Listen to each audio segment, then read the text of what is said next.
Tu m'entends maintenant?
So, hello everyone. Hope everyone can hear me. Hello and welcome. I'm Jacob Reynolds, the head of policy here at MCC Brussels, and I'm really excited to welcome you to this, which is for us a very special event because it's rare to have a chance in the heart of the EU in Brussels and only a few doors down from the European Commission. It's rare to have a chance to debate a topic that's essentially kind of undebatable or unmentionable at times in polite European society.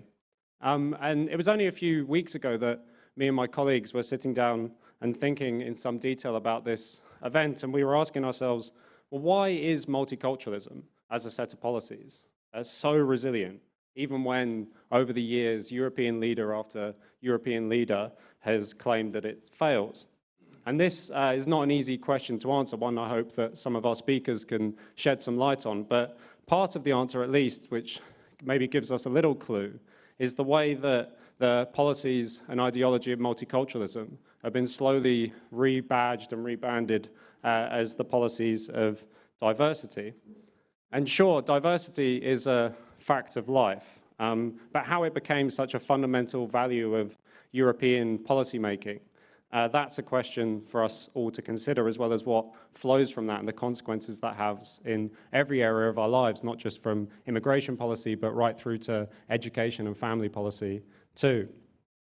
So today I want to invite you all and encourage our speakers especially to be critical.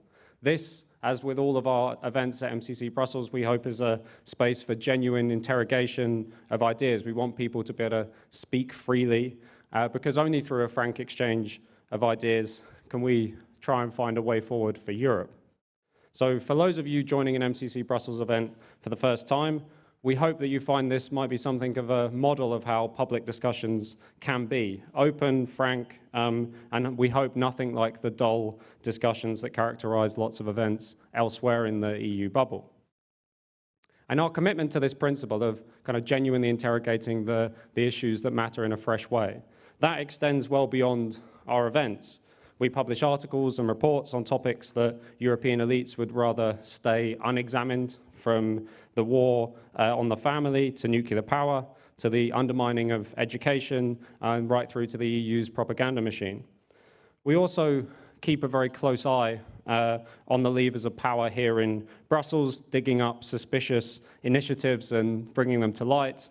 We run a newsletter, Freedom Freaks, which will be our kind of bi-weekly take on the politics of the EU bubble. And you can stay up to date with all of our work and all of the stuff that we dig out by following us on Twitter or X, if you're prepared to accept that rebrand, and by subscribing to our mailing list. There's lots of information about all of that in your packs and in the leaflets, and of course you can visit our website.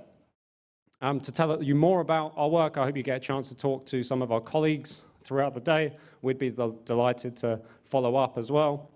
But for now, I just invite you all to enjoy the 4 discussions that we've lined up. And so I hand over to Dr. Ashley Frawley, our visiting research fellow, for the first discussion. So thank you.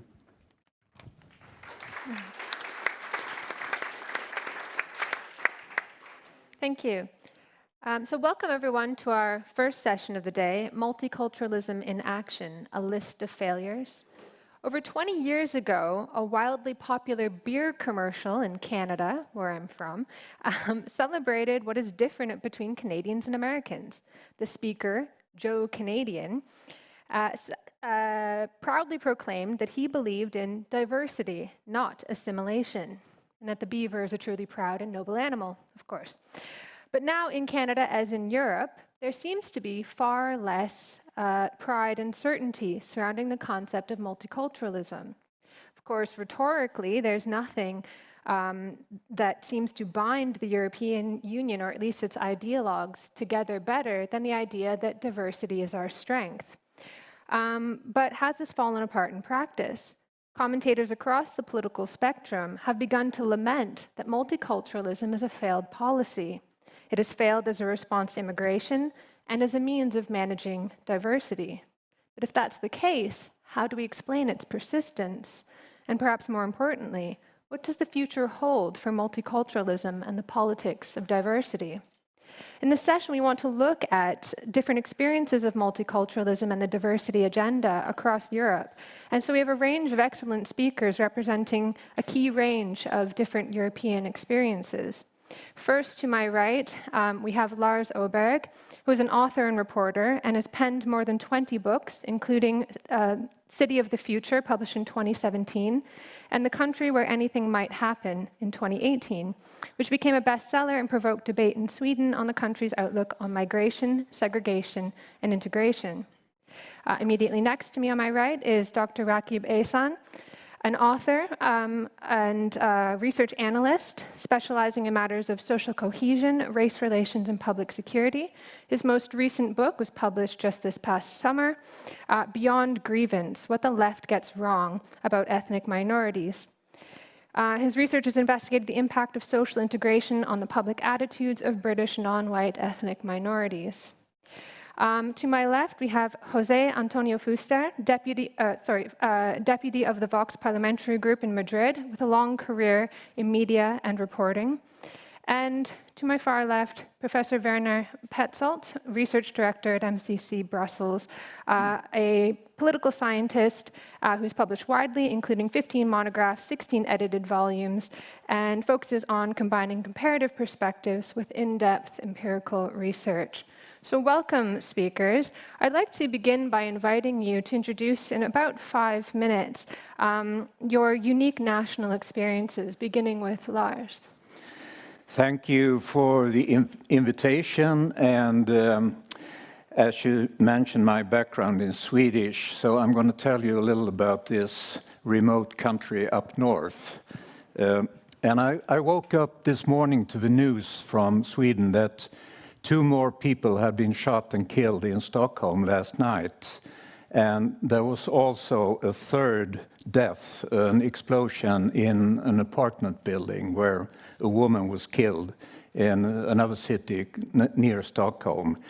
And so this has become almost a daily occurrence in Sweden over the past few years. And it has changed both the image abroad of Sweden, obviously, but also the sense of security that so many Swedes for so long in this peaceful country held. And I would like to say a few words about the changes in Sweden as a background.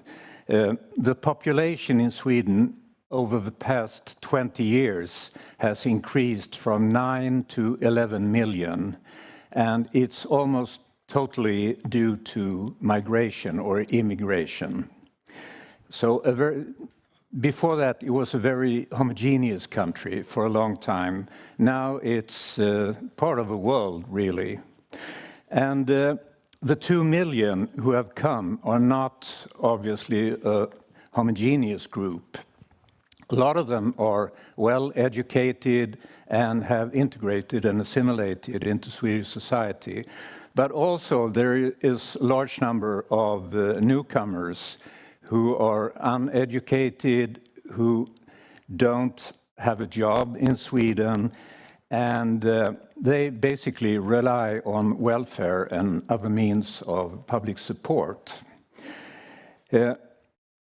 An increasing number of these people who have come to Sweden are also they hold values that are pretty foreign to Swedish traditional values. And they could be things like honor culture, clan-based structures, strong religious beliefs. Sweden is a very, very secular country compared to almost anybody else.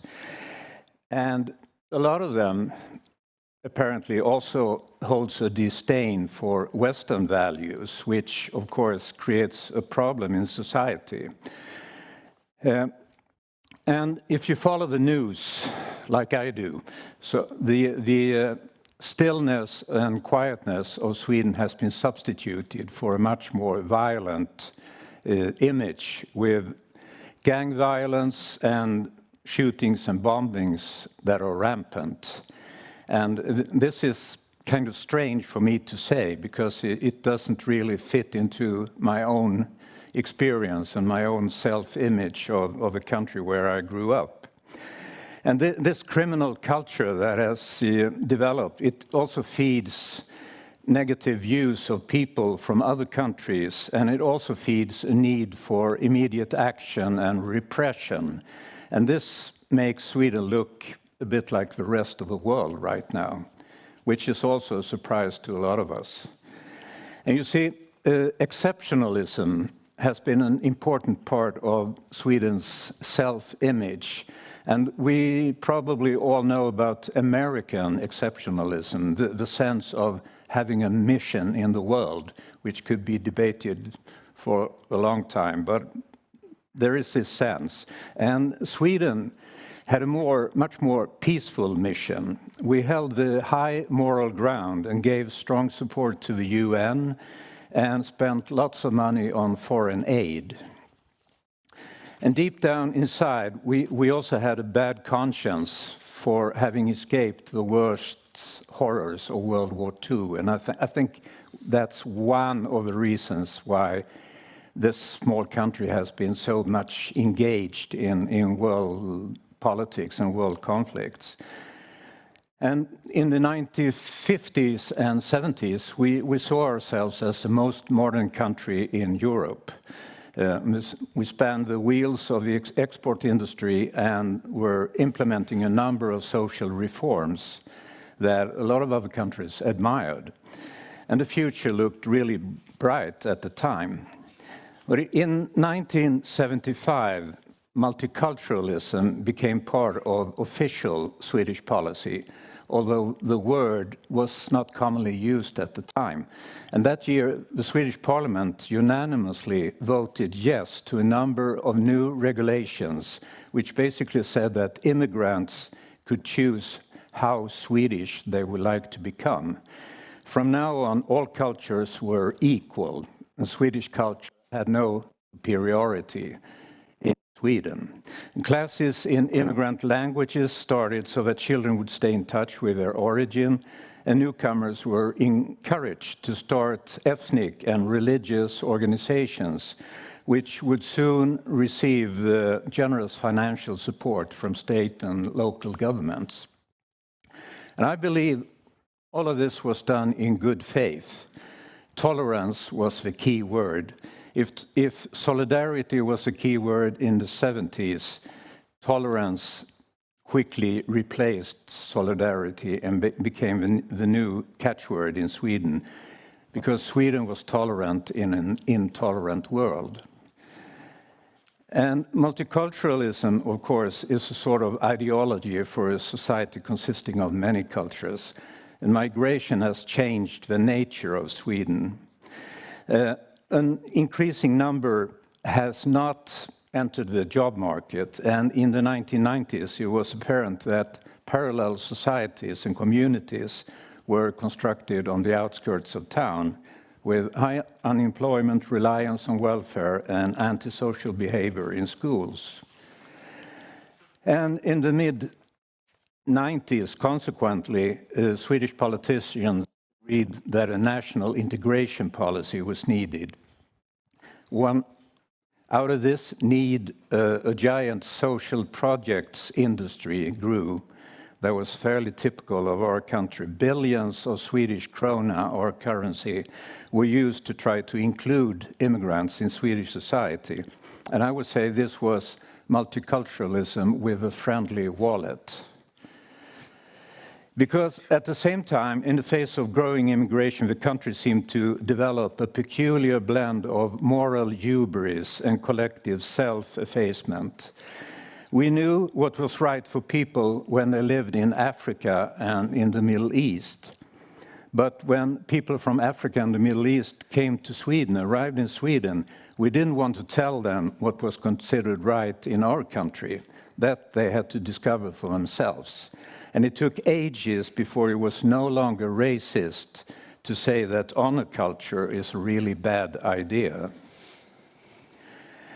You can probably not blame multiculturalism for everything that has changed in Sweden over the past 50 years, but a less idealistic view of the world and Sweden's place in it.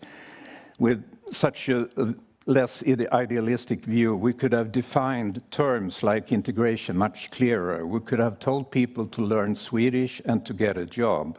We could have avoided regarding people from faraway countries as exotic victims. Actually, they traveled from problems, not to them. But the combination of fairly open borders, a generous welfare system, and no serious demands on newcomers to become part of society has been an invitation to trouble for all of us. Thank you. Rakib?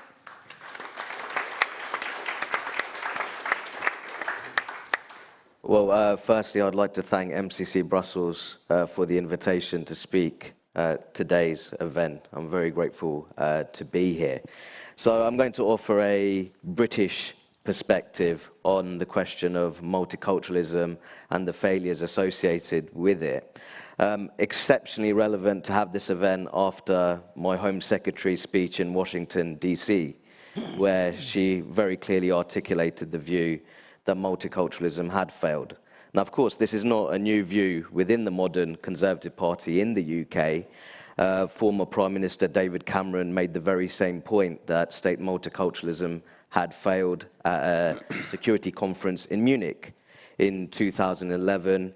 He made the point that a stronger national identity was needed to reduce the allures of extremist ideologies in the UK.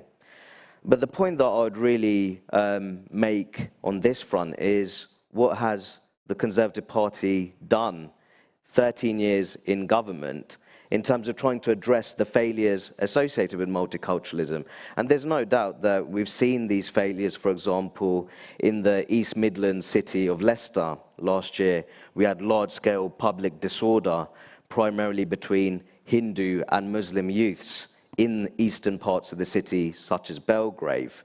And I argued that this was essentially the importation of subcontinental-style communalism in England, which tells you very much that diversity in itself is not an unadulterated good by any stretch of the imagination. Now, some people may find that very puzzling that a man of Bangladeshi and Indian origin who is a practicing Muslim would make this very point. But I would make the point that in order for diversity to be a strength within a particular nation state, it needs to be bonded and tied together by shared values, a sense of common purpose, mutual obligations. And these are concepts which have become increasingly unfashionable in British political discourse. In terms of social cohesion, I would say that there is no real national integration strategy in the UK. Local councils, public bodies, they're under no official legal requirement to publish integration strategies for the areas which they are responsible for. And I think that this is a very serious problem in terms of diversity management.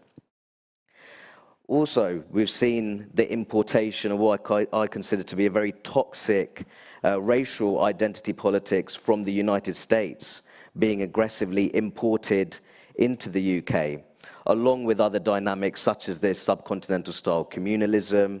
There are also dynamics associated with Arab world sectarianism, even in urban parts of the UK.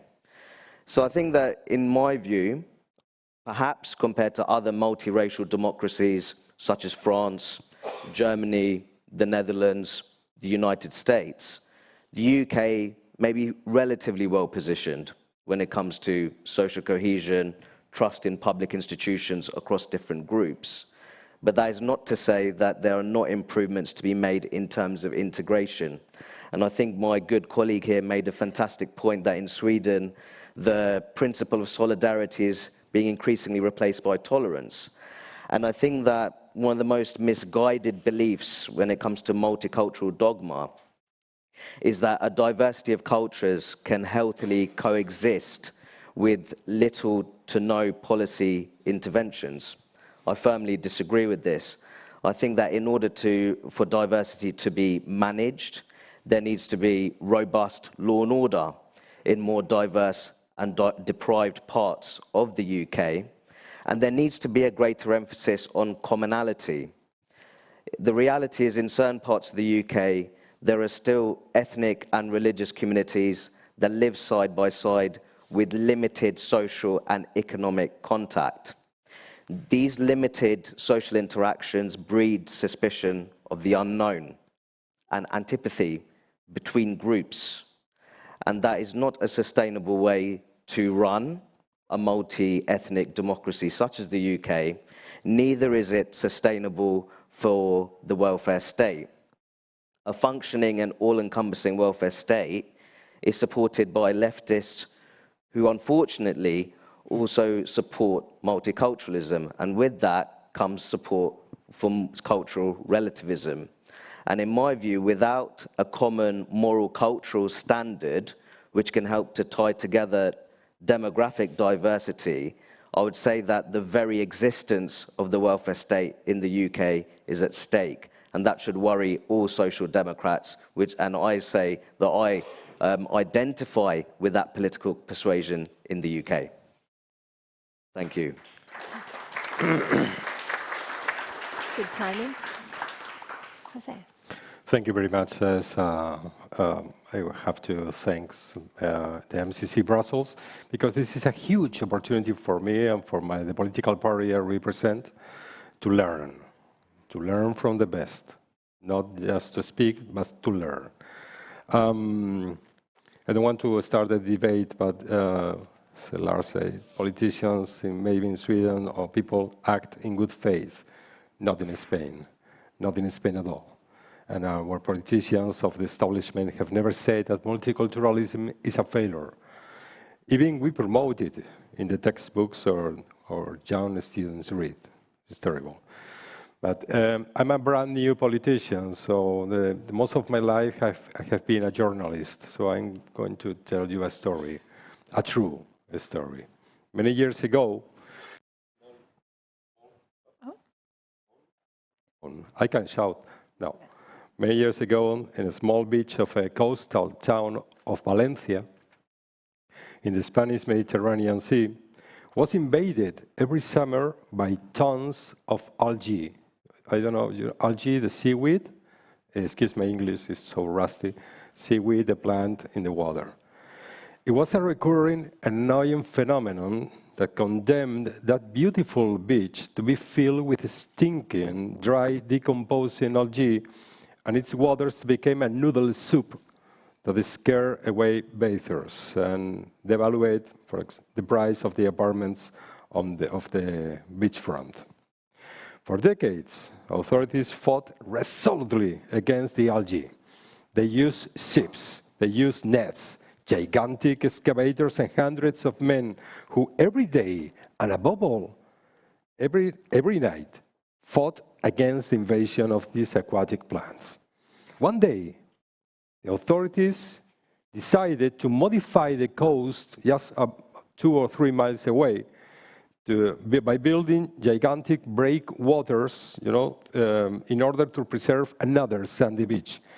This had the effect of modifying the sea currents, and the result was that in the invasion of algae, which was previously intolerable, became unsustainable.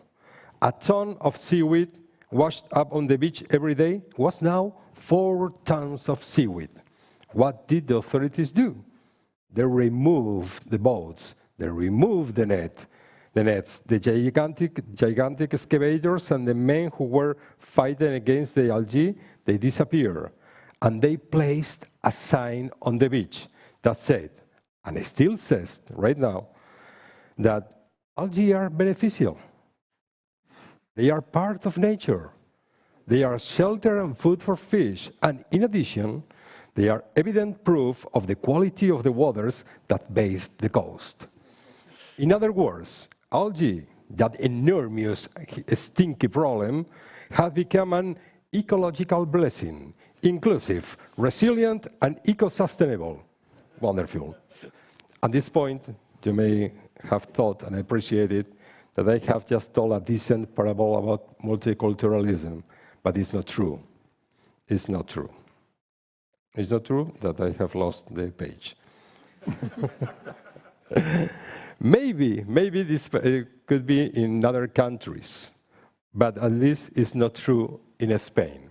In my country, we put up the sign "Welcome Algae" first, and then we modified the coastline to attract algae.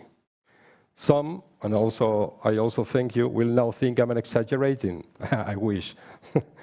Some of you know that Spain has been trying to destroy itself for 500 years. The oldest nation-state in Europe has housed powerful separatist forces that have always tried to fracture Spain, but with special violence since the loss of what was left of our empire at the end of the 19th century. Look, for about 190 years, in Spain there have been 4 civil wars, 2 republican periods. The first was bad, the second was terrible. 3 exiled kings, 4 assassinations of prime ministers, 3 assassinations attempts, a war against the United States, a national Catholic dictatorship, terrorist gangs, and in the last 45 years, almost 30 years of socialism. And despite all of the above, Spain remains Spain. Why? Because the Spanish people, throughout this time and even before, are an homogeneous people who speak a common language that is the mother tongue of 600 million people around the world. Because we pray the same God, because we have the same ethnicity, that is, we recognize each other with enormous ease. All the relevant markers, language, skin, ethnicity, God, including the defense of private property and the inheritance for our children, are part of our identity. That identity, that homogeneity, that ethos is what has prevented Spain from disappearing a long time ago. At the same time, this is not longer. Successive governments of socialists and moderates, they have fostered the most terrible demographic winter in all Europe. We don't have children anymore. And again, this was, sorry. Yeah. The terrible demographic winter in all of Europe, Spain is the worst. And began to see the population pyramid and try to lengthen the wave of prosperity in which Spain was immersed in the past. Well, I summarize this in one piece of information. In the mid-90s, there were barely 3% of foreigners in Spain, of which a notable number were British fleeing the climate of the island. Today, barely 25 years later, we are the country in Europe that receives the most foreign population year after year, only behind Germany. We have 14.4% foreign population. Of those, 4 out of 10 don't work. Mostly Muslims. We are above now 2 million people living in Spain. In 2019 alone, we welcome, apparently with open arms, 750,000 immigrants, many of them illegal. I don't know if you remember COVID, when the borders were closed and mobility was reduced. In that year, 2020, almost 500,000 immigrants enter Spain. How is it possible? Well, remember, we are just 15 miles away from Africa. That's the thing. But today, by the way, despite being only 15% of the population, the majority of the prison population in jail in Spain is foreign or foreign origin. Well, I'm going to focus. Unlike other European nations, Spanish politicians have hastily and with little resistance imported multiculturalism, promote. They are convinced that this is a perfect tool to liquefy our identity and destroy the historical nation that always precedes and cements the political nation. And they are damned right. Multiculturalists do not believe in the concept of the nation, nor in the concept of democracy, understood as a consensus of the fundamental rules that must operate in a nation and its relationship with other states. This is what is happening in Spain. What 500 years of continuous struggle between Spaniards have not achieved. This importation, what 500 years has not achieved, this importation of minorities will achieve. Contributes to the fragmentation of society, its liquefaction, and therefore its paralysis and death. I insist, just 1 moment. The proof that multiculturalism is a sought-after mechanism of conquest is, and after that I will try to explain, I have one proof, is that thanks to the greatest civilization enterprise in the history of humanity, we have Hispanidad. We can have all the immigrants that there are like us that we want. So why we are importing from Africa? I will try to explain it later. Thank you. Thank you. Sorry. Werner. Well, I have been requested to answer 5 questions. Before doing so, shortly, I will give you some very basic facts on the situation of immigration into Germany and on the situation of multiculturalism in Germany. You need to know that after World War II, there were hardly any foreigners in Germany, apart, of course, of the occupation troops. Between the middle of the 50s and the 70s, Germany's rapidly growing economy attracted millions of Turkish workers with their families. Later, after having become a strong social welfare state, Germany attracted hundreds of thousands of asylum seekers and refugees. An amendment to the Basic Law in 1993 reduced the number from yearly up to 400,000 to something like a third of this number. But due to the wars on the Balkans and in Syria, these numbers grew again in 2013, reaching more than 1 million per year in 2015. Having fallen to a third afterwards, this number doubled again in 2022. And in addition, there came 1 million of refugees from Ukraine. This is the situation as far as numbers are concerned. For long, many Germans have welcomed such self-authorized immigration. They apparently wanted to demonstrate that in the country of the Holocaust, nearly unconditional humanitarianism is at home now.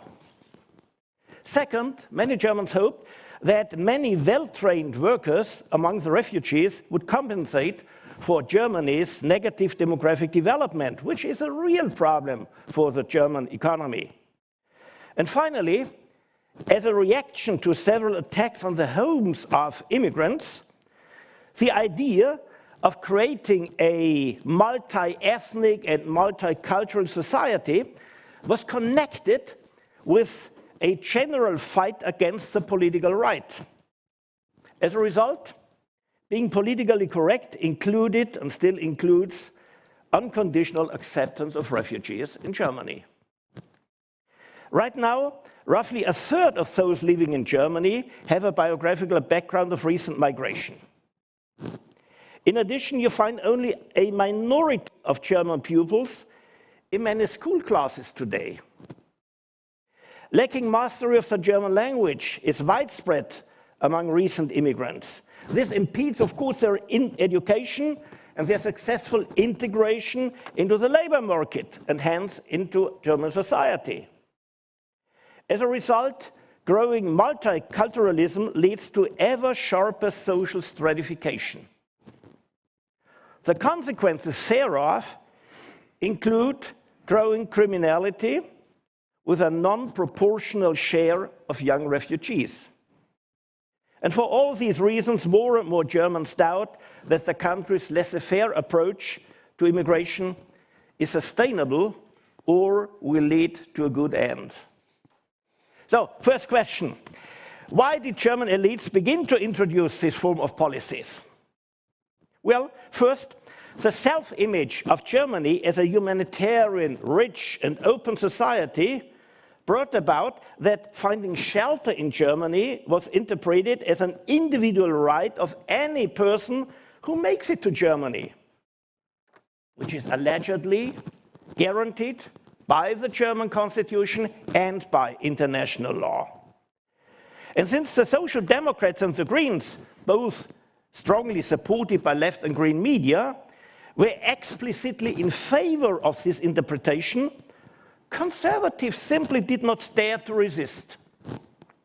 In addition, Chancellor Merkel, year-long chairperson of the Christian Democratic Union, made Germany look like the promised land for all refugees in the world. Second, as a legacy of the Nazi crimes, German culture started to be felt as problematic and even toxic. Against the allegedly traditional German racism and chauvinism, the best possible cure seemed to be multiculturalism. Put sharply, the suggested remedy was to reduce the Germanness of Germany. By the same token, diversity appeared as the best possible antidote against a disastrous striving for a homogeneous population and a homogeneous culture under Nazi rule. And because diversity is semantically quite close to pluralism, diversity seems just to be the normative corollary of practiced democracy.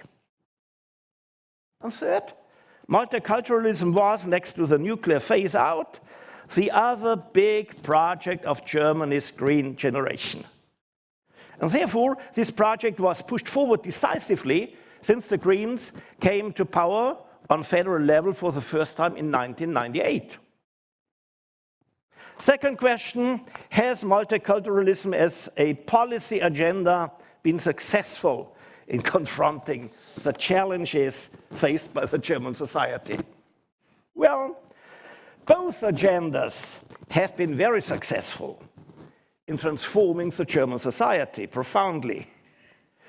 On the good side, and there is a good side as well, of course, on the good side, German everyday life has been culturally modernized, and reluctance against immigration of skilled workers has disappeared. Both are good stories. But both agendas have created many more problems than they have solved. And they have even not addressed the real problems that Germany has, namely losses of education, diminishing economic competitiveness, a decaying infrastructure, and a disintegrating society. But why? Third question, has multiculturalism as an official set of policies persisted even when so many politicians say that this policy has failed? Why that? Well, firstly, most left and green journalists, academics, and politicians have not yet accepted that the policy advocated by them is failing. Second, German conservatives simply do not dare to challenge the left-green cultural and intellectual hegemony. They are split over most issues of the present culture war, and they even lack intellectually and rhetorically qualified personnel for successful counterattacks. Third, the Alternative for Germany, our right-wing populist body, has requested to stop this immigration policy since 2015, while all other German parties have agreed that no position of the AfD can ever be adopted by them. Well, thus they have locked themselves in a trap. Last question, what makes Germany interesting as a laboratory for multicultural policies? Well, here an ironical tone, or subnote at least, cannot be avoided. In Germany, calls for diversity and multiculturalism are usually brought forward with the fervor of missionary work. By the same token, opponents of such attempts are usually fought like heretics. Apparently, quite deep layers of personal convictions, of emotional inclinations are touched by the issues of diversity and multiculturalism. Presumably, we are dealing here, and not only in Germany, presumably we are dealing here with a quasi-religion. Okay. And this quasi-religion promises salvation from the sins of Germany's and of the Occident's history. Okay. This culture, this religion, imposes multiculturalism as a redemptive penitence and offers the country a chance to outdo others once more, this time in terms of morals, and this is wonderful news with which I will stop my short presentation. Thanks very much.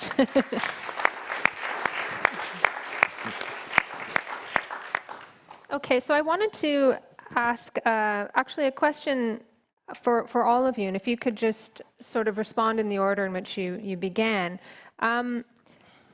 Perhaps I could play devil's advocate a little bit. So I want to know, why has multiculturalism persisted as a value, if not a policy, across the European experiences that you've talked about, in spite of all of these issues? Are we not just fighting against the facts here? Immigration is a fact. Diversity is a fact. Perhaps the nature of migration itself is changing. It's, gone are the days when people waved goodbye to their families, boarded a ship, crossed an ocean, and never saw anyone again. Now we have ease of travel, and maybe migration seems a lot less permanent. And therefore, what's the point of integrating into a country if there's a chance you'll go home, or a plan to go home? The ease of sending remittances, for instance, means that you sustain someone else in another area, and you maintain very strong links with your home country. So is this not simply a fact of our world? Are we not just fighting against reality here? Perhaps multiculturalism persists because it's a recognition that this is simply the way things are. And of course, you've mentioned, speakers have mentioned demographic decline, the need for people to come into the country in order to make good on promises of social mobility for the rest of the population. How can we promise everyone's going to be middle class? Someone needs to come in and do those jobs that the local population will not do at the going rate, will not do for the pay that's on offer. So I wondered if you could speak to that. Why has it persisted? Is it not simply a recognition of the facts? And if that's the case, are we not just fighting against reality here? Well, I think the simple answer is because most people probably think it's the right thing to do.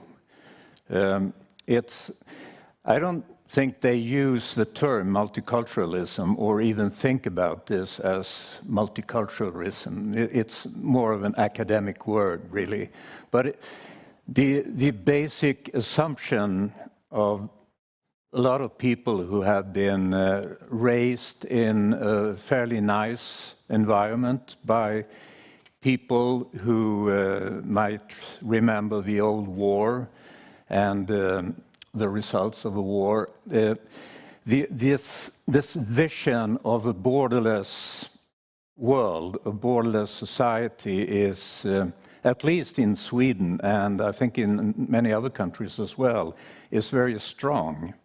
And it's eroding at the moment because of all the violence that we see on a daily basis. But deep down inside, it's a decent worldview, and it's one that has a lot of positive elements. And I would say when I was younger, I was definitely a supporter of a borderless world. And it's something that's gradually needed to be questioned and debated. And it's also very difficult to see the alternative. Should we close borders? Should we throw people out of the country who we don't feel belong there? And why don't they belong there?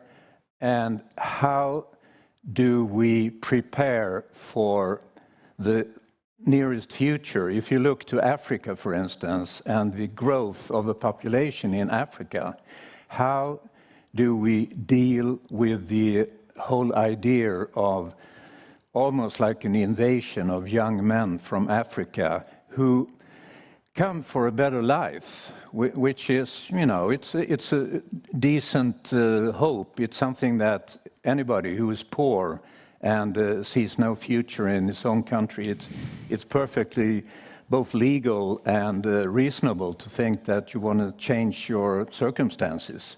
But how do we prepare for that? And I don't think we have an answer, and the answer so far has been to be nice and polite and to accept that this might have a cost for our society, but for the moment we are prepared to pay it.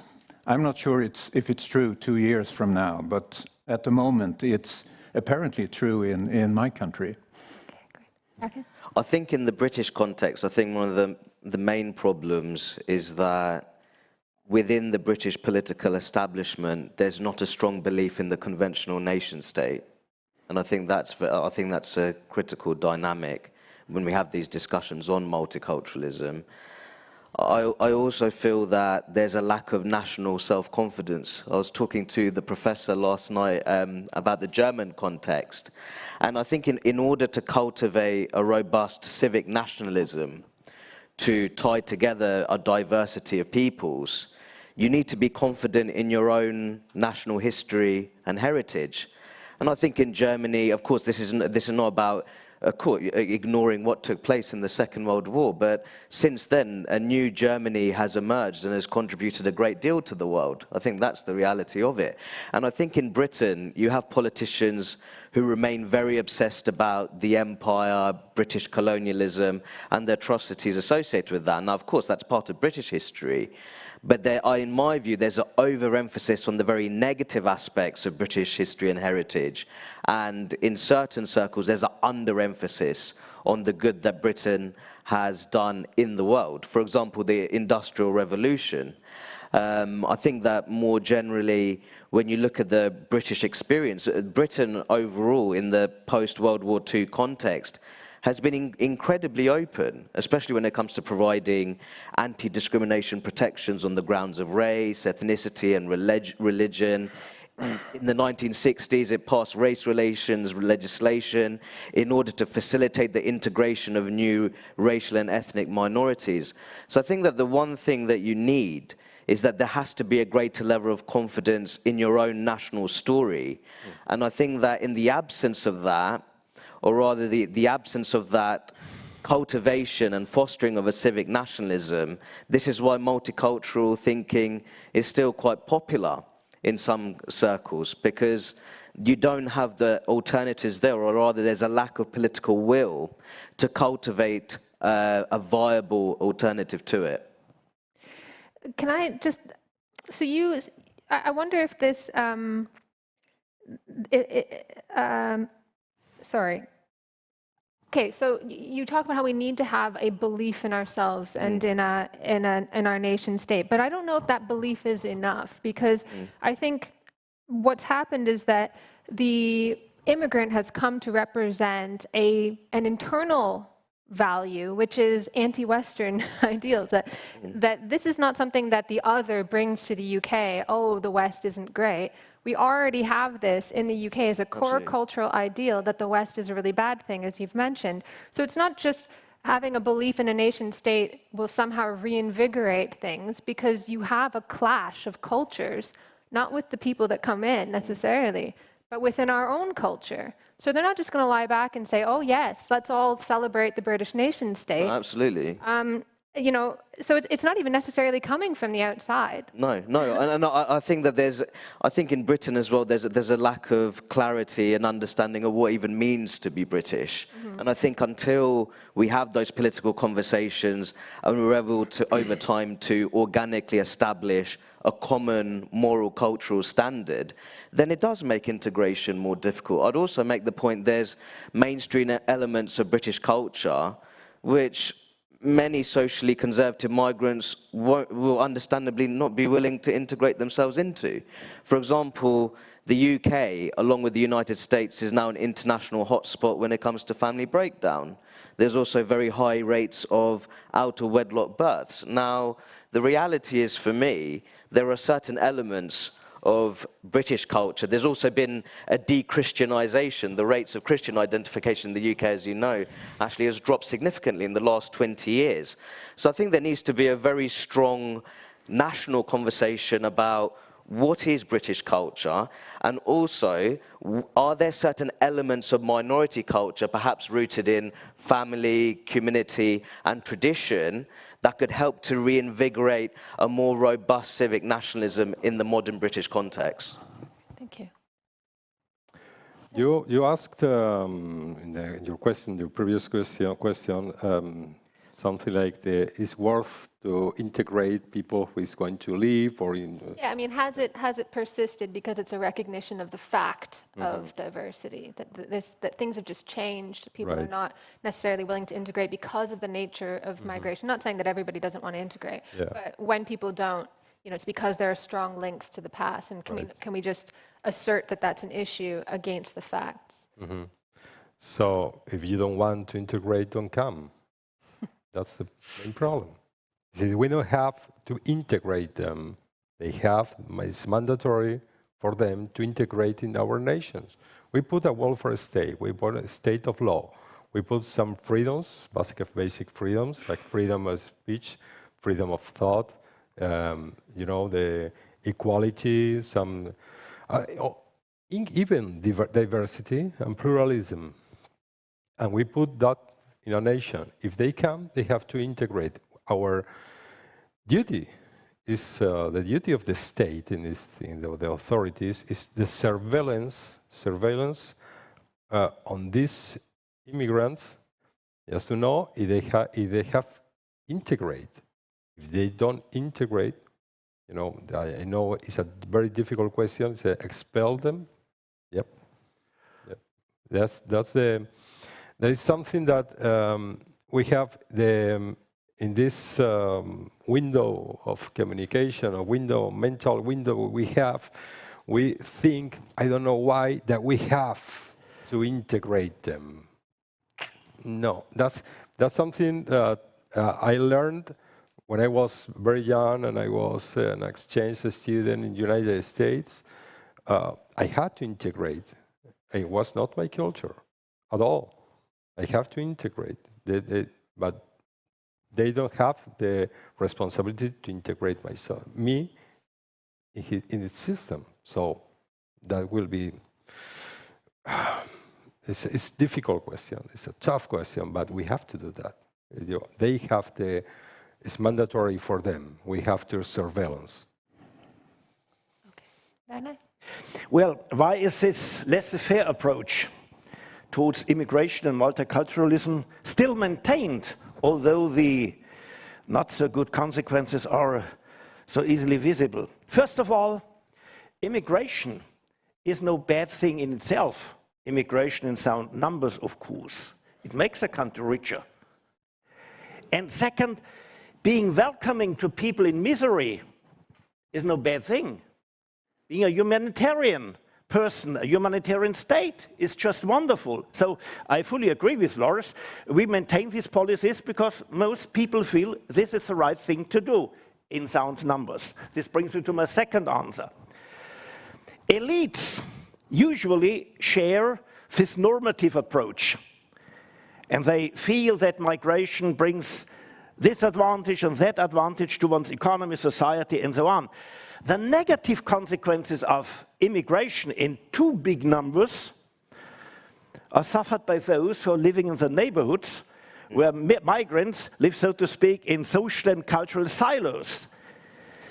And since elites usually are living far away from these neighborhoods, they have a different feeling of how the situation in the country is. And if in your political discourse you have the notion, not only the notion, but the practice of, the notion of populism, the practice of fighting populism, then of course you have to fight those ordinary stupid people who say, well, migration is really detrimental to our life world. Okay, they should adapt to the salvatory fact of migration. This would be the normal answer. And third reason, and not the most unimportant one, it is simply easier to let things go as they're moving. If you're trying to educate your child, always saying, well, don't do that, you should do that, well, this consumes energy. It's much more easier to have a laissez-faire approach. And this is why we do not change our immigration policy, our positive inclination towards multiculturalism, unless we see, and we cannot avoid to see, the negative consequences. This, in evolutionary theory, is called evolution into an impasse, at the end of which there is a regulatory catastrophe. And this is exactly what we are facing right now in Europe, and this is why I'm so optimistic. We will stop these wrong developments, because they simply lead us into serious problems in our societies. Thank you. I think this is a good time to bring it out to the audience. So what I'll do is I'll take a round of questions. So if you can kind of make note of what you hear, and then we'll come back, and you don't have to answer everything, but pick out the most interesting. So I've got a question at the back, and then we'll come to the front. Yeah, well, actually to two of your panelists. Firstly to José, I must say your opening remarks have left me feeling distinctly uncomfortable, but I was just going to give you an example. When I walk down Tottenham Court Road in London, which is a street that most of the shops are primarily run by Muslims and selling computers and hi-fis, and they're people who are working 7 days a week, every possible hour, with the hope of sending their children to a good school.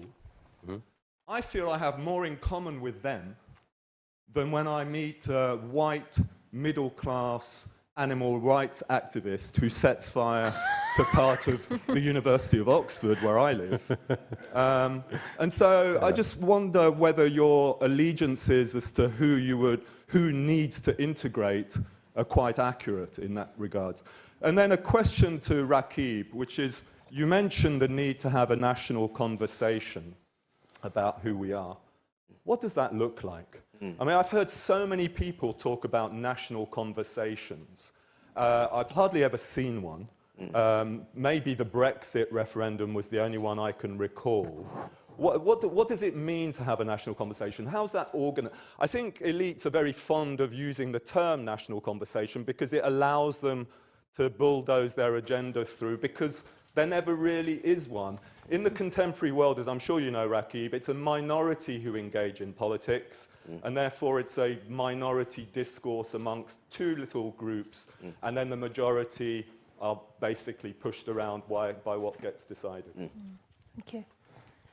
And then there was a question at the front here.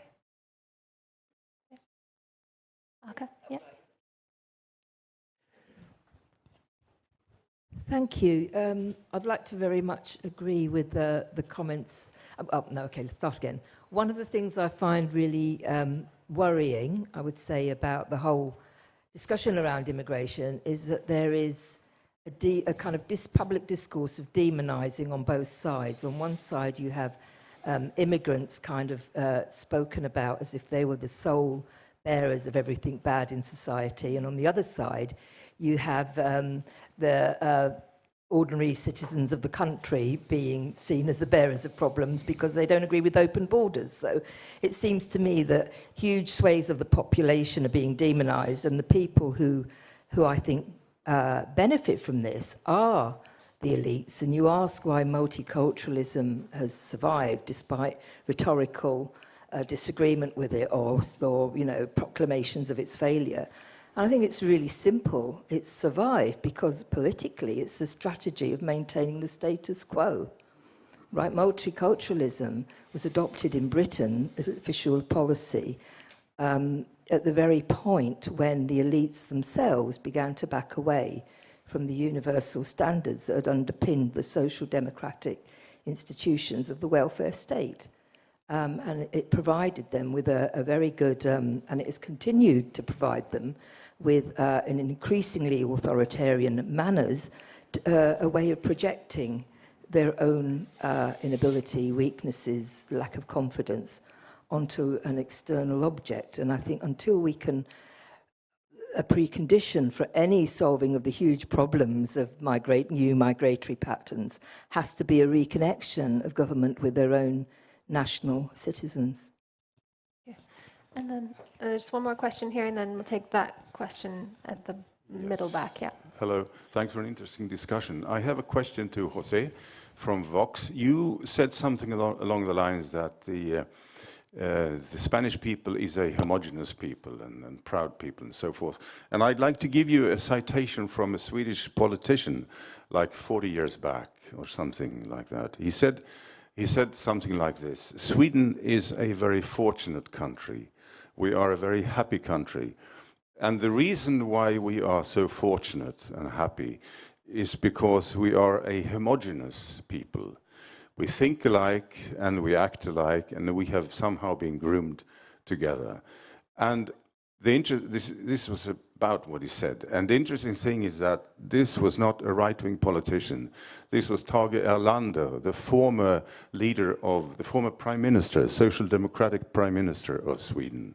So I think it's an interesting thing to see the trajectory over time, the way values have been thrown away, basically, by left-wingers, and they have adopted very different ideas, because now every social democrat would talk about the values of diversity, of course, not the values of homogeneity and unity. So I think that's an interesting aspect, the way the left-wingers have completely shifted their focus of what is important, what is at the core of social democratic ideas. Thank you. And then just one more question from Frank over there. Yes, a very interesting discussion, but I think for me the key issue here that is logically prior and also chronologically prior to multiculturalism is the fact that in large parts of Europe, especially in Germany, but also throughout the continent, the political establishment have lost any kind of commitment and any kind of belief to their national identity. And insofar as they had a bit of national identity, it would be in sports. You support the French football team or the German football team. But in terms of the culture, the traditional culture that makes Spanish people Spanish, makes Germans Germans, English people English, or French people French, they had become estranged from that, to the point at which they were quite prepared to embrace anything other than a political outlook that was rooted within the organic communities from which they come from. And along as a precondition for multiculturalism was the necessity to break that organic link, that sense of cultural continuity, which predates all the issues that we're discussing here, because once you lose touch with where you come from, then of course you become completely incapable of either defending your border, you become incapable of seeing anything problematic with people coming in who don't want to be like you.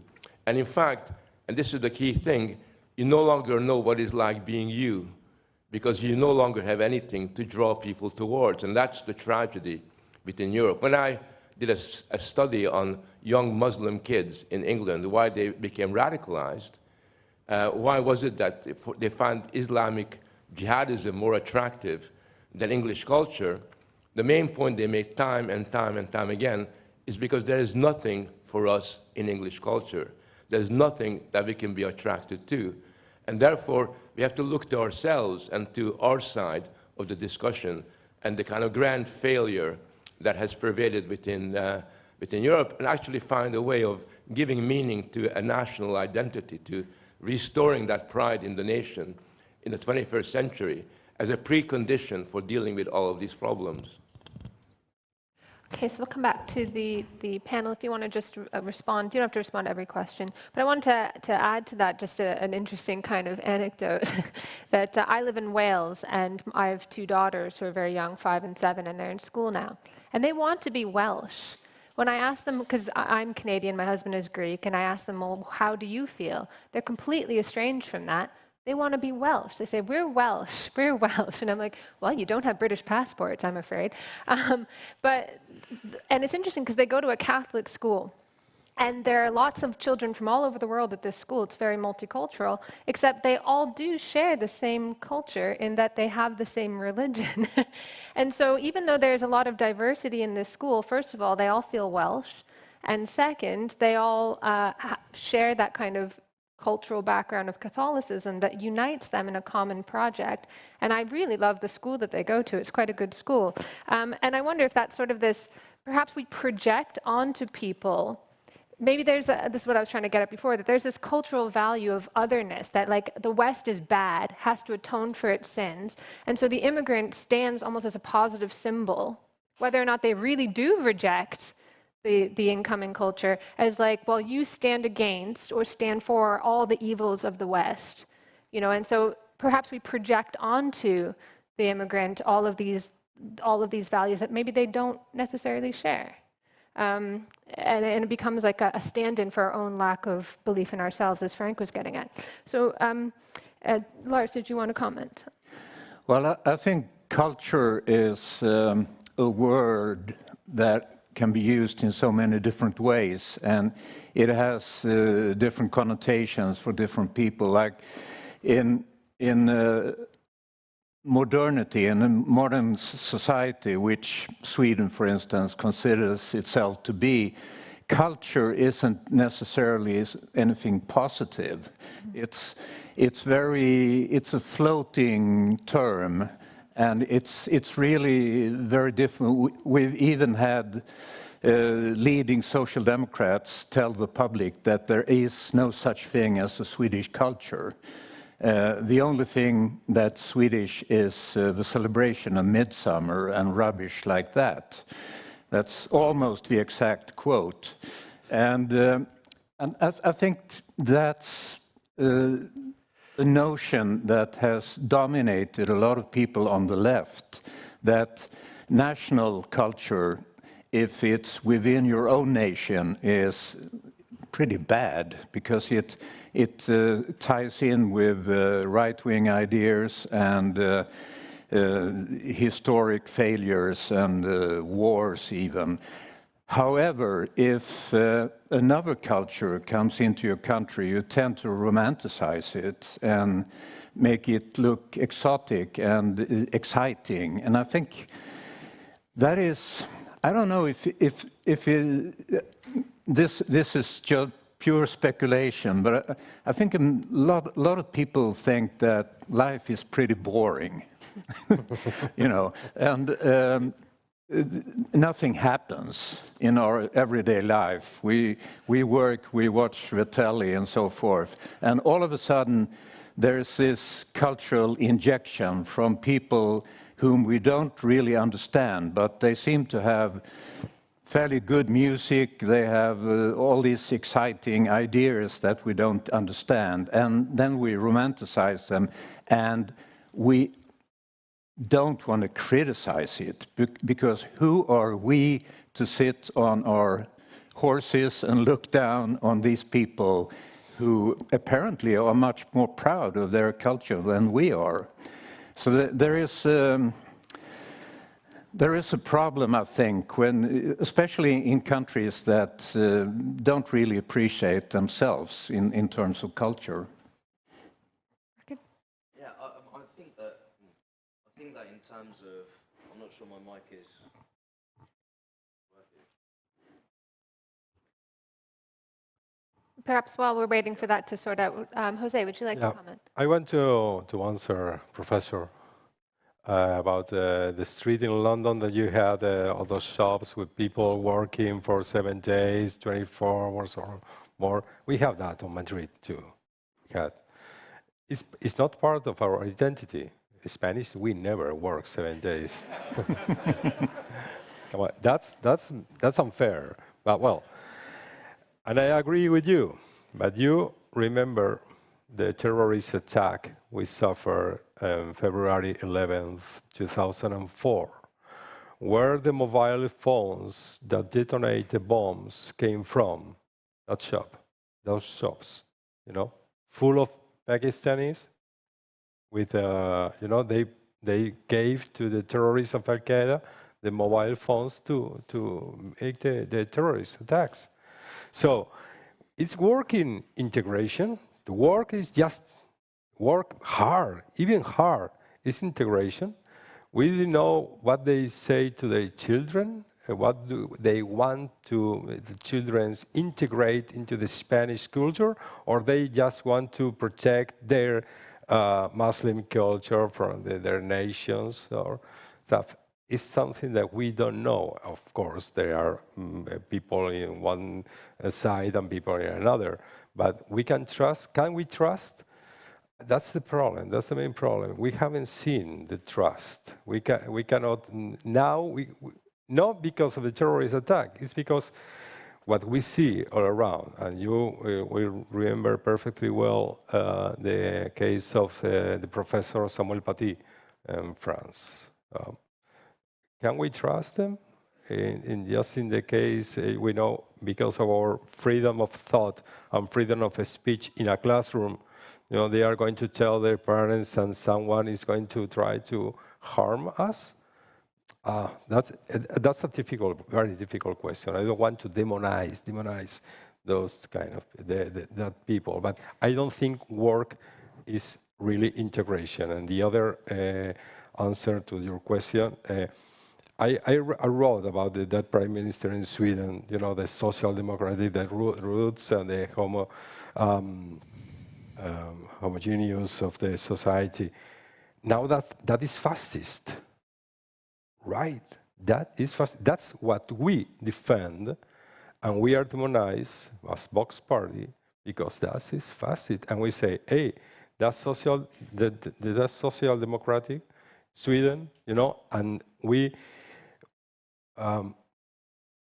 all the social democratic in Sweden, you know, is the main house of the rest in Europe, you know, from our first leader, socialist leader, Felipe González, was, you know, his tutor was Olof Palme. So for us, what Felipe González in that moment, 4 years ago, said, now the Socialist Party said that Felipe González is some kind of rightist. That's terrible. What are we going to in the future? I don't have the harvest. I don't know what Social Democrats are doing. I don't know. Sorry. Rakib, did you want to? Yes, so I just wanted to address some of the points that my fellow Brit in the audience made earlier about Muslim businesses in Tottenham Court Road. I don't think anyone is disputing that Britain is awash with successful ethnic minority-owned businesses. There's a number of ethnic and racial minority groups in the UK now which are even performing better than white British mainstream in education and the labour market. I think my point was more we need to discuss how different minority groups interact with one another. So you're looking at success and integration within a particular group, while I'm talking about how to integrate a diversity of communities in a particular locality. So there are two different things there. I think in terms of the discussion I had about national conversation, I mean, these are conversations that I have in my local community in working class Luton. There's not many elites there, I can assure you. And I think that this is the kind of thing that families, communities across the country, I think they should be involved in that national conversation. But ultimately, if you want to make headway on integration policy, we do have a parliamentary democracy. So there has to be a degree of moral political leadership in order to see these changes that we'd like to see. Alka's points on immigration, I completely agree. I think that the debate on immigration in the UK in particular has been deeply polarized and divisive. I think that where I lie is that I think that immigration in many ways has benefited the country. And I think you can see that, you know, in your field of education, you would say that now there are ethnic minority families that have a very strong emphasis on academic excellence, while in certain white British working class communities, they become very detached from their education system. They're not convinced by the returns that come with having a sound educational background. But I think if you have a strong emphasis on integration, you have to be sensible about the numbers. Now, the most recent annual net migration figures in Britain, I think it was 606,000. And I think that the professor made a very good point, because when you look at asylum policy in the UK, it's usually the most deprived communities that disproportionately bear the brunt of rehoming refugees. Now, politicians say that, well, the housing costs are lower in these parts of the country. This is why they have to be rehomed there. But when you're going to be rehoming refugees, and I think another problem more generally when we're having these debates on multiculturalism, I think the line between genuine refugee fleeing persecution and economic migrant, that line has become increasingly blurred. Right. And I think that's the case in other European countries as well. And I'll give you an example. In the UK, there were disturbances in a place called Knowsley in Merseyside. It's in the northwest of England. And you had a situation where it was very top-down. The Home Office, central government, rehomed call them asylum seekers, into a 4-star hotel. I'm staying at a 4-star hotel, the Thun EU hotel, very nice hotel. This was also a 4-star hotel in a part of the country, I could tell you now, one of the most left behind parts of the whole of England, where there's such a lack of good quality and sustainable social housing. And I think that the professor made such a good point that for many of the political people in the political classes, they don't really bear the brunt of the drawbacks of diversity and integration. And it's not usually their gated neighborhoods or affluent areas that are charged with the responsibility of integrating newcomers who may come from very different social, cultural, and economic contexts. Werner? I would like to add 2 contextualizing remarks to the issues which have been raised. First of all, pluralist democracy, based on diversity, of course, requires a minimal consensus on values, on procedures, on institutions. And the same is true for a society who appreciates and embraces immigration for better or worse reasons. You need consensus on values, procedures, and institutions. And this is why the culture issue is so important. Many people think that we need, in particular in Germany, those people exist and are quite vocal. Many people claim that we need immigration in order to transcend the nation state, which is a thing of the past. But exactly the opposite is true. We need strong nation states as a framework in which the social welfare state can be maintained and democracy can be maintained, and into which we can integrate newcomers. So the equation must be read exactly the other way around. Second remark. Why is it that the left is usually in favor of multiculturalism, although their own voters suffer most from too much immigration? Well, typical of the left is the feeling, and it's a proper and correct feeling, by the way, typical of the left is the feeling that present circumstances are not as they should be. They need to be transcended intellectually, normatively, and then to be transformed by political practices. So the left has always been looking for the revolutionary subject which is able to transform societies. Right. It was the working class, and then with the student revolution, it was the academics who would be the necessary ingredient for fermentation of society, and then came immigrants. If you have immigrants in a country, a diversity of culture, present circumstances cannot stay as they are. We will transform them, and therefore we, the left, we side with immigrants who insist on their own imported culture, and this is our way to, well, produce not paradise on earth, but a better society, and this is what we left stand for. So the immigrant begins to stand for all that is good versus, and by the same token, for the right, the immigrant stands for all that is bad as well, and that's sort of lost in the mix. As I was trying to say, is this reality of migration that we seem to have no idea how to deal with. So I want to take it out to the floor again for some brief questions. So right here, whoever has the microphone, can I see your hands clearly? And then we'll move to the back of the room. Thank you very much, Balázs Ildikó, a member of the European Parliament for Hungary, for Fidesz.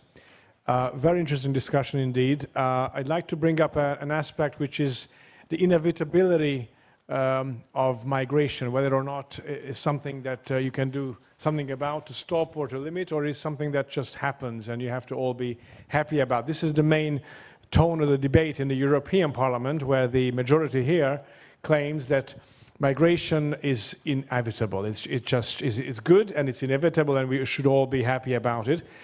And on the panel here, of course, there's very different histories of your countries, and whereas the UK has a longer history of having a lot of nations and people of different ethnic origins in the UK, it's quite different in Sweden, in Spain, and Germany. We've heard about that. But we also are experiencing, to an extent, I think, in Sweden, in Spain, and Germany, the transformation happening right now of some very basic categories. And what I'd like to ask about is, do you see the intellectual capability or readiness in conservative circles in your countries, Christian democratic, conservative, traditionalist political forces, and the intelligentsia?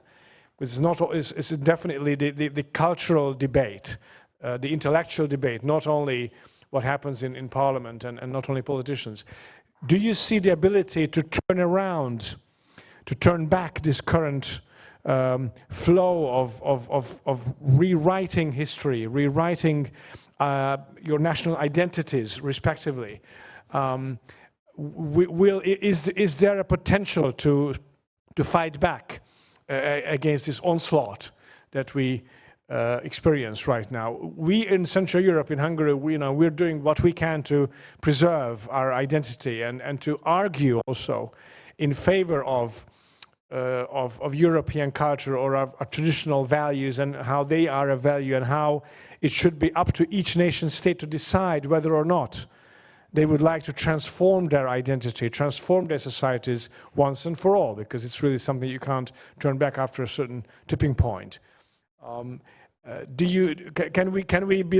we think that Western Europe is not lost in that battle, or are we on our own in Central Europe in a more traditional way of thinking and of European culture? Thank you. Thank you.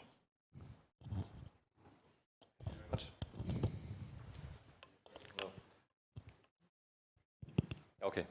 For the panelists, could you give me a brief definition of what is an European or Western value? And maybe for the German and the Swedish perspective, do you support my statement that the second and the third generations of immigrants are less integrated than their fathers? Mm-hmm. And I think there was one more question at the back. Oh, and in the middle here, yeah. Hello. No, at this moment there are like two Europe, a Western Europe with the multiculturalism, and another one, the Eastern Europe, with the I don't know how to say that in English, mono-state, a state with the nation, a nation state from the 19th century. But do you think that it's possible in the future to have two kind of Europe in the same continent? And what do you think it will happen? Because there is kind of a distortion. If you are in Poznan, in Poland, you are in this Polish state from the 19th century. And if you are in Berlin, you are in a multicultural field. Is it possible to have this both system in the same continent in a long time period?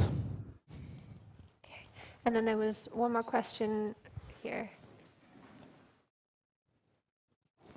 Hello, my name is Herman Kelly from the Irish Freedom Party. I think it would be good to take up Frank's point about before talking about the problems of multiculturalism. Really, does the problem come from that point there about consent to values, procedures, and institutions, about a culture. Before multiculturalism, we have a culture rooted in a place with a people, with a common language, history, the bare minimum of a self-consciousness, often based on common place, language, history, and religion. And one of the points is that this kind of cultural self-hatred that has developed in Western Europe, that some part of it is based on the elite's rejection of the culture and religion of the nation in which they live. And that's why when people come along who are, say, more religious and from like a Muslim religion, which is dominated by this idea of like domination and submission, that they are strong in their cultural beliefs and we are weak.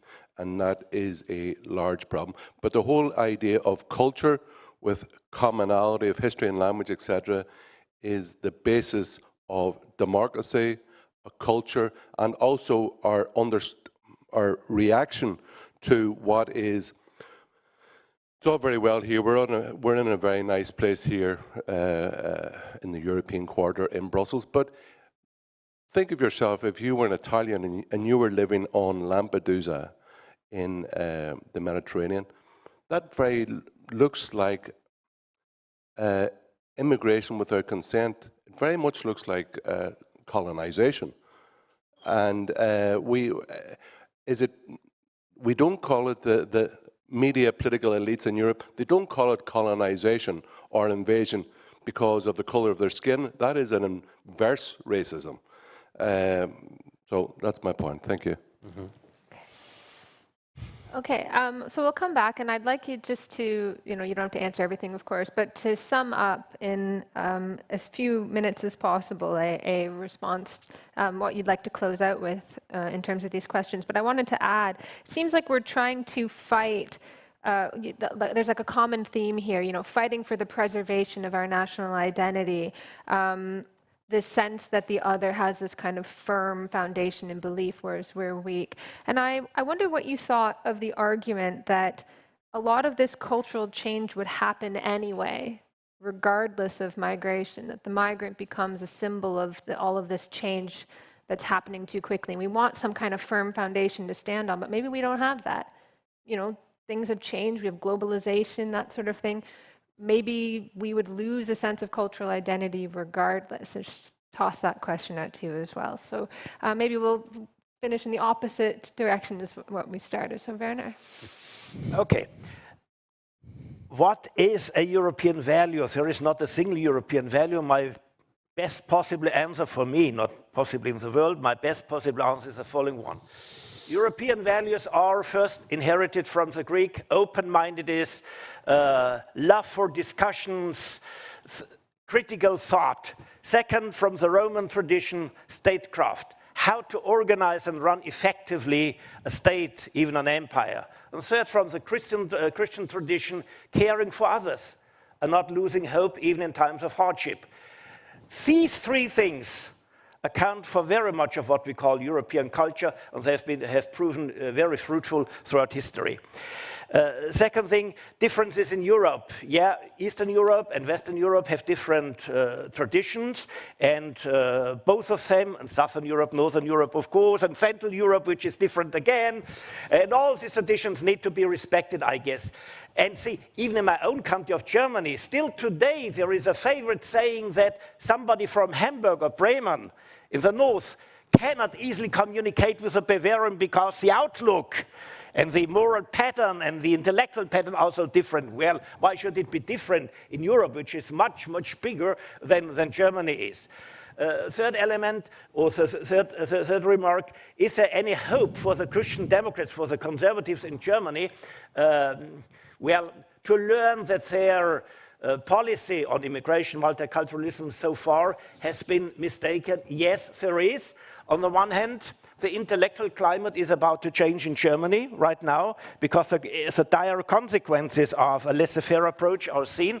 And second, and this is how representative democracy works and works so nicely, the rise of the AfD has put the Christian Democrats under pressure, and now many see and analyze and believe, which always has been the problem, that the AfD is on the rise because the conservatives did not really address or solve even the problem of immigration. And because there is so much pressure, this will change over the course of time. And Ashley, your last question, I unfortunately forgot. It was what? Oh, just whether or not this change would have happened anyway. Okay. Of course, there is always change, but there is a big difference between changes which simply occur and you don't have the power and the energy to resist, and changes you're promoting yourself. And the change promoting by idealizing immigration and by singing the praise of diversity every day, this type of change would not have occurred in this dimension, in this size, with this dynamics, if we had behaved differently. José? It's not the color of skin. We, thanks to the greatest civilizational enterprise in the history of humanity, that is the Spain, Hispanidad, we have around 600 million people around the world who think, dream, play, love, and live in Spanish. You know, our culture is their culture. I have more in common with, Equatorian, or it's me. It's like a brother. We think the same. We have the same values. Our family law is also the same. The concept of the nation is the same. So it's not the color. It's not the color of the skin. It's another thing, very, very much complicated. And when they say to us, you are like fascist, racist, because you are something like a Sweden social democrat of the 1950s, I say, come on, give me a break. I mean, you see what I have here? This is my brother. He's completely Indian, Aborigine from Bolivia, and we think the same. You ask a wonderful question, will be. Reality is going to put things in place, but not now. You have to wait. This is a long term. This is a long fight. I don't know if I'm going to see the victory, but we have to fight now, a good fight. What we, how can I say this without destroying myself? Careful, yeah, right. You are doing the right thing. It's something we didn't do. Yeah, we are overwhelmed by do-goodism. You don't. You have done the. So how is possible that the lesson we may ask Hungarians to learn from our mistakes, that there are powerful forces within your country. Outside, of course. Now we are in the heart of the beast. But within your country, there are powerful forces that will try to take out the power, to take on the power, doing the things, rising up the multiculturalism fact, and appelling the society for the do-goodism that we have done for many years. You're doing the right thing. I thank Hungary for showing the path and the lead, and try to open your borders for us when we have to move out from Spain. Thank you very much. I'll try to be very quick with my comments. I think to my Irish friend in the audience there, I think the biggest problem the Republic of Ireland is facing is, I wouldn't say it's necessarily Muslim migrants, it's more that much of the domestic population is quite disrespectful and lacking an appreciation of the country's Roman Catholic identity and heritage. I'd probably say Republic of Ireland is the leading European country when it comes to disrespecting its own Catholic identity and heritage, and much of that is actually internal. I think that in terms of would we see many of the problems we see in European societies, would they exist or not, whether or not that scale of immigration took place. As I said before, I think one of the biggest problems in the UK is that there's a lack of emphasis on the family unit, the conventional family unit. And I think that that's largely because people look at the institution of marriage very differently. There's more of an emphasis on individual freedom as opposed to understanding that marriage requires a degree of self-sacrifice. I'm sorry, you can't blame Muslim migrants for that. I'll be honest with you, because the one thing Muslim migrants do, they prioritize marriage, and having children is a very core vision when it comes to adulthood. So I agree, there's definitely concerns when it comes to multiculturalism and integration, but perhaps there's certain features of minority cultures and heritages that the liberal mainstream can learn from a little bit. I think one of the reasons the left is so keen on embracing cultures from far away, you were suggesting some of these things, is that Muslims, for instance, in a country like Sweden, we have gone beyond ideas. We're individuals, we're individualists. And we have a really hard time recognizing ideas, and we are stunned by people who have very clear ideas about what kind of life they want to lead. For instance, like a Muslim community, which is probably the strangest thing that would end up in a society like the Swedish. And what the left recognizes in a Muslim community, for instance, is the collectiveness and the strong ideas, and something they lack themselves. So it's a sort of idealistic embrace of the foreign. And as you mentioned, the migrant, of course, is a new worker in a sense. And transformation, when it comes to national identity, is a key word in our country. We're constantly on the move. We're transforming ourselves into even more modern ways of living. And I think the elite has no problem, as you were saying, Alka, with communities remaining on the outskirts of society, as long as they can, you know, have their own education, their own universities, their media debates, and so forth. And in my country, the reaction to this, of course, has been a new party, the Sweden Democrats, who grew out of the silence around all of these issues that we're discussing openly today. But 20 years ago, it was almost anyone who raised a question about migration or integration was immediately deemed social heretic, you know, somebody who would be silenced. And but it's different now. But the Sweden Democrats talk about national identity, but I'm not sure if they really have an alternative. They're basically old, mistreated social democrats who tired of their own party, and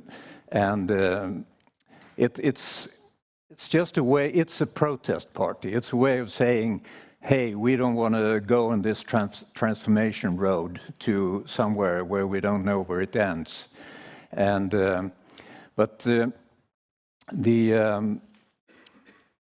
think for us the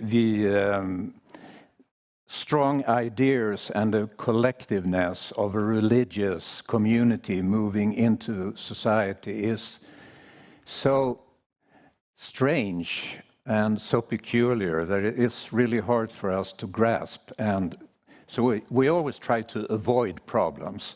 We're a country of consensus people. And when all of a sudden people who don't share this consensus move into our midst, we're at a loss. So I would say that's where we're at the moment. And national identity is, it's not really on the agenda, I would say, in my country. Okay, I'm sure the seeds of this conversation will germinate as we move through the day. So I'd like us to thank our speakers now. Thank you. And move on to the next question. Getting 2 minutes. I have enjoyed very much. Oh, thank you. Yep.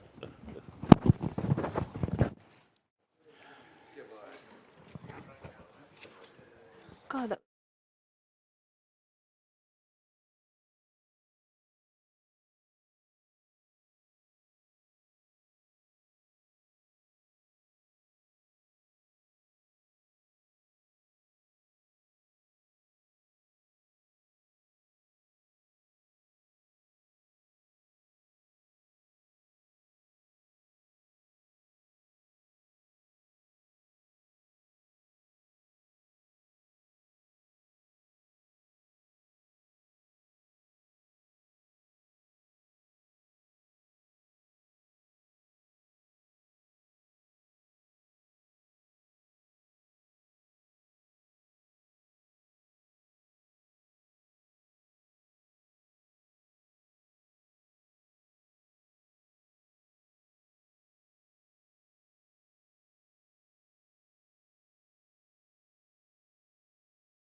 I want to swim, I don't want to sail. Okay, hi, welcome back, everyone. Glad you can stay with us and join us for this, the second session, which we've wanted to kind of put after the discussion we've just had, where we're already beginning to dip in a little bit to these questions of what actually is required in terms of social cohesion, and looking at how a society can hold itself together given kind of demographic changes, and the response of multicultural policies, and whether that helps or hinders that quest for social cohesion. I was thinking about this a lot over the last few weeks, and especially in that last session, when you think about the responses often of policymakers and elites when they're pressed with the question, well, hang on, how do people form a kind of cohesive society? Their responses are often quite bureaucratic, and so lots of countries, you want to naturalize into a country or even come on a long-stay visa, they'll often make you take a language test of some sorts. And not only are those language tests very, very basic at best, but also they're a very kind of bureaucratic exercise in that you go in, you tick some boxes in an online questionnaire, and that kind of entitles you to consider yourself as part of part of a country or part of a nation. And so hopefully in this session, what we'd like to do is move a little bit beyond kind of bureaucratic responses to the question of how you cohere a society together in the face of differences and diversity, and take a stab at drawing out something more meaningful in terms of what the responses should be in European countries to these problems of social cohesion that we all can recognize from examples. If you live in Brussels or in Belgium, they'll be familiar to you, right through to recent challenges. And we heard about some of the social conflicts in some countries in the last session. People could have also added to that list the kind of recent difficulties and the riots in France. So there's a lot for us to dig into in this session. I'm really delighted that we've got a wonderful panel to help us navigate our way through this. I'll introduce them all briefly. On my far right over there is Dr. Göran Adamson, who's an associate professor in sociology and the author of a book, The Trojan Horse, a leftist critique of multiculturalism in the West. You can read online in his biography, but we were discussing a little bit recently that book, which sounds a really useful intervention into this discussion, situating from a kind of left-wing perspective or history some of the challenges that multiculturalism as a series of policies kind of poses. So I urge you to go and look that book up. Sitting closest to me here on my right is Professor Bill Durodié. Bill is a visiting professor to us at MCC Brussels. We're very lucky to take advantage of his expertise there, but he's also a chair of risk and security and international relations at the University of Bath. He's held posts and taught and done research all over the world, and is author, kind of very importantly, of a new report for us at MCC Brussels, looking at the way that the EU uses and abuses the Eurobarometer polls to confer legitimacy on EU policy. So you can find that report on our website. Then sitting on my immediate left here is Professor Paul Cliteur, who's a professor of jurisprudence at Leiden University. Paul is a really rare interdisciplinary figure. Usually when people say the word interdisciplinary, it makes me reach for my shotgun. But Paul is a kind of a really good model of that, moving across history, philosophy, and the law, both in its kind of theoretical and practical applications, and also outside of academia, has a political involvement with the Dutch political party Forum for Democracy. So really delighted that Paul's with us. And then last but by no means least is Dr. Arta Moeini, who's a visiting research fellow to us at MCC Brussels. He kind of by trade is a political theorist and a scholar of geopolitics, international relations. He's looked at a variety of questions at the Institute for Peace and Diplomacy related to international issues, but also situating those kind of geopolitical challenges within the realm of culture and within the realm of kind of the diverse national cultures that make up, obviously, the international space. So can we welcome all of our speakers?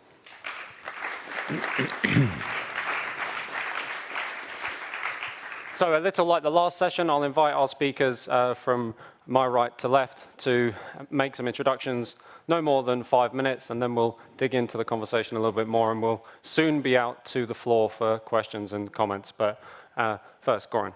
Thank you very much, and thanks a lot for inviting me. It's a pleasure to be here. I will try to be rather brief, because I prefer to have a discussion than just talking away for 10 minutes. What I'm going to do, I'm going to try to unpack, as they say, the very title of this panel. The title is called United in Diversity. Can multiculturalism hold a diversity together? So my first question here is quite simple. It is united in diversity. I actually question that, because in my view, you can't have it both ways. You simply cannot have it both ways. Either you strive for unity, you strive for cohesion, you strive for similarities, you go for the common ground, for proximity and all of these related ideas. Or you may favor, if you so wish, difference, distance, confusion of tongues, lack of understanding, etc. So you can favor, if you so wish, unity, or you can also favor, if you so wish, diversity. But you cannot favor both at once. That is not possible, in my view. I think that's a bit of a delusion, because they are polar opposites. You just cannot do that. You can say you do, you can claim you do, you can have conferences, you can have seminars, you can govern countries, under these banners as much as you wish, but it still doesn't work from, I would say, a logical, philosophical point of view. These are two very different ideas. So what has happened is something, I would say, intriguing and interesting. We used to favor equality. But now we are supposed to favor lack of equality. We used to favor similarities, and now we are told we should cherish the virtue of difference. Everything under the icy banner of multiculturalism. So things have changed, and this is also, I referred to it in my question before when I cited an old, very nice former Swedish prime minister, social democratic prime minister in Sweden, who was talking about Sweden being virtuous because, or lucky and happy country because we had a homogeneous society. So you have these shifts, and this is not a conflict between left and right. This is a conflict at the heart of left-wing ideology, or moderate left-wing ideology. I think that's worth mentioning. The next point here, which relates to the title, United in Diversity, Can Multiculturalism Hold a Society Together, is something that you hear very often. A kind of optimistic idea, an optimistic, perhaps a little bit naive idea. And it goes something along those lines. We must focus what brings us together.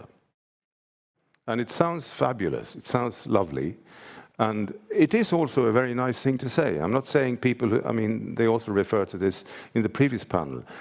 We are not claiming that people are necessarily evil-minded. They are good-natured and they want to do good things. So they say we must focus what brings us together. Right, so what I'm saying, my comment here is this rests on the optimistic, or should I say, again, the sometimes naive assumption that we always have something in common. That we always have something in common. The one who seeks, he shall find. We just need to look for it. We need to look for it, we need to search for it, and then we will find it. That's, the logic behind this idea. But sadly, this might not be true. This entire idea does not work if we have nothing in common. It does not work if we have nothing in common. If there is nothing underneath that unites us, then you can go look for it till the day you die, and you still will not find it. And I'm not saying that one is better than the other. I'm just talking about mere differences. It's the problem of difference. There might be absolutely nothing in common. And what do you do? Anyway, so in order for this whole optimistic idea to work, we need to have something in common beforehand. For instance, I have some Tunisian friends, and we all play chess. So this is a lovely thing we share. And if we hadn't played chess, we wouldn't have had this common, thing that can bring us together. So there has to be something in common. If it doesn't exist, you can't do anything about it. That's the point. So without any pre-existing common ground, these ideas have no meaning. And I do believe that this optimistic or naive, I would say, assumption that our differences are merely superficial, that the differences are superficial, and that the commonalities are always at the core of our existence, is very central to the whole multicultural delusion in which we are living. There are so many delusions in the multicultural ideology, among the multicultural entourage, as I used to refer to these people. But so it's like a cobweb. It's an intellectual. It's so complicated. But this is just one of these contradictions or delusions, actually. Okay, so the last thing I'd like to bring up is the question. The somehow subtitle of the title here, can multiculturalism hold a society together? That's a good question. Can it hold a society together? And my answer to this is that it depends. That depends. If we talk about the overarching society, the host community, Germany, Sweden, into which these people migrate, into which migrants, wish to live, the answer, in my view, is no. Is no. Because the basic idea of multiculturalism is not to foster shared views within the wider community, but to undermine them. And this is supposed to be a good thing. This is supposed to be a good, virtuous thing, that we have this diversity. Instead, the net result is that societies will become increasingly fractured. But, and this is why I said it depends whether societies we will create unity or not. But there is another society within the multicultural society, when the idea of multiculturalism and diversity has been finally implemented with the assistance of universities and the media and so forth. Another society within the multicultural society, namely the ethnic minority. The autonomy of the ethnic minority is the pillar, I would say, of multiculturalism, or at least one of the core ideas of multiculturalism, the virtuous identity and the right of the ethnic minority to live according to its principles, its ideas, etc. And this particular smaller society inside of the larger, wider host society is often run, not always, but often run by conservatives, often religious conservatives, who cherish and will implement a very homogeneous ethnic minority, often to the detriment of women and secular-minded people. Yeah, sure.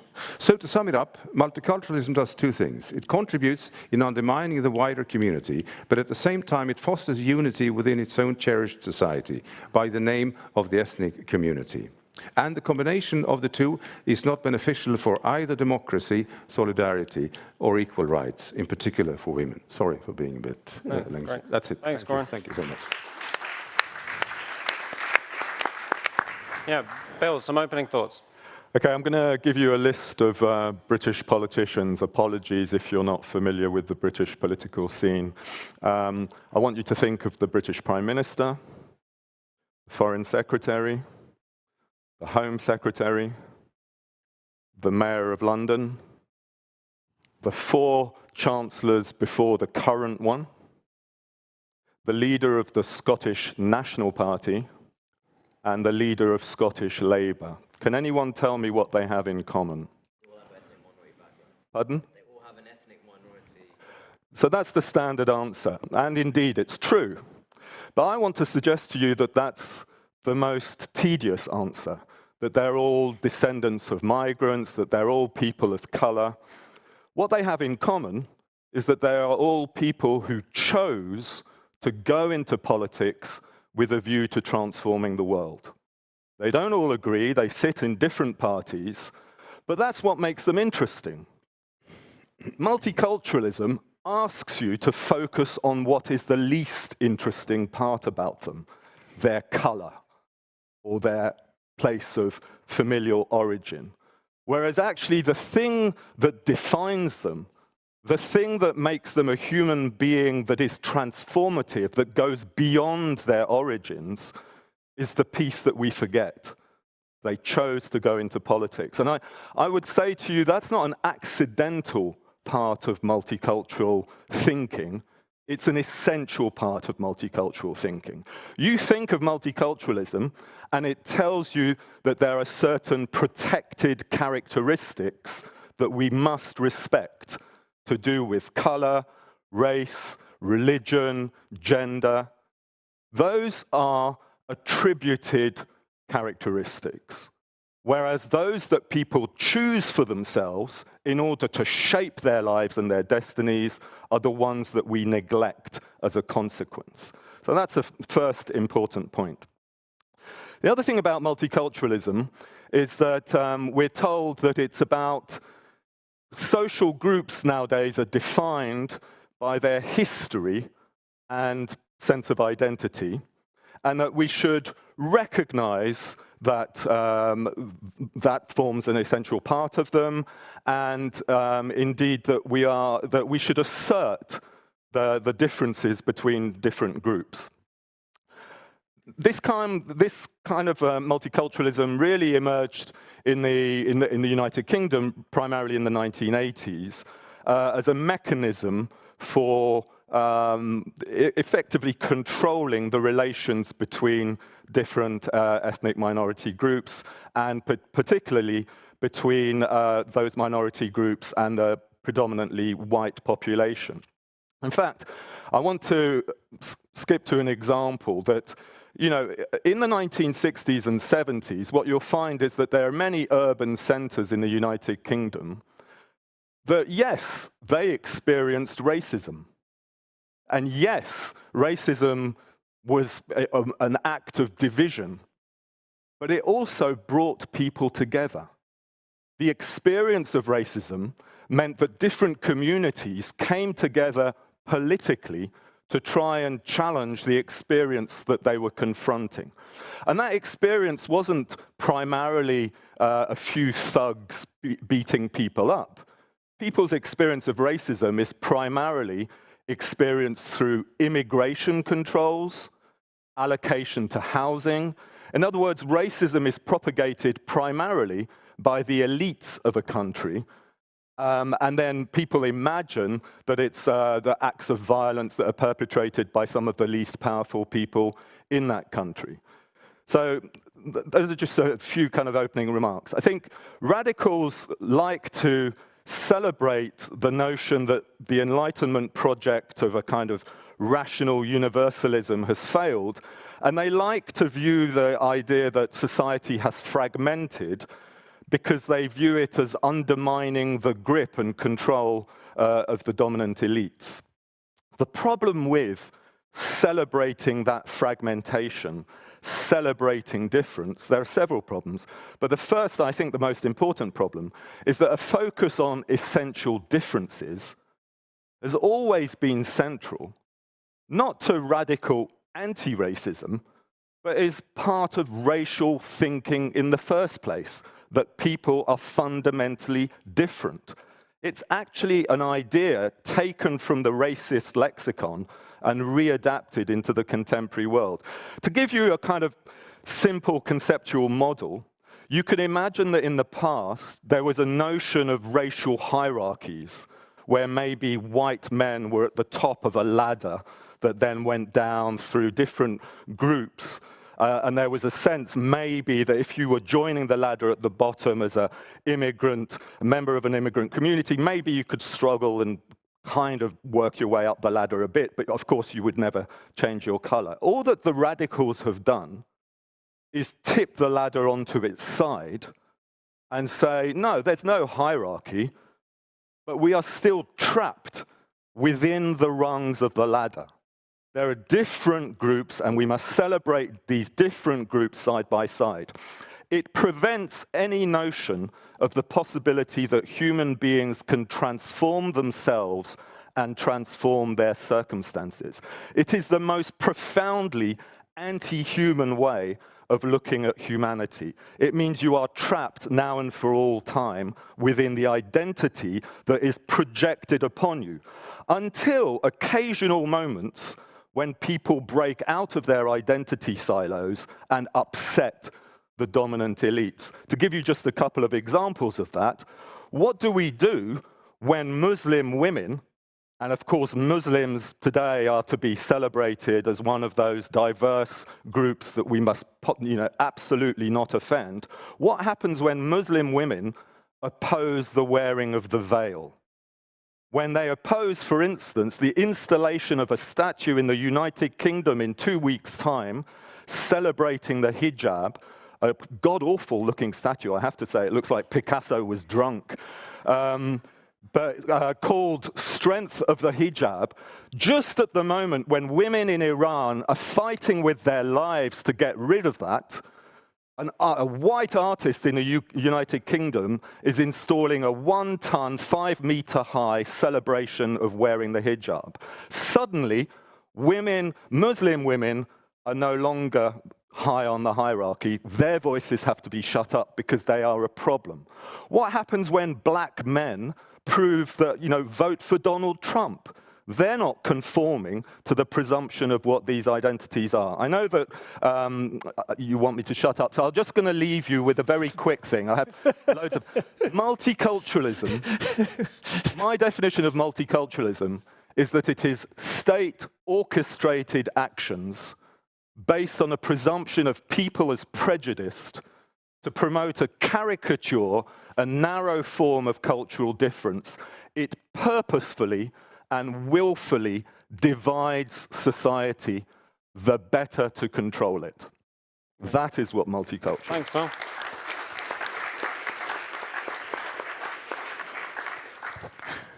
Thanks a lot, Bill. Paul, some thoughts? Yeah, some thoughts. That's that's not very easy. When you start at 10 o'clock, then you're the first speaker, then you can, your own story you can send out to the public. But I've heard so many very interesting things also in the previous session that I'm really confused. Well, let me start by thanking you for the invitation. Frank Furedi's book on Hungary and European values was for me absolutely an eye-opener as on this topic. So I'm very happy here to be here on this symposium, on this conference, to join him in ventilating some thoughts on this subject. Well, let's start by yesterday evening. That was a very interesting multicultural conversation and a multicultural assembly that we had there. People from different nationalities with different ideas, and we were talking about the books from all kinds of cultures. So on the individual level, is being a multicultural individual is really an enrichment. I'm a great fan of the German philosopher Arthur Schopenhauer, who was a cosmopolitan, 1860. He was very well versed into German culture, German philosophy, Indian philosophy, Buddhist philosophy. He knew the whole world literature. He read all the books in the original languages. So he was a kind of model for a multiculturalist individual. So somewhere the basis is not of the concept is not bad, perhaps, but things have gone terribly wrong somewhere. Multiculturalism developed into the whole diversity thinking business, and from diversity we went to woke, which is a very aggressive ideology, basically very inimical to free speech, to freedom of thought, to tolerance, and basically an undermining of all the values that we pretend to stand for. That's my first remark. Now, can Europe survive multiculturalism? Then we have to go back. what Europe are we talking about? Do we talk about the countries in Europe, about people living in Europe, some European institutions? What are the ideas of the Council of Europe, for instance, of multiculturalism? So there's a variety there, but let's focus then on the European Union. And the European Union has a certain vision on what they see as multiculturalism, and that's articulated in Article 2 of the Treaty on the European Union. And what do we find there? That's interesting, perhaps. Quote unquote, "The Union is founded on the values of respect for human dignity, freedom, democracy, equality, the rule of law, and respect for human rights, including the rights of persons belonging to minorities. These values are common to the member states in a society in which pluralism," there we have our multiculturalism, "pluralism, non-discrimination, tolerance, justice, solidarity, and equality between women and men prevail." So, if you analyze that text a little bit further, then you see, first you have a basis, you have an ultimate foundation of all values. That's human dignity. That's what we are supposed to share in the European Union. The idea of human dignity, the ideal of human dignity. Second, this implies also a positive attitude towards freedom and equality for humans. So no animal rights activist here, but for humans. Third, freedom and equality can best be safeguarded by the adoption of democracy, the rule of law, and human rights. And then fourth, it's a bit messy then, what happens there. The text formulates also some ideals. Pluralism, non-discrimination, tolerance, justice, solidarity, and equality between men and women. Now, what I want to emphasize with regard to the question, can Europe survive multiculturalism? That is something that one of the previous speakers, Ehsan here, also emphasized, that you always need to regulate plurality and pluralism. You need a firm basis, the rules of the road, some generally accepted rules of the game. You cannot, well, all the games that we do are all rule dependent, and there you need a monoculture, and we need a monoculture regarding to this Article 2 of human dignity, freedom, equality, and also democracy, the rule of human rights. And if you realize that and you focus on that, then you can have the pluralism and the non-discrimination and the rest of the fourth element. I think that's a good. So you can develop a sound idea of multiculturalism, but the train has got off the road. That's basically what I would like to contribute. Great, thanks a lot.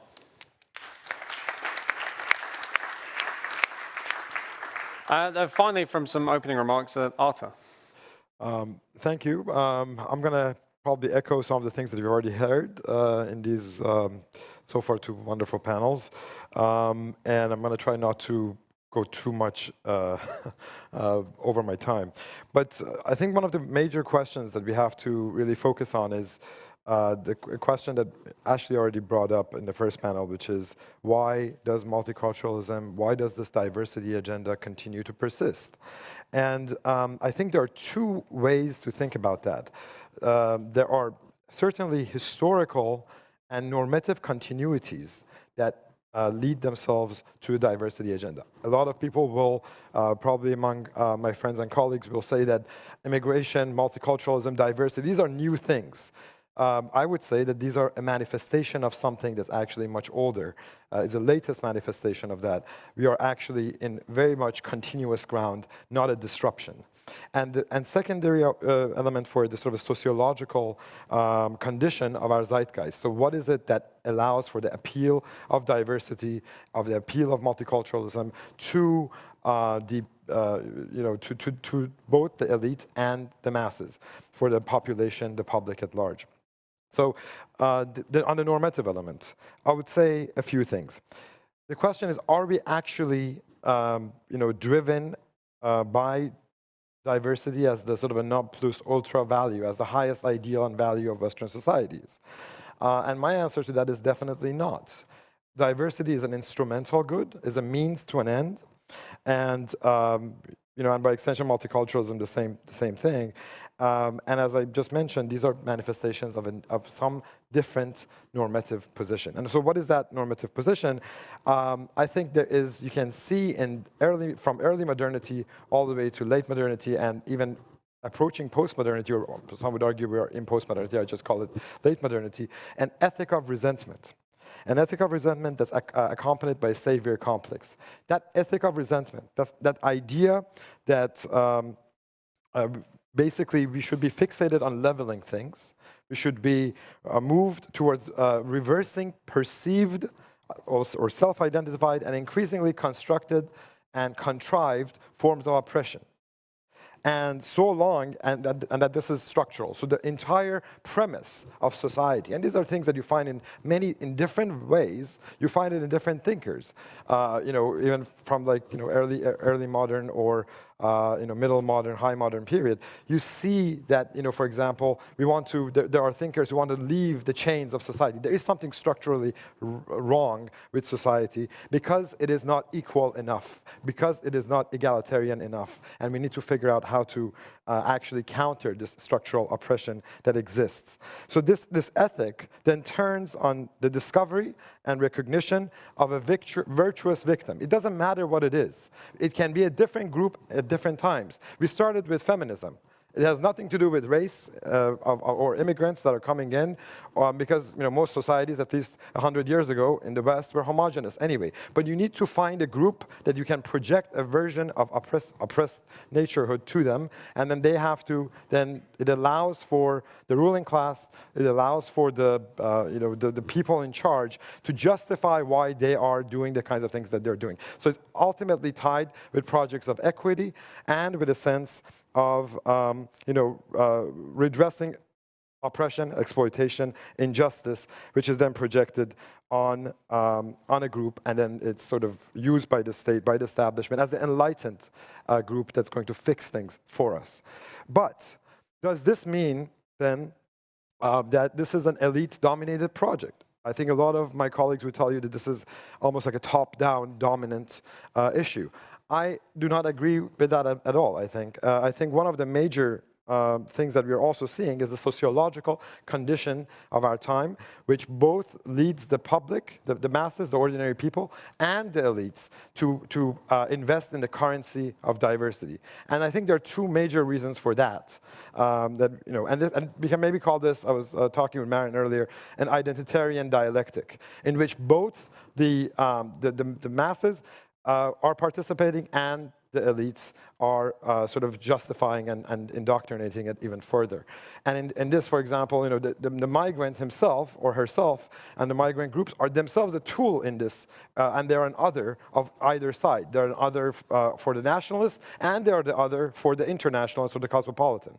So it's not so simple as one thing is coming and we should all unite and fix this problem. It's a systemic problem in Western civilization which comes from this sort of ethos of resentment, or ressentiment, as Nietzsche would say. And so what are the two major crises? And I'll try to wrap up soon. Two of the crises that we are facing on the sort of the bottom-up side. The masses are increasingly feeling uprooted. They're delinked. There is a crisis of meaning. And in the absence of meaning that's tied to a collective feeling or myth of what we are and who we are, we have to figure that out. Everyone is told, be an author of your own story. That's impossible. We are cultural and communal beings, and culture is not just throw around word that we have to use to just make things, sell things or make things happening for us. So it's very important to understand that crisis, the crisis of meaning in society, lends itself to something which we can call identity consciousness and explosion of identity groups. So the identity group becomes basically a substitute for meaning that you can take very easily just by the color of your skin or your sexual orientation or something else. But that is not real meaning and is not sustainable over the long term of any personal life, which is why we have to constantly change the borders of this, move towards a new direction, and create new identities so that the trans identity will be against the feminist identity. It will always move towards that direction because we also tell people that they have to be able to define these themselves. And even so the boundaries in the identity groups are also themselves not fixed. And finally, a crisis of authority. And this is where the elites come in. If you have a crisis of legitimacy, and liberal democracies everywhere are facing a crisis of legitimacy, you have these kinds of salvation projects of trying to level the playing field create a certain diversity effectively, and difference becomes something that's weaponized by the state, by the ruling class, that's able to then say that this is why I need to be in charge so that I can advance this social engineering project. Bill is absolutely right that a lot of these people are here for transforming the world. He thinks that's a good thing. I think that's a horrible thing. I don't think people should always be here to try to transform the world, because they try to then micromanage, centralize, and create a more powerful state. So in that sense, I'll just say this and end on that. I think so long as the arc of diversity bends towards equity, diversity will not create an actual pluralistic world of distinctive cultures, but one of conformity and global homogeneity. Is actually completely paradoxical to what it wants to create. And both the nationalists and the internationalists, the universalists, are complicit in the language games and the cycles of recognition and denunciation or demonization that diversity agenda works around or functions on. So thank you. Great, thanks so much, Arta.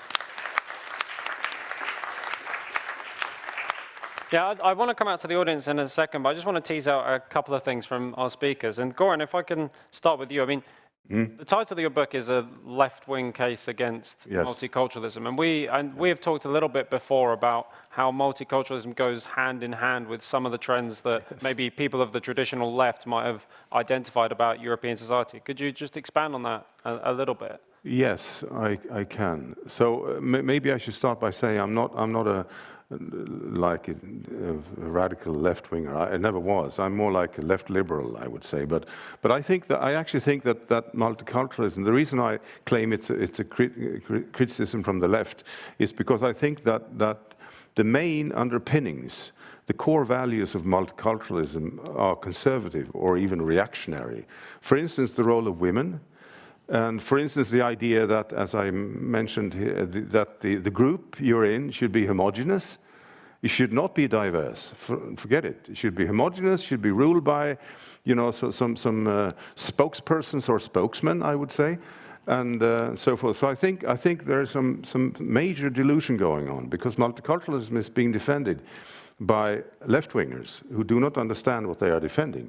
And it's been criticized by right-wing populists, even though many of the ideas of multiculturalism are actually very, very conservative or even reactionary. So I think there's some funny things going on here. And I think that if you have a look at traditional or classic left-wing, I mean, not like Marxist ideas, but social democratic ideas, such as modernity, the idea that you should have equality between men and women, and you should have democracy, and you should have the rule of law, you should have one law for everybody, and all of these things, and then you compare it to the virtues of multiculturalism, cherished mainly by Green Party members and people on the left. You realize there is a terrible confusion going on, because they do not seem to see that what they are defending is not what they believe they are defending. And this also relates to another idea, I think is quite, or idea, but problem, when you talk to multiculturalists. Because if you talk to a Marxist, or if you talk to a conservative, or if you talk to whatever, anybody or a liberal, you know that these people know what kinds of ideas they are in fact defending. So the conversation can be pretty straightforward and interesting and clear, But when you talk to a multiculturalist, that happens all the time, you realize that you're confronted with someone who has no idea what kinds of ideas they actually are defending. So it's an absolute confusion. You are standing there trying to talk, to have a conversation, and it simply doesn't work.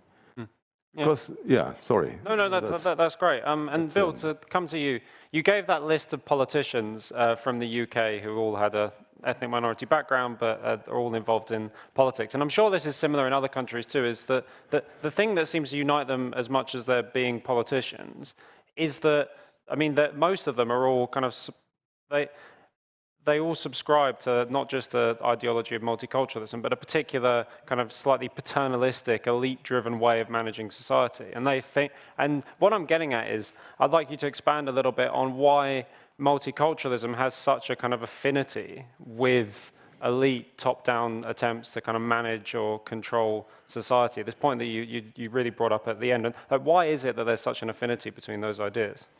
Okay, look, I gave that list not because I agree with any of them, right? But just to provide a sense of the range of different politicians. And, you know, I take Arta's point, but presumably we all want to see a better world. And, you know, that to me, getting involved, putting your head above the parapet and becoming a politician is quite a step that ought to be respected, even if you don't respect their ideas. I think the fundamental confusion in this discussion, which is partly, you know, I should have made the point a bit clearer, is that there's two different ways of understanding multiculturalism. There's multiculturalism as a lived experience.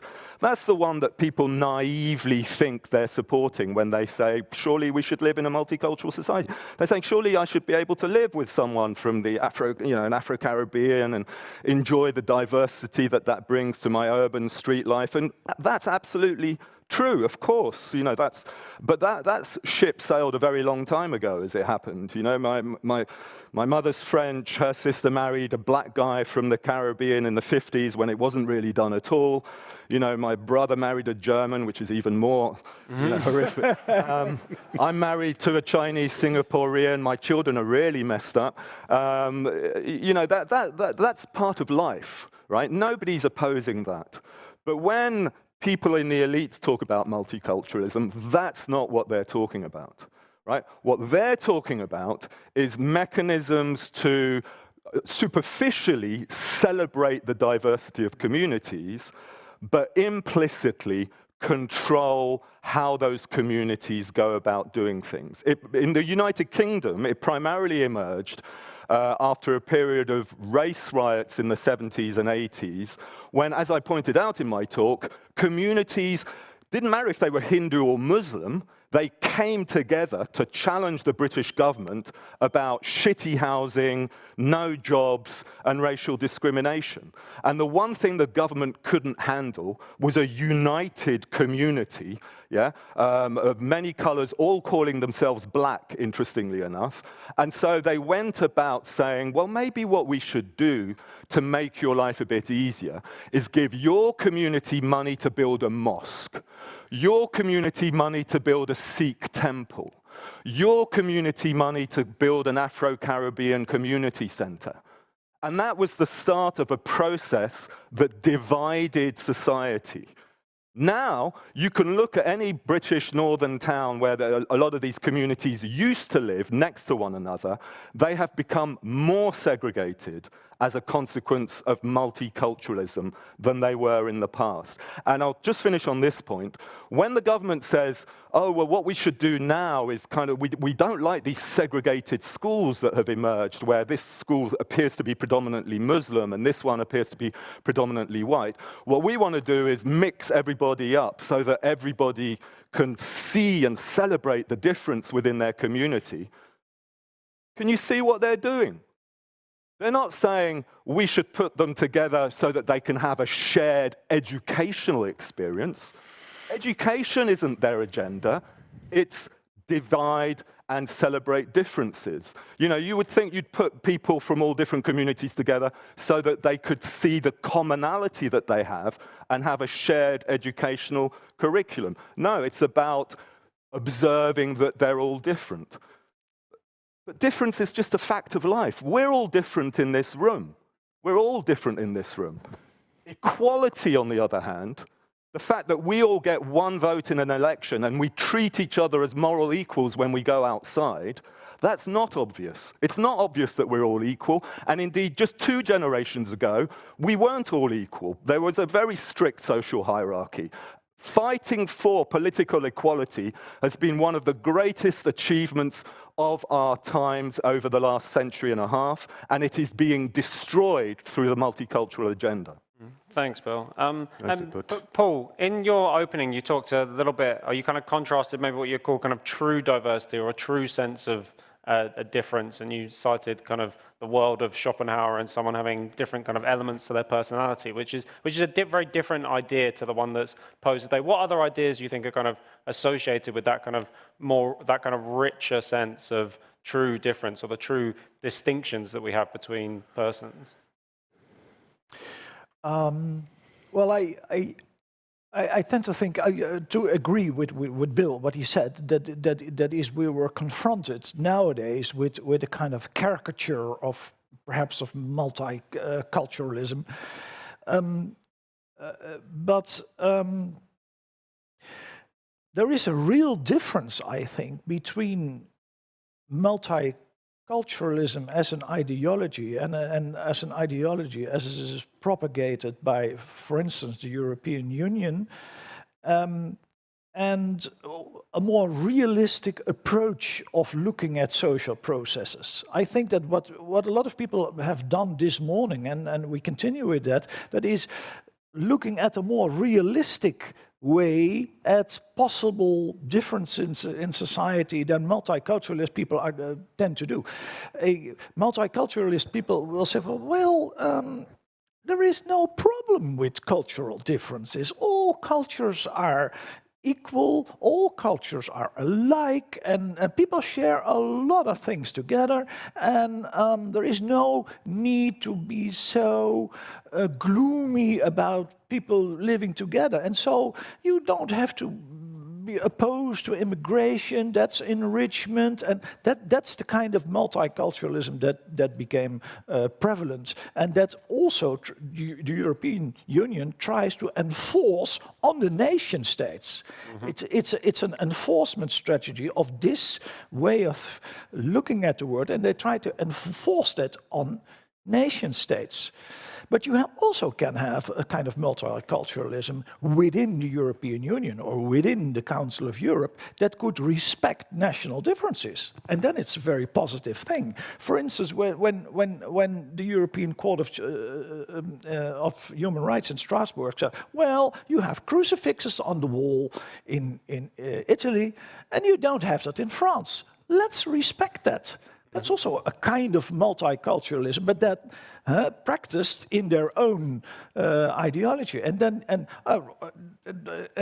well, in that sense, multiculturalism can be fruitful in the sense that it respects national differences, and that you leave the Queen intact in Great Britain, and you respect that that he was died under the guillotine in France, and well, that's diversity, isn't it? But that's never the diversity that gets the main emphasis. Yeah, and then Arta, that leads me on nicely to what I wanted to ask you. So I know in your work you talk a lot about cultural pluralism, and I just wanted you to expand on that as a kind of counterpoint to multiculturalism. What does the world of differences of opinion, of ideas, of religion, and all the rest of it look like that's not multicultural? Right. Well, I mean, I think one of the, and thank you for the question, I think one of the major parts of this and this whole debate is we are talking about multiculturalism, and we need to think about what does the word actually mean, and does it actually do what it wants to do.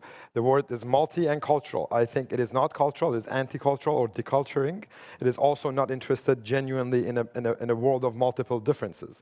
So when I talk about global cultural pluralism as the opposite to this idea of multiculturalism, and I think in the last panel Lars made a similar kind of point, if I remember correctly, which is, you know, these cultures, these traditional cultures are celebrated when they are basically a guest or an immigrant in a different culture or a different nation state, but they're never, if the same culture tries to celebrate its own thing, its own values, its own rootedness in their own society, it will be sort of, you know, you're nationalistic and you're moving towards illiberal movements and all that stuff. So which one is it, right? So, and I think what the problem is that we have to understand that multiculturalism is not interested in culture, and that's sort of my major critique of multiculturalism, because if you were, genuine authentic cultures are formed within more cohesive groups in the first place.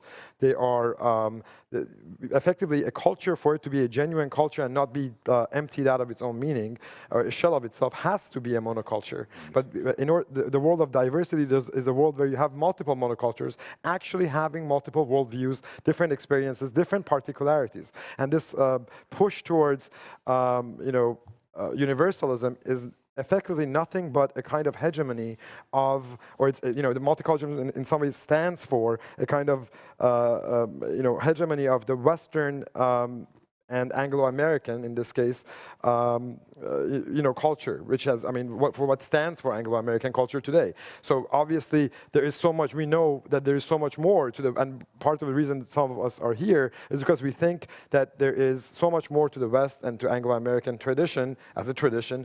But what we are today, in a position where for most of the world, Anglo-Americanism is equivalent to this kind of woke multiculturalist idea. And so that stands for the culture, but it also is a hegemony of these ruling class, this kind of general class of people who think themselves or think of themselves as,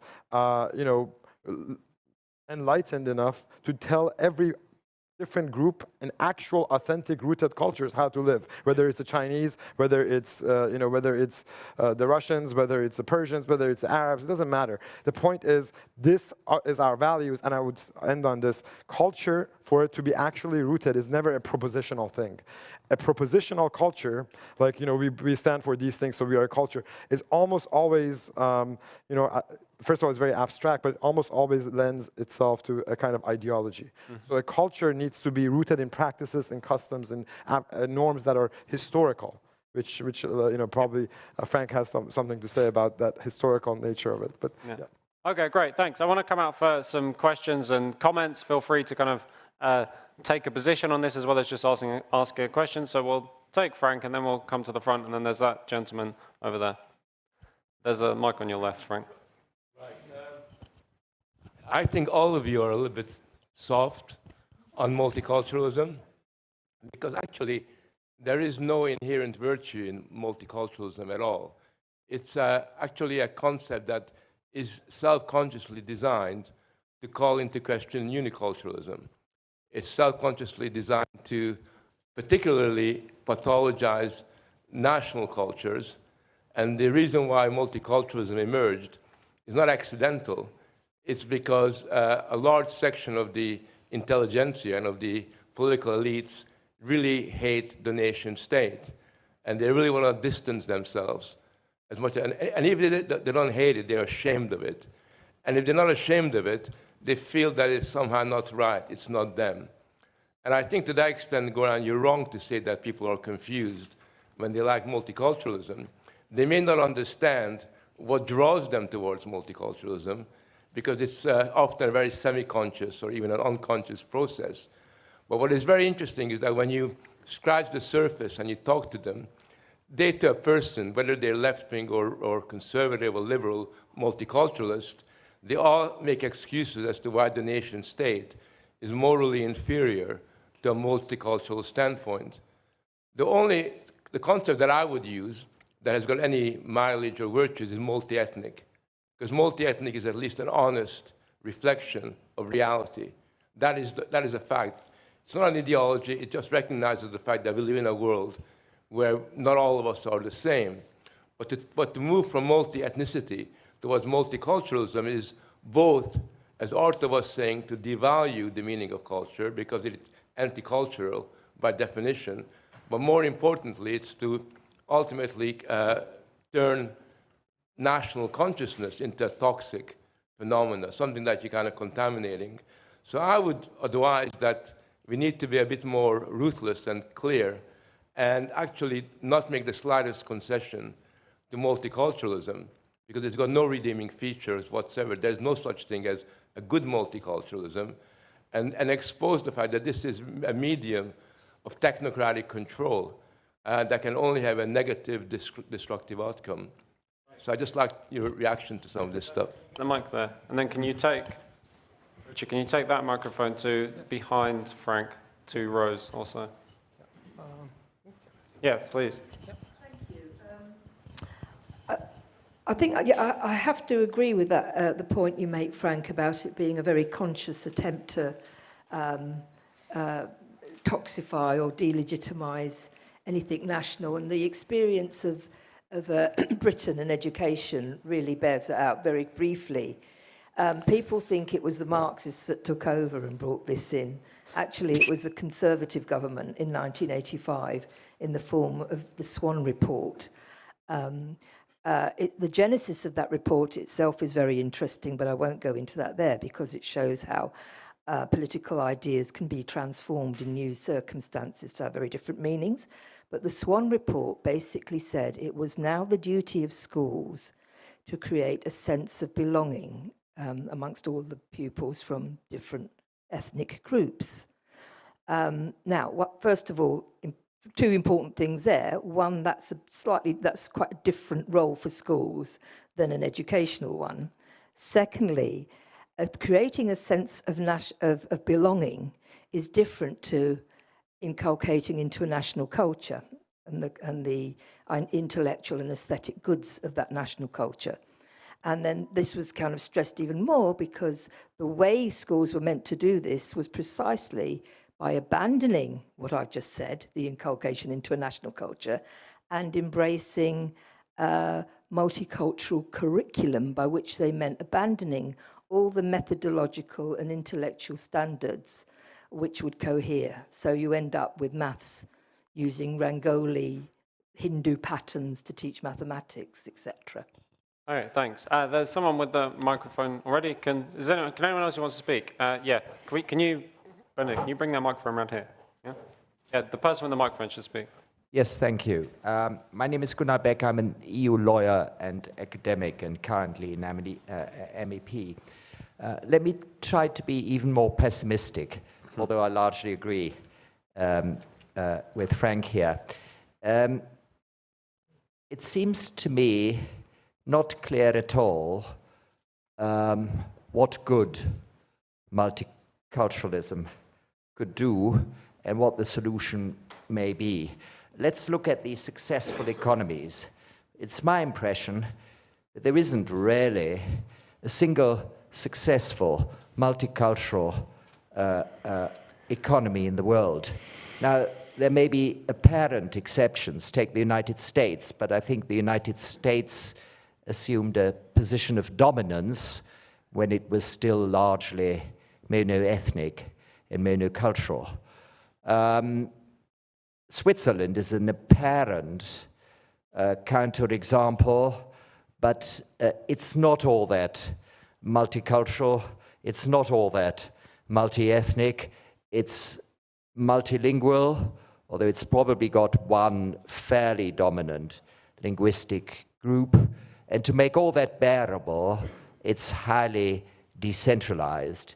And then a third possible counterexample may be Singapore, an apparently multicultural society, but again, it's monolingual increasingly. I mean, Chinese is spoken, but official language is English, and about 90% of the population, I believe, are of Chinese origin. So I'm struggling to find that one successful multicultural society. It seems all multicultural societies are in decline.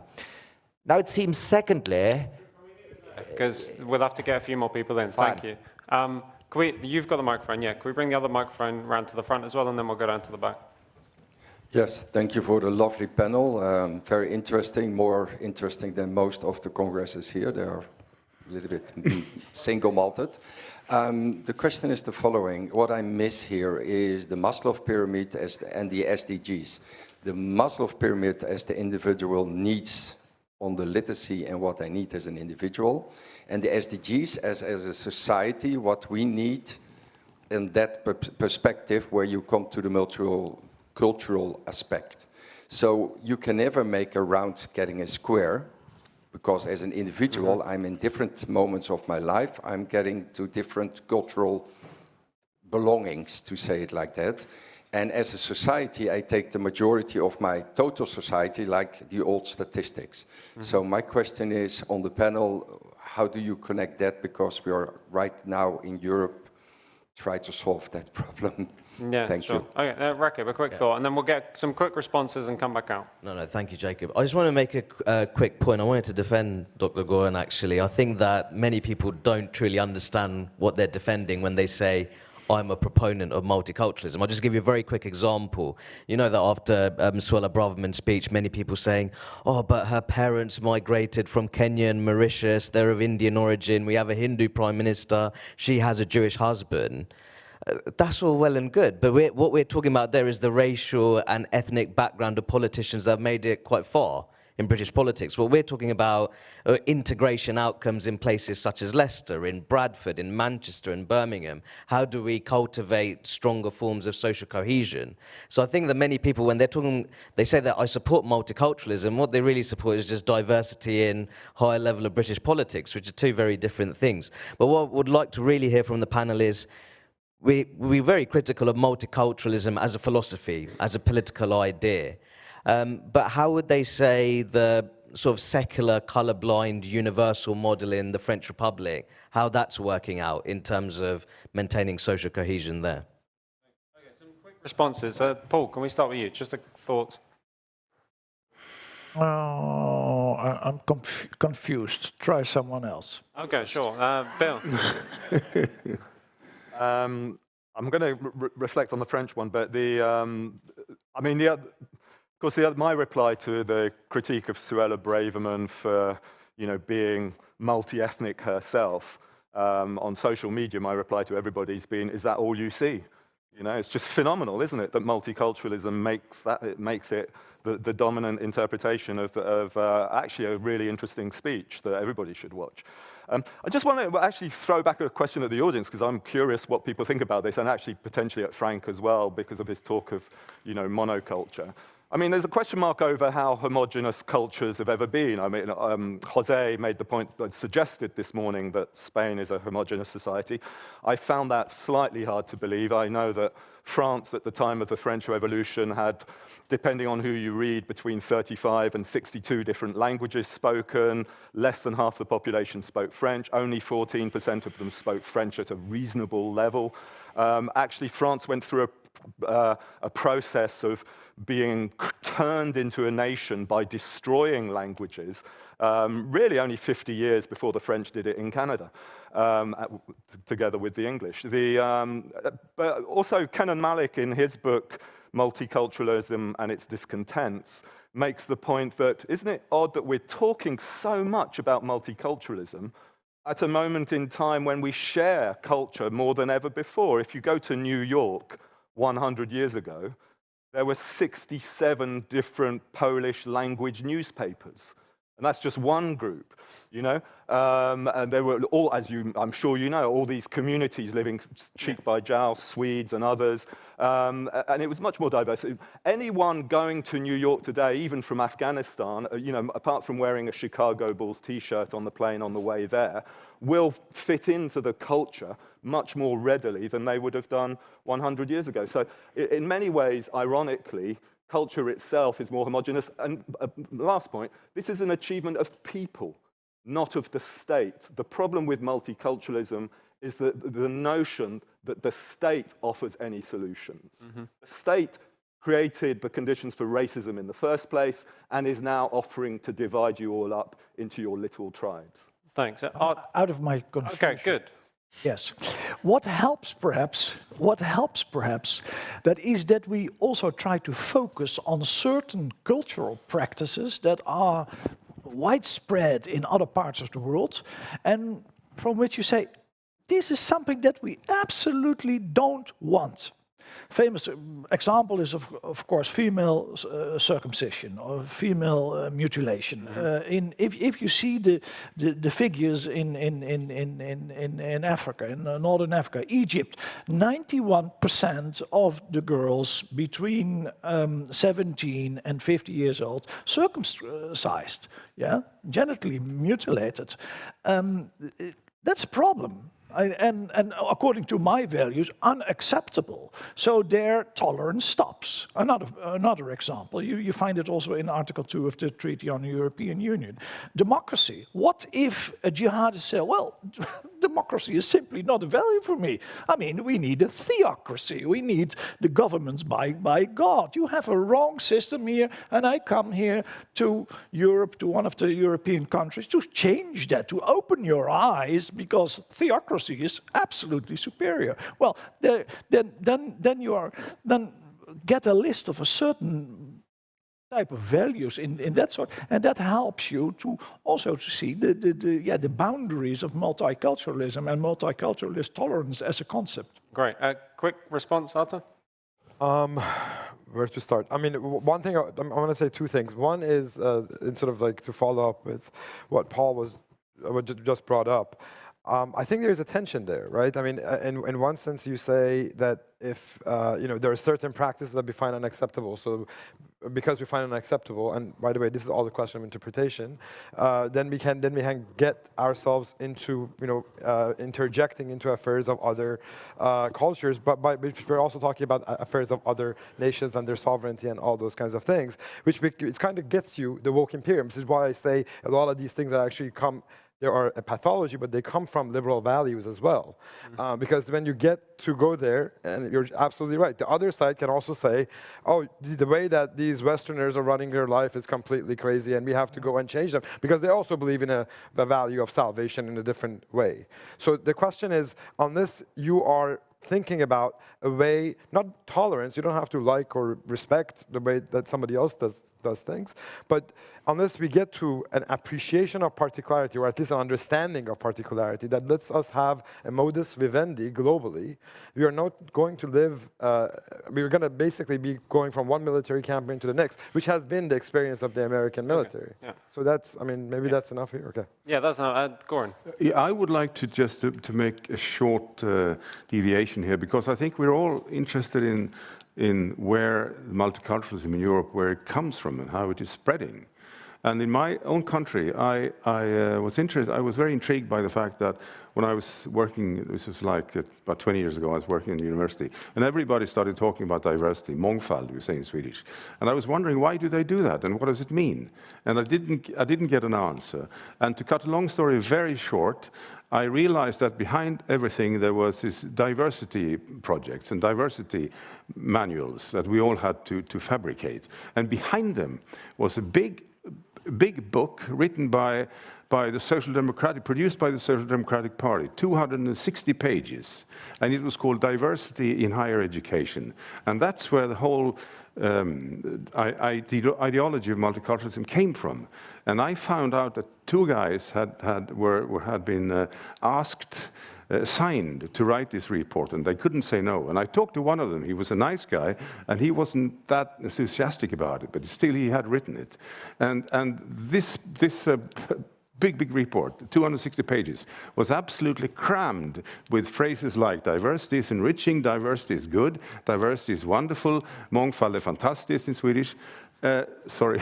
and I asked him, so how do you prove, what are your arguments in proving that diversity is so good? How do you give evidence for that? And then he looked me straight in the eye and he said, we don't. They had no arguments. It was just sorry, I just want to finish. It was based purely on emotions. Yeah. And on a kind of sentimental idea. No rational arguments, no reason behind it. Okay, that's good. Okay, we'll let everyone sum up in a sec, so we have to take a few more people from the floor. So there's two people at the back, I think, that we want to take. Anyone else who wants to speak should put their hands up. Okay, two people at the back, and then you'll have to sum up very briefly, I'm afraid, panel. Of course. Yes, thank you. I'm Gerrit Sprit. I'm here in private capacity. I'm not representing anyone. And I've been following this interesting debate, but I'm still a bit confused. Maybe that's part of the multicultural thing, to be confused. What is the panel in fact debating? Because I've been hearing people say, okay, multiculturalism is the fact of diversity in society, right? Then you can say multiculturalism is a way of dealing with this diversity by people, right? A kind of personal philosophy. Is this what we're discussing? Is it what the government wants to do with it? You know, because then you have the debate, do we have a lead culture? Do we not have a lead culture? What is the lead culture? So do we have a pluralist government policy? So Is it living together? Is it how to deal as a person with living together? Is it how the government wants to deal with people from diverse backgrounds living together? Are we talking about the onslaught of what we say, the cultural result of globalization, right? That people just end up living together and then you have to find the way to, so it's not clear to me what the panel is in fact. Are we discussing Benedict Anderson stuff? How, you know, nationalities are social constructions and have power plays going on. So it's not really clear to me what the panel is in fact discussing. That's good. So for your summing up, you can more precisely take aim at the target that you want to hit. There was Maren, did you want to speak at the back? Thank you. So I think we've already mentioned that the idea of multiculturalism is not very fashionable at the moment. You know, Angela Merkel said it, it's over. Suella Braverman said, run its course. So we're just talking about diversity now. And I just wanted to ask the panel, what do you think comes next? You know, what's after? If this multiculturalism is seen as unfashionable and doesn't work, we see ghettoizations in most countries. So, but how does this ideology then sustain itself? What do you think? Oh, so some very quick final reflections. Arta, do you want to kick off? Sure. I'll try to answer, I mean, at least my thoughts on what, to Maren's question. I mean, I think that multiculturalism, as I mentioned earlier in my remarks, was just the latest manifestation of something else, right? And so multiculturalism, which is deeply tied to the question of immigration, not that the problem of immigration is over, it is not, but I think elites are learning that, you know, there are different sources that they can use to have that sort of the sort of virtuous victim from. So they can go back to thinking about, like, that's why the awareness, the idea of being woke to social injustice is now so big. You know, the woke culture is you know, become the new kind of multiculturalism, I would say.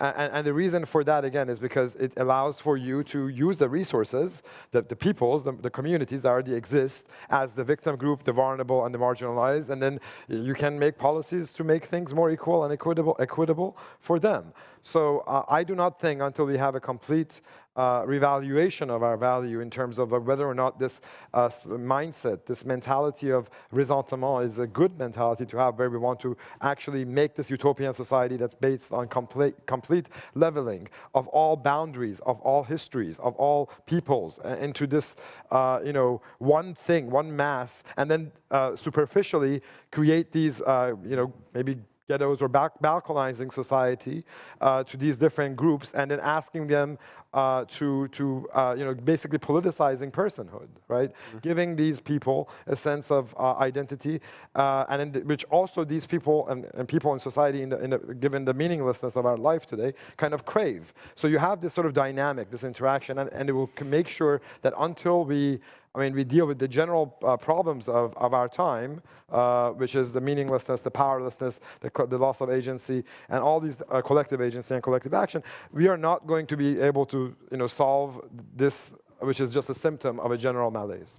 Great, thanks, Arta. Paul, final thought. Yeah, well, also for the gentleman at the back seat there, the meaning of words is its use. So I think that multiculturalism, diversity, woke, you can give definitions of all those concepts in a sense that it makes sense, that they make sense. But I think that multiculturalism and also diversity thinking has been used as an instrument to undermine the nation state. So Frank made that point before, and I think that's a very dangerous situation. And you should also be skeptical that people invoke those concepts. People who invoke diversity usually are not in favor of diversity. They have a whole list they are against. All the diversity and inclusion officers at the universities, they have a whole list what they want to exclude. Right-wing people who do not have the right ideas on the gender ideology and those kind of things. So we didn't address it yet, but we should also engage into the propaganda around multiculturalism. Yeah. Yeah, very important point. Bill, final thought. No, Paul's really right. I mean, you know, Muslims are, as I pointed out, held on a pedestal until they oppose the LGBTQI, lessons in school, at which point it becomes quite a sensitive subject, and then we can't talk about them because they're challenging another of the diversity agendas. I think, we all like to think that we're living in a very tolerant age, but the reality is that, and again, Paul pointed out, words change their meaning. Tolerance doesn't mean what it used to mean in the past. What people mean when they say tolerant is they mean they turn a blind eye to people who do weird things like dress up in, sexual bondage gear and walk along the street. They just turn it, I tolerate that. Whereas, that's indifference. That's not tolerance. Tolerance used to mean, robustly engaging and saying, well, I disagree with everything you say, everything you do, sexual genital mutilation, but we won't come to blows and kill each other over it, But it's to have a robust discussion. Hopefully we're having a robust discussion, even if the direction's not completely clear. Yeah, great. And finally, Göran. Yeah, I think tolerance is an interesting concept. Someone said once that tolerance is when you can't get rid of people you don't like, you need to tolerate them. It's not love, it's not appreciation, it's not even concern. It's like something very, very mild, something very, very cold. And a society geared by tolerance, in my view, is not a very happy society. It's a pretty formalistic society. And speaking about, just mentioning this, you also mentioned it when you talked about multiculturalism. I think there is the elephant in the room when we talk about multiculturalism, because we don't talk about Swedish culture as opposed to Dutch culture or as opposed to Vietnamese culture. It is mainly about Islam. Mm-hmm. So when people talk about multiculturalism, they are talking about problems or challenges related to Muslims and to Islam. So when people are in favor of multiculturalism, they are somehow, I would say, favor of the idea. They are favoring the idea of Europeans or Swedish people living with Muslims. And I don't think you need always to take sides here to have a normative opinion about it and say things that what's good, what's bad. You can just be very cool and like a sociologist like I am and say that it might not work that well. I've been living in Jordan for 6 years, and it was a great experience. But I realized that people in Jordan, even people I play tennis with, nice guys, nice women, they are very different. And you don't need to say that someone's bad, someone's good. But people are simply different. And that is a huge challenge. So, yeah, so that's my comment. Okay, great. Can we thank the panel for a lovely discussion? There's now a short coffee break until 1:45, until 2:45, so we'll see you back all in here at 2:45.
Good afternoon.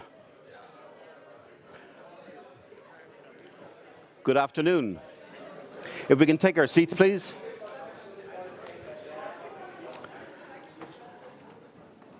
Good afternoon. My name is John O'Brien. I'm the head of communications with MCC Brussels. A few years ago, I was doing work in Africa, and I was observing a panel pretty much like this. And the African leader who was moderating the panel kept on getting down and holding people's hands in the audience. Strange, I thought. So I said to him, is that some type of tribal African cultural tradition to do this? He said, no, I saw it at a management seminar in Boston. He said, people are really scared of falling asleep. So I promise I will not hold your hands this afternoon because we have a very interesting topic to explore that takes another layer off the onion of this conversation about multiculturalism. Central to the multicultural debate is the role of diversity. As a fact of life, diversity is unavoidable, unobjectionable, and often enriching. But today's elites go further. Diversity, they say, is a special value, meaning the celebration of differences. But many citizens feel that what unites us in national cultures, or indeed as Europeans, is equality, or even more important, is there room for the importance of national attachment and a common culture within the debates about multiculturalism? What does it even mean to celebrate diversity? Are those who refuse to celebrate diversity simply bigots? Or do they have legitimate concerns about the tendency of multicultural policies to divide society rather than unite it? That's what we're going to be exploring this afternoon. We are going to hear from the panel, and I'm delighted to have this panel with us. To begin with, Dr. Natalia Borza, a research fellow with MCC Brussels. She is an applied linguist and doctoral student of philosophy. She obtained her PhD from the School of English and American Studies in Budapest. From 2013, she was teaching at the Institute for International Relations and Political Science at the Catholic University there. Her research looks at how ideas and concepts enter politics and the media and how the public perceives controversial issues. Then we'll hear from Alka Cuthbert, founder and director, Don't Divide Us, and author of What Schools Should Teach. Cuthbert is an educator, academic, author, and campaigner who believes passionately in the essential importance of impartiality, both in education and as a prerequisite for the civilized conversations necessary for a democracy to flourish.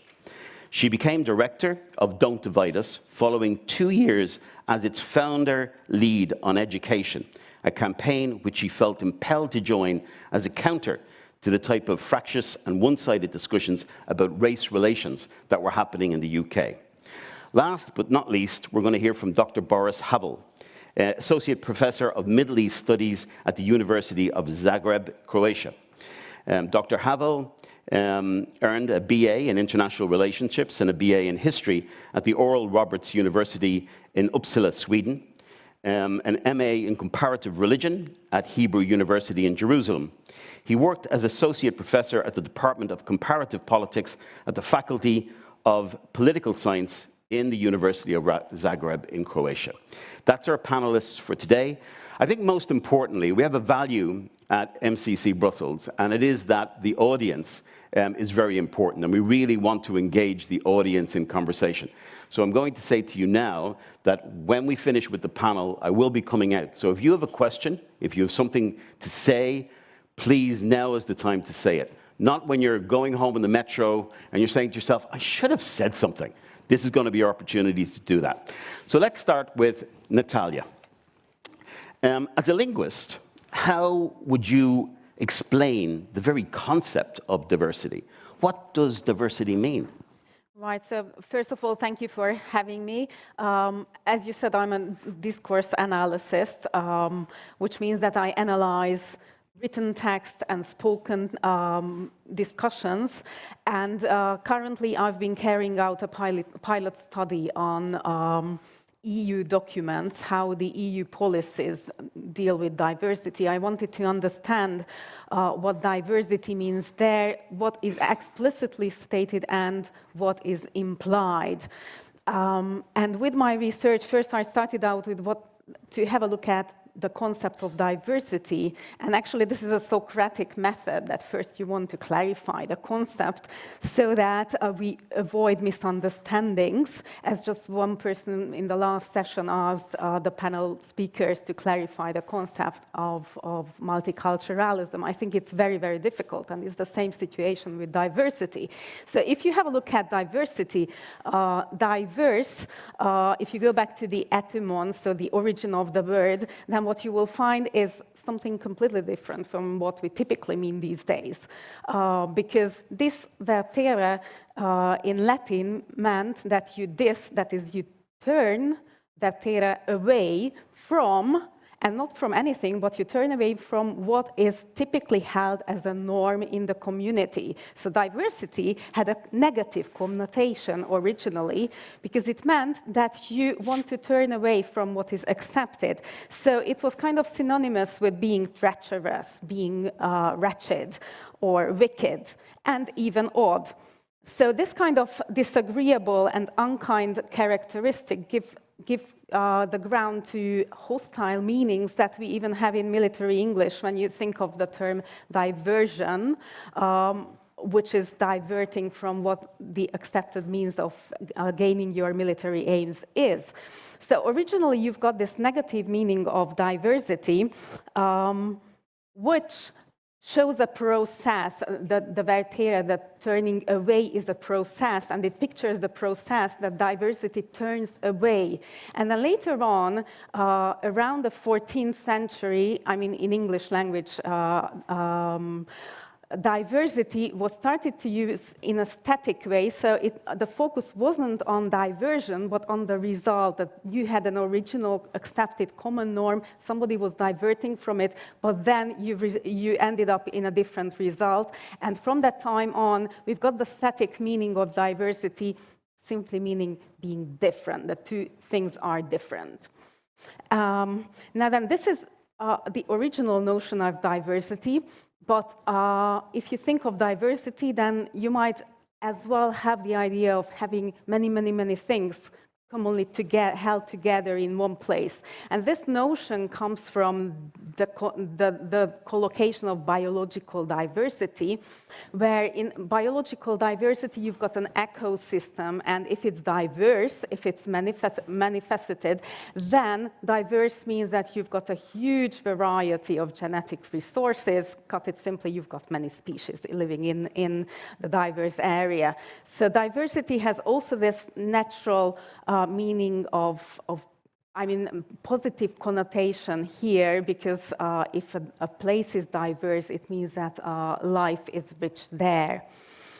And as we were, the panelists were talking in the first two sessions about multiculturalism and touching upon diversity, you've got a third meaning of diversity, which is basically the idea of promoting diversity at every level, and this is more of a political and moral concept than a neutral one. Okay, so this is kind of the clarification of the concept, and what you see here is it's rather hazy what we mean by it, and this is what I actually found in the documents as well, but let's just move on. And Natalia, can you tell us, was the diversity always sort of a very central value, a thing that the EU, the European Union, has always pushed? Has it always been there, or is it relatively new? Right, okay, so the question here is new or old, value or not, actually, because what you find in the documents, if you go back, let's say to the 1970s, then the word diversity hardly came up in the documents. Just to give you a comparison,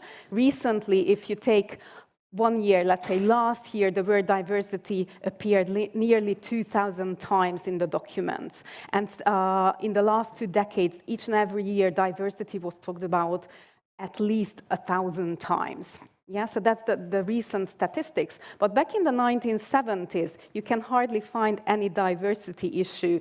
There are years when you've got the word diversity comes up just once. The maximum in the 1970s was coming up 4 times a year. Okay, so there is a huge difference. So you can say that it wasn't pushed, it wasn't topical at that time, I mean, back in the 70s. And the connotation has changed a lot. So in the 1970s, whenever you've got these few examples of diversities mentioned, then it always has a negative connotation, because diversity means that the situation is too complex, the situation is hard to handle, or the situation is not as simple as it should be.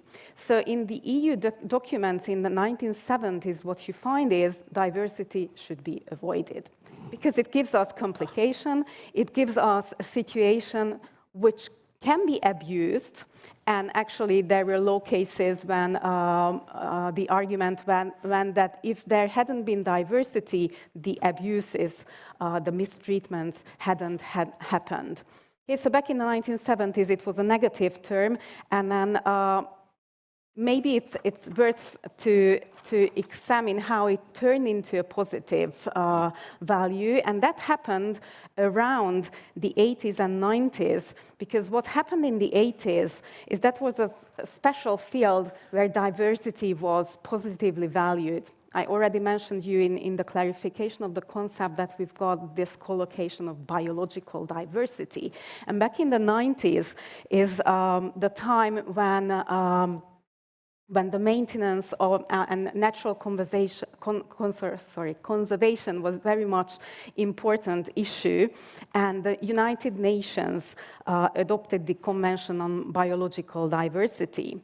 And obviously this is something positive. This is something that we celebrate, and we want to have natural diversity.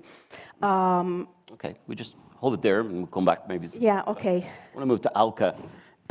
Was multiculturalism always set to fail? I'd say yes and no. I think it was always set to fail in the, if you like, explicitly stated aims of creating a peaceful and cohesive society for all the reasons that we've discussed earlier. But in a sense, I think it hasn't failed is in it has successfully located political problems into the realm of culture, and in doing so, it's therefore opened up the way for political representatives in the state to shape ever greater swathes of our social and private lives, which is deeply problematic. So I don't think, unfortunately, I wish it had failed in that, but it hasn't failed in that, I don't think. But yes, in terms of the kind of the ideological justification for it, totally, it could never, you know, you cannot create cohesion on the basis of emphasizing everybody's difference. You know, you, yes, belong to us, but belong only if you're so different. Do you think it's deliberate, not wanting to create a cohesive society? Or just mistaken, good faith gone wrong? No, I think it's probably a combination of lots of things, right? I think, I don't see history as, you know, totally the effects of great powerful individuals, although I think they are very important. I think there are certain moments where different things converge, and if you've got the right individual there at the right time, it can go one way or another way.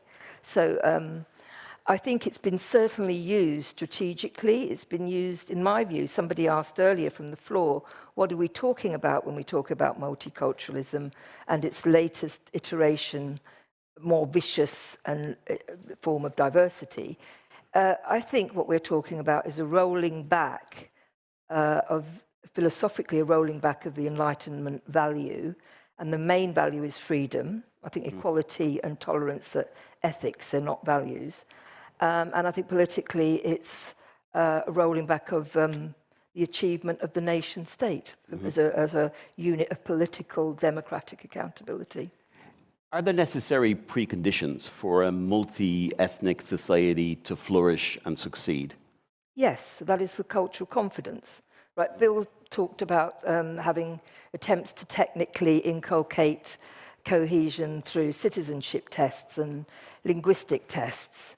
What is the point of coming to a country that forces you to take a language test when every single, well, not every single, the majority of the guardians of our cultural and intellectual institutions cannot say Shakespeare was a wonderful poet, he wrote the best literature in the world?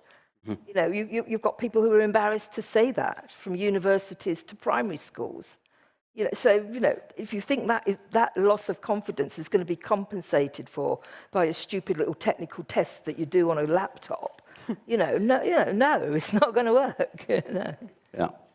Boris, multiculturalism, what does history tell us? Did multiculturalism exist in the past? How did it exist? What was the end? Well, of course it did. Thank you for the invitation.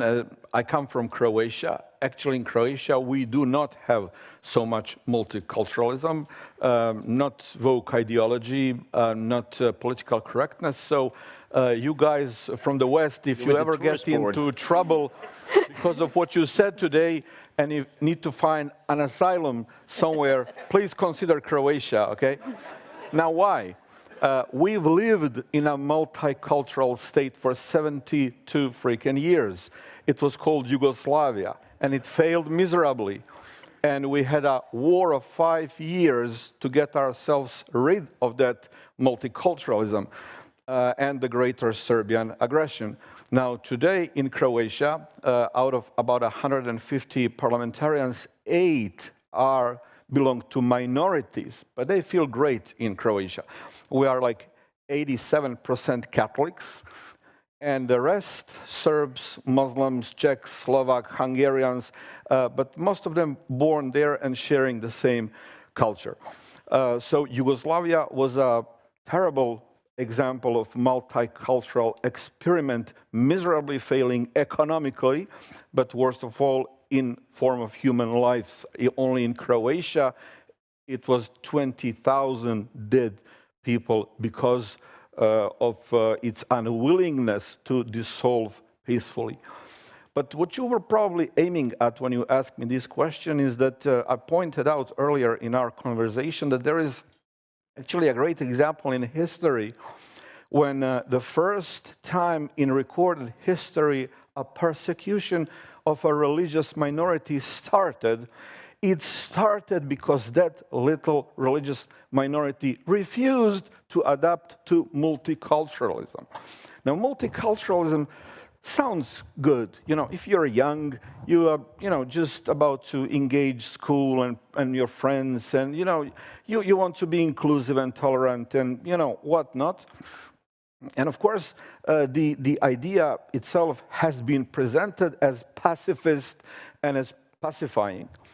But lo and behold, the first empire who tried to impose multiculturalism was the Greek Empire. They did a great job. They really introduced elements from other nations and created an eclectic new culture, which was to a great benefit and blessing to many people. It was really, in many senses, wonderful. But there was one people who said, good for you, we don't want it. And those were the Jews. Now, the Jews did not try to undermine multiculturalism that the Greeks were offering to the Seleucid and other empires that they created at that time. I'm talking about mid-2nd century BC, okay? The Jews did not try to undermine it. They just said, it's not for us. We want to, we have our way of life, our language, our culture, our God, our temple, so, just go about doing your business and we're happy for you. But what happened instead is that the Greeks turned against the Jews as intolerant because they would not tolerate tolerance. And this story is recorded in the book of Maccabees. And guys, if you did not read it, please do, because it's a great example of what we may fear from these recycled ideologies in near future in Europe. Thank you, Boris. Boris, if you were to go to sort of the genesis or the heart of what the problem is as you see it today, or the solution, what would that look like? Well, that's a tough question. We can go home if you can answer it. Okay, now the problem. Okay, somebody mentioned the elephant in the room. When it comes to multiculturalism in Europe, I see as main problem jihadi Islamic enterprise of conquering Europe, trying for the third time, actually. You probably know that, Charles Martel repelled it back in 732.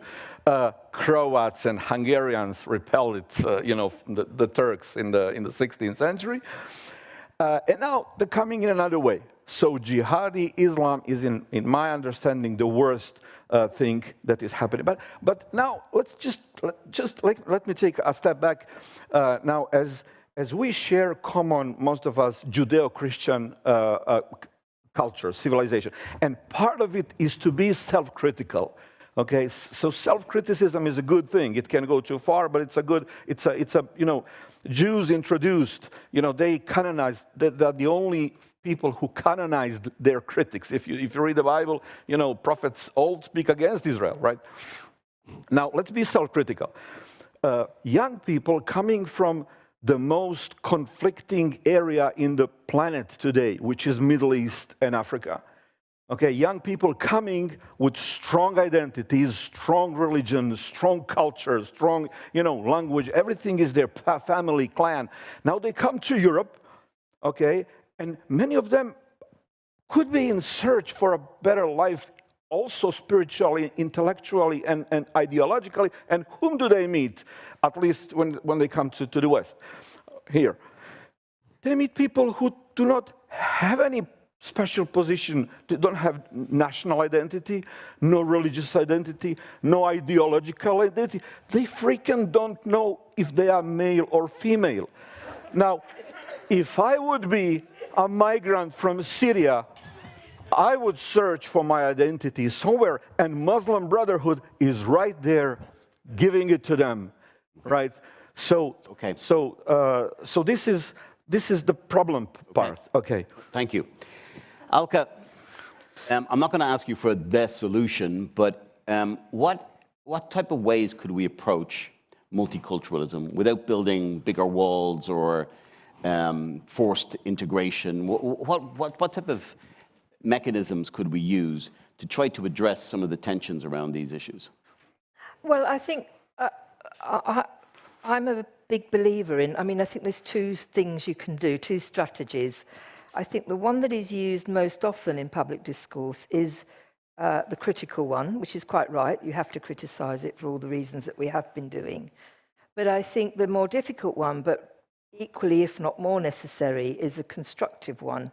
And that might be, we can't actually do it practically yet, but we have to be able to do it intellectually and imaginatively in thinking of, well, if we were to get rid of all the multicultural lessons, equality and EDI, conformism in our educational institutions, would that be enough? Mm-hmm. Would we then have the confidence and the identity that could persuade the young Muslims coming here to be part of what we have to offer? I think not, because I think if we'd have had that, we wouldn't be in the position that we're in. I think there was the prior problem of the sapping of what was vital, what was fantastic, what was liberatory, what offered emancipation to everybody.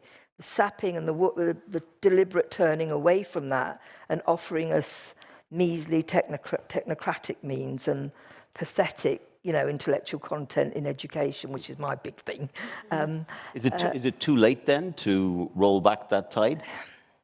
No, I never think it's too late, John. we wouldn't be here if it was too late. Obviously, mm-hmm. It's not too late. We might not win in time. There might be severe losses, more losses to be had, but there's beginning to be, people are beginning to speak out, people mm-hmm. are beginning to push back, so I'm quite optimistic.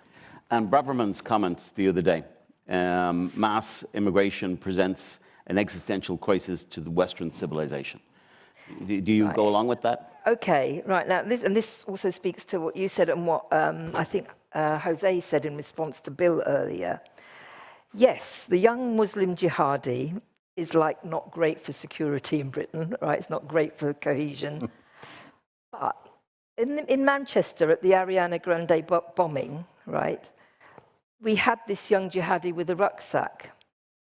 So he was the problem, but he was not the only problem, or even necessarily in that situation the main problem. The main problem was the fact that at least one other security person saw that person, recognized or got suspicious, but felt unable to speak out.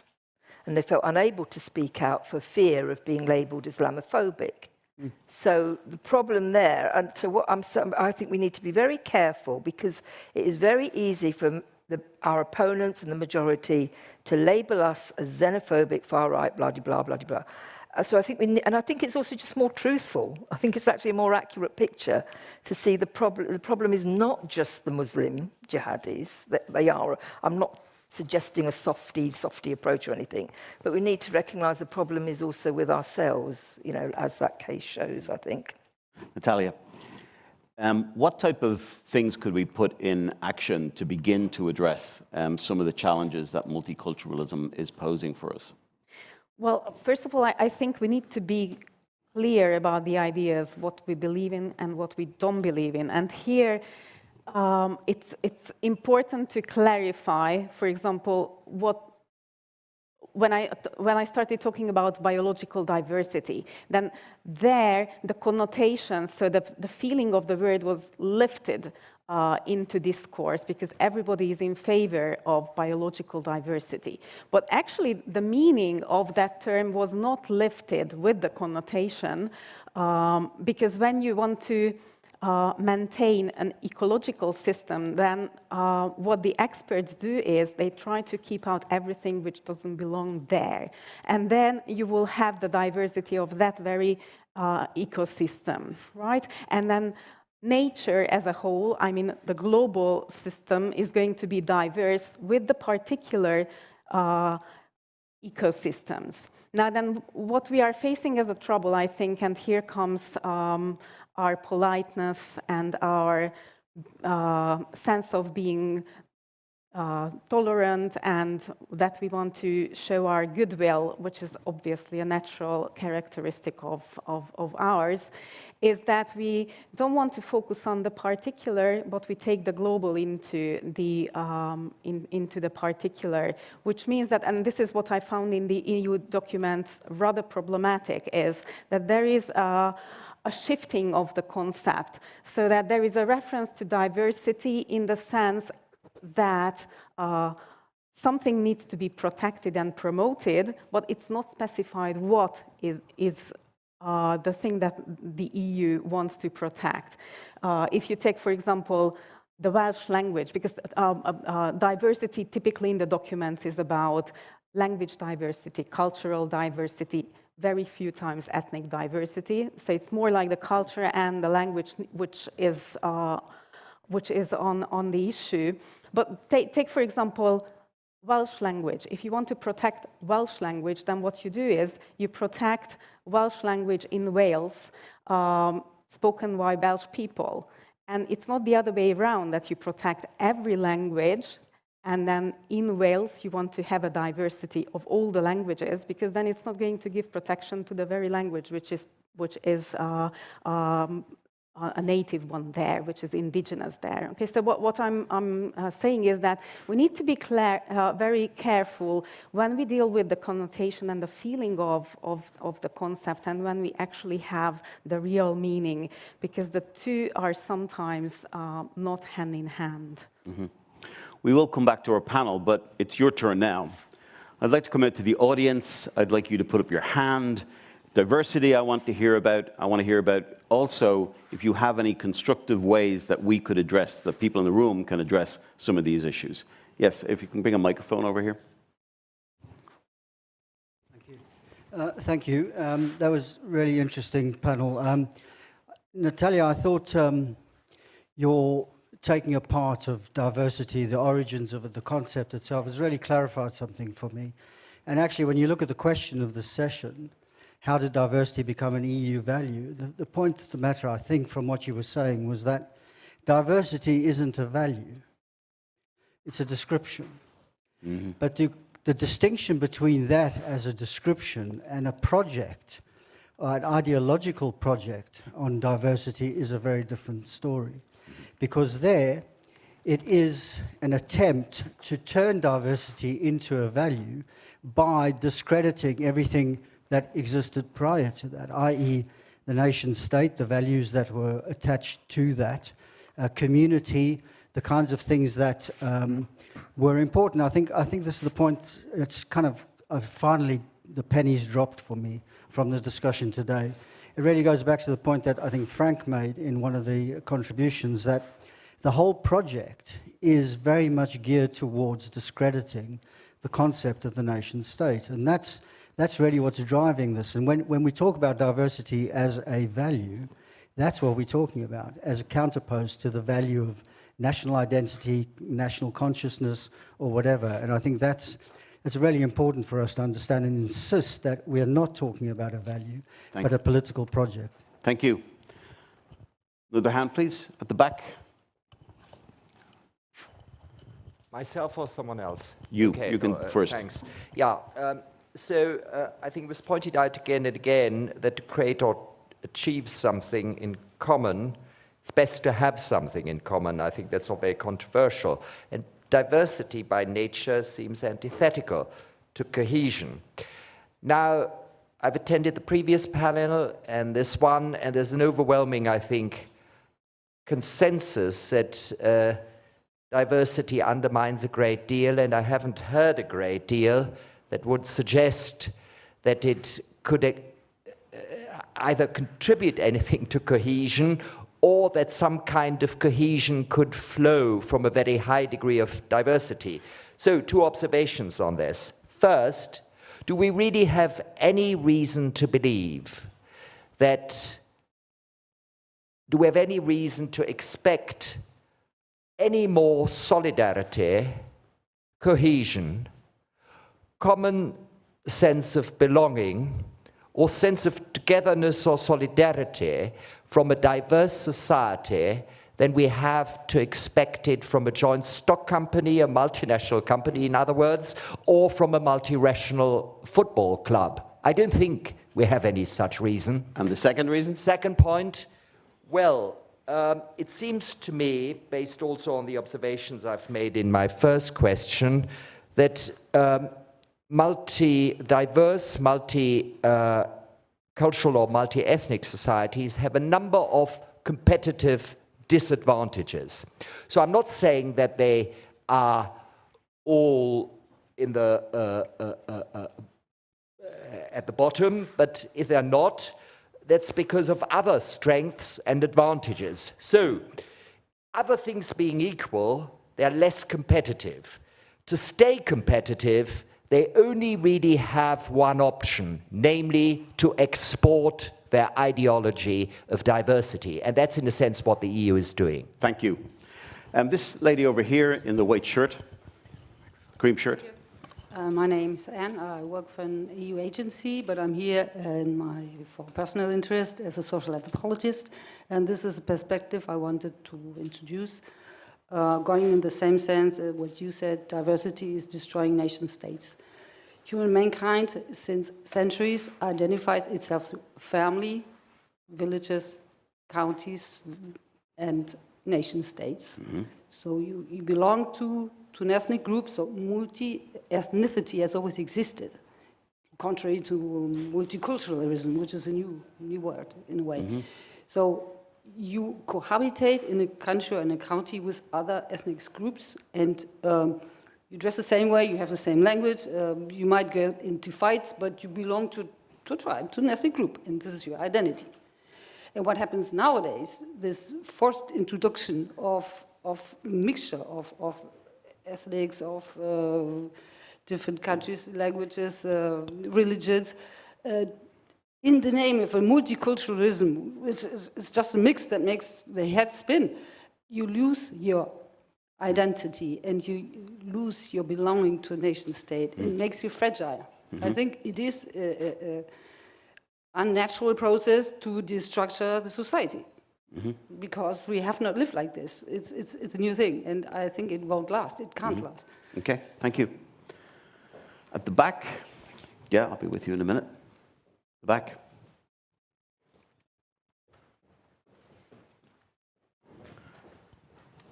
Thank you. I just wanted to have a quick question because I think diversity is much more than a value. It seems to be the tool that's going to solve all our problems. You know, it's going to solve the economy or your business if it fails. It's probably just not diverse enough. Or the university as a business, it's not diverse enough. So how come diversity is now an economic tool? Or you've seen as the great salvation out of our recession. You know, how does this connect to this kind of diversity as a value that we should inherit anyway? Okay, well, could I hear from someone who hasn't spoken already? Yes, there we are. Hi, so I'm going to keep this really short. Basically, the panel consensus for the previous two panels has been that we don't have a strong enough cultural identity in Europe or in any Western country to appear attractive to immigrants coming into these countries. So I was wondering, in the same note that multiculturalism and education became very popular, is there any way that education could be used to create a stronger national identity, a stronger sense of patriotism, and what would that look like? What do you, before you give away the microphone, do you think education could be used in that way? Yes. Okay, thank you. And this gentleman up here. Thank you. Multiculturalism, diversity, wokeness, LGBTQ, and every other letter of the alphabet.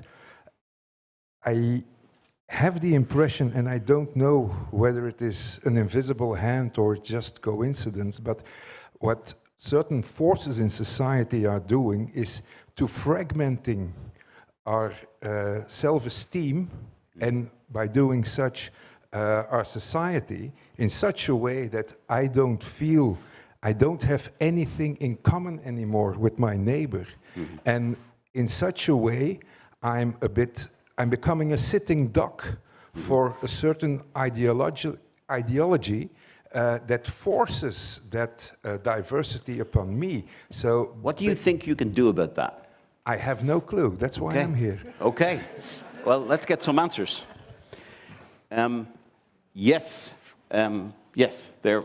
Sorry. Yeah, my name is Richard Schenk, and I want to disagree a bit with the gentleman here a bit, because you say that multicultural societies have a structural disadvantage, and I would say it depends on what kind of diversity we are talking about.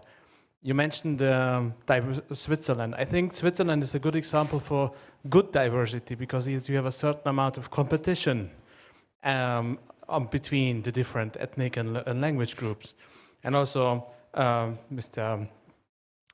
Boris also mentioned that Croatia could be a good example nowadays. But there is also bad diversity, which is like a politically enforced diversity from above as a tool to destroy something else. And I think we need to introduce some distinction between these two kinds of diversities to propel the discussion a bit further. Would that suggest that maybe one of the solutions, leave the microphone with him, would that suggest that one of the solutions might be that people stop voting for politicians who are promoting a diversity that they find to be alienating? Yes, I mean, it will trigger some kind of political backlash if people try to enforce diversity, that's for sure, because it's on the detriment of other diversities that already exist. Yeah. This gentleman here. Thank you so much. It's Miksa Maningero, a Hungarian journalist. And since we put in an event the EU and this multicultural problem, I was going to ask a more practical question. For example, if you look at the case of Qatar, there's no terrorism in Qatar, They have lots of money, and I was wondering if we might be overlooking something, that they might be outsourcing a certain problem, that they have these very people who are very strongly religious Muslims, and they can reach out to lots of people, and they might cause internal problems for these countries. So instead, they send these people to Europe, some of them, and they give them lots of funding to build up a network, and then just preach to those who get lost in these Western values, and or the lack of values, in fact. So this we haven't touched so much yet, but are we victims of an outsourcing of a religious leaders program? Okay, thank you. Would anyone on the panel like to take any of those questions? And Alka, could we definitely address the woman's question there about, could education be a way that we can rebalance things again? Well, yes, it could be a way if we decide to make education into that kind of a political instrument. But I would strongly argue against that. And the reason I would argue against that is because the value I hold most dearly is that of freedom. And if you make education into a political instrument, you reduce the scope for what is needed to create citizens who can think freely for themselves, make independent judgments. And that's risky. That's the risk that freedom has, inbuilt into it. Just like tolerance, you can't have tolerance without offence. That's why the diversity agenda goes very strongly hand in hand with protection, and that's why it's you can't have freedom if you're going to be protecting everybody all the time. I think what the questioner was asking about is, where could that type of conversation happen? Many people feel that it's not happening in the media, for example. Is there other mechanisms, like the media seems to be one vision, one voice these days. So is there other mechanisms by where we can have that national, international conversation? Well, places like this, maybe. There are campaign groups, the one I'm involved with, beginning to have conversations outside of the traditional conference circuit, for example. And I think it will be a case of personally, I think we'll have to set up more kinds of initiatives and spaces where we can have these discussions, because I don't think the mainstream will allow it. I don't think they're confident enough to allow that yet. I don't think we should underestimate the importance of what we've just said, that having conversations, people here in this room, going out and talking to other people who maybe you've not spoken to before about these issues, even family and friends. I think that that's an important element of bringing about a conversation that can lead towards some type of change. Boris, any of the issues that were raised in the audience that you'd like to pick up? Well, there are several, and maybe I would also like to comment a little bit on the issue of education. Now, when we speak about multiculturalism here in the West, basically we speak about two spheres. One is social and one is security. Now, the social part can possibly be solved through, removal of welfare industry for a while. So I won't go there. But when it comes to security and what you've asked about the Qatar, and it's a great question, I think Imam Tawhidi recently greatly answered to that question. You can Google him.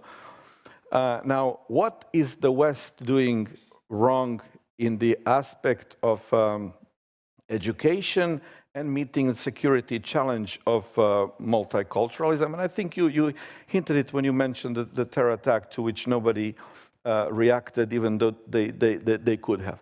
Namely, look at this. Europe has a great tradition of Oriental studies, which ended somewhere in the first half of the 20th or mid-20th century.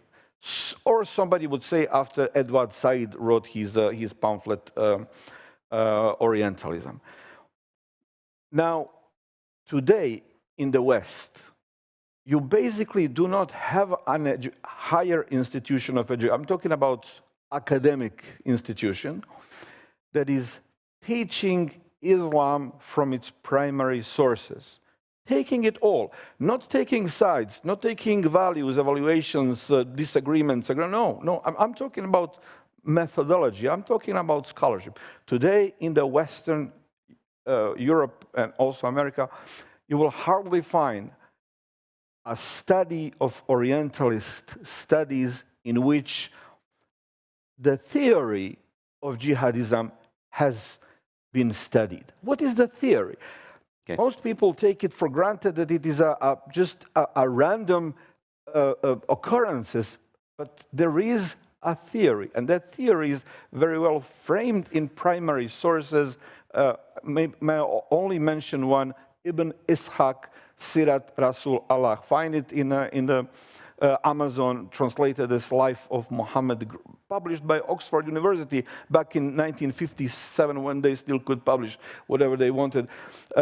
Read the book, and you will find some interesting topics, and you will ask yourself, why am I not hearing about this at the university?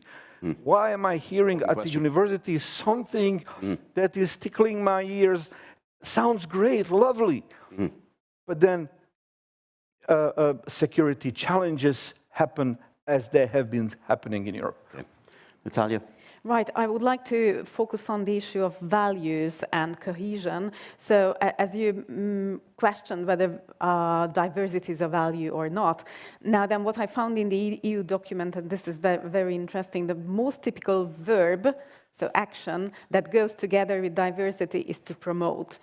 Now then, if something is naturally there in the community, if something is an accepted value, if something is a norm, then you don't need to promote it because it's there. Yeah. So this is kind of a telling verb that the promotion kind of sheds light onto the fact that it's not an accepted value, it's a promoted value. And the way the texts kind of sell it as a value is that they put it into a package. In marketing, this is what you call a package. Because diversity typically comes up with such values or such European achievements as freedom and diversity, or democracy and diversity, solidarity and diversity. So once it's connected to something that we celebrate, then you will never question the value, I mean, whether it's a value or not, because the other thing is a value for yourself. So you take it as a package and have the feeling that it is already a value, but it needs promotion, so it's definitely not yet accepted by everyone. And the other one I would like to reflect is the question on cohesion, whether diversity and cohesion can happen at the same time or whether they are contradictory. Now then, if we come back to nature once again and consider biological diversity, in an ecosystem, you've got a great diversity. And the point is that this ecosystem has developed over a long period of time. And there was competition within the ecosystem. And what we see today as a diverse part of nature is actually a long process. Now then, if you have a look at it in kind of human or sociological terms, then you can also say that diversity keeps cohesion as long as it's our common history. Okay, so you can take many different parts of Europe. If you take, for example, Germany with the 16 lands, it's extremely diverse. But it's got a history, it's got a common history of fightings and pieces and everything that they did together. So that long time made the cohesion between the 16 different lands. Mm-hmm. So I think that diversity and cohesion is possible as long as we have a look at what we want to include in the diversity. Can we have a microphone over, first of all, to Bill? Yeah. Thank you. Well, I'm not going to try and challenge Boris's author or book that I can't pronounce as being an influential text for the theory of jihad. But I have to tell you that in the United Kingdom, when a young person walks out of their family home in Bristol or Croydon, they haven't read that book. Yeah, they don't even know much about Islam, because the first thing we know that they buy at the airport on the way out is the book Islam for Dummies. And they listen to the Arctic Monkeys on their iPods, they know who Russell Brand is, But you know, I'm not denying that theory influences people in mysterious ways. But the reality is we need to try and understand what the push factor is from the United Kingdom rather than the pull factor from the other end. And the push factor, I think, and has been touched upon today, it points to a moral failure within the country itself, a moral failure from politicians who don't even know anymore why they say what they say. They know that they believe things as an emotion, but if you ask them to argue for it, they would be incapable of doing so. And that's why they hide behind committees like in Brussels, where they don't have to engage the public or the media in a coherent way. They can avoid those kind of awkward discussions. Okay. Yeah, just a very final point on that. And I think that's where education's interesting, but unfortunately education in the contemporary period has all been about respecting other people's voices rather than debating ruthlessly. And that would need to be changed first. Mm-hmm. Okay. Jacob? Yeah, a few people have touched on the fact that, and Bill just did it in a way, that kind of underlying lots of these concerns and difficulties with the politics of multiculturalism is a kind of a crisis of the nation state itself in Western European countries. What do we stand for? Who are we? Difficult questions to answer. But as a kind of a contribution to that, I want to ask the panel whether they think is that a general crisis or is it a crisis of the elite?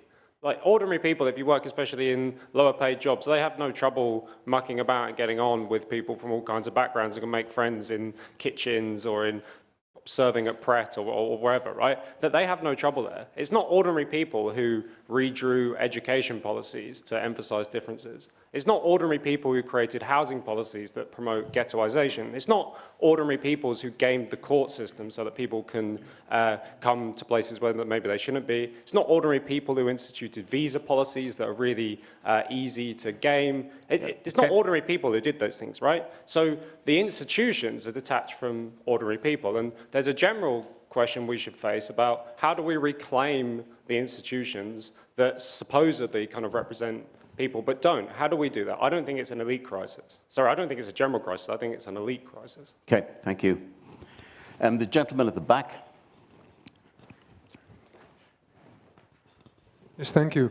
I'm sorry to take the word again, but I'm a little bit alarmed by what Mr. Havel is implying. I think it's Mr. Havel, yes. Yes, it is. So you seem to be implying that the threat that we face is Islam, right? That's what I... Jihadism. Jihadism. Not Islam. We have... All right. Majority of Muslims are peaceful citizens we love living and working with. Okay. Yeah, but first of all, people who like nation states forget that nation states don't exist for even 200 years. Before, people lived in the kind of European Christian culture which was dominated by Latin and so on. So the nation state is very young. So saying that this is now our anchor is, to me, a little bit strange, to be honest. And then I'm also wondering if the real threat, and this is what someone else implied, this is also what the lady implied, what the lady in the middle implied, what I'm noticing in my life is a lack of humanities, you know? Mm-hmm. So people are looking on the smartphone and they're swiping around, and I don't have a problem with it. But what educates people into intelligent beings would seem to be reading books, mm-hmm. Humanities, right? This is what cultures you, what arms you, what gives you cohesion, which is what happened in Middle-Age Europe, right? Everybody read Dante and Thomas à Kempis and all these people. And so I'm wondering, basically, if the problem that we're facing, which we are calling multiculturalism, what is the cause of it? Is it an outside cause, like jihadism? Is it something within our history, within our own culture? Okay. What is it? What is it? Know? Thank you. It's not so clear. Can you give the microphone to the woman in black there? Hi. About 3 years ago, there was an interesting study that I read. Whole Foods is a shop that is sponsored by Amazon. And they did a test where they ran a heat map about which stores are doing better than others, and it came down to a number of factors. One of them was diversity. And what they found was the shops that did very well had a coherent group of people, and the ones that hired more diverse populations had higher profits. And they used that knowledge to then implement it throughout Whole Foods.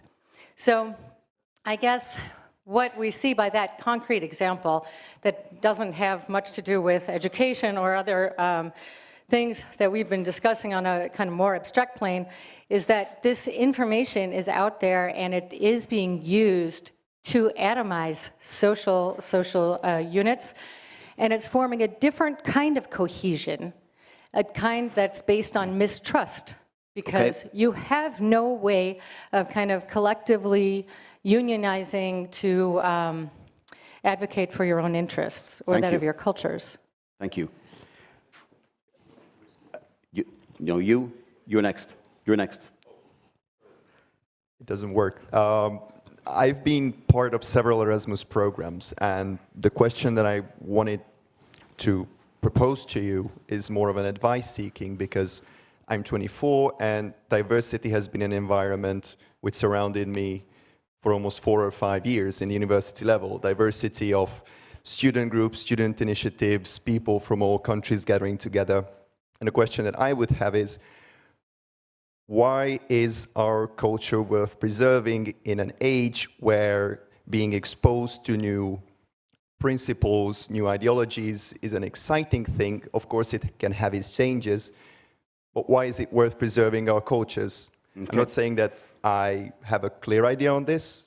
I think I do, but I just want to get something tangible from you. Okay. Over here, the microphone. Raise your hand. Yeah. Just wondering what the panel think about why it is that when we think about diversity, either as a value or a description, it's become so concentrated on the ethnicity, race, or skin color, rather than a whole range of other things that could be diverse. So we have lots of discussion about getting workplaces to be more diverse in terms of ethnic background, but much less about getting them to be diverse in terms of age, or in terms of educational qualification, or in terms of social background, or any of the other things that you could say contribute to diversity. So it seems to me it's a very specific form of diversity rather than a broader one. Okay, I'm going to come back to the panel, and I'd like to start off with you, Alka. Okay. Okay, let me just, there's really interesting questions here.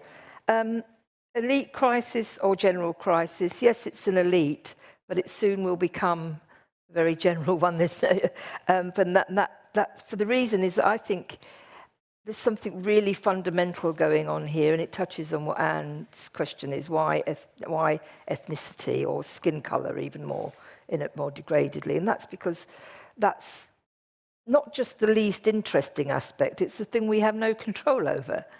Right? Everything else we have control over, and I think what is happening. Göran asked earlier, you know, what if we don't have anything in common? We look at the panoply of humanity, so different. You know, we eat differently, we have families, different families, etc., etc. That's looking at the wrong thing, right? That's looking for something empirically that unites us. Ontologically, at a different level, we are all human, and that commonness is in our plurality. It's not a kind of consequentialist thing. It just is. We are human. We are different. It's, you know, it's like there's a great philosopher. He said, it's not. You don't think of the Descartesian formulation. I think, therefore I am. When you say I am, you are already thinking. Right? To just say that implies a human consciousness, and I think that's really being lost. And that's the basis of our freedom. And what we're seeing is that we are being human subject through this diversity agenda on every level, philosophical, intellectual, political, is redefining the human subject from someone who is thinking and able to ask questions so that we don't just accept any education, patriotic, multicultural, whatever form, just because somebody says so. We think and accept it on our own volition. That is being redefined, and instead we're being encouraged, schools are doing it, universities are doing it, to become individuals who are less able, because we don't know our own history, we don't know philosophy or art or anything like that, and we're less willing, morally less willing to do that. But what we are becoming is more compliant. And that's the real danger, I think, of this. So one of the solutions would be for us not to be as compliant. Absolutely. Okay. Boris, the point that was made that ordinary people don't have this crisis a lot of the time, that it is something that institutions seem to be having, and how can we take back those institutions and make those institutions accountable in a way that would help in the crisis we face? That's not the question I hoped you will ask me, but okay, I'll proceed with that one. The institutions have been fooling us long enough, greatly and creatively, very much. And at some point, you need media, you need schools, you need intellectuals who are going to address a whole lot more people than the small groups as we are now.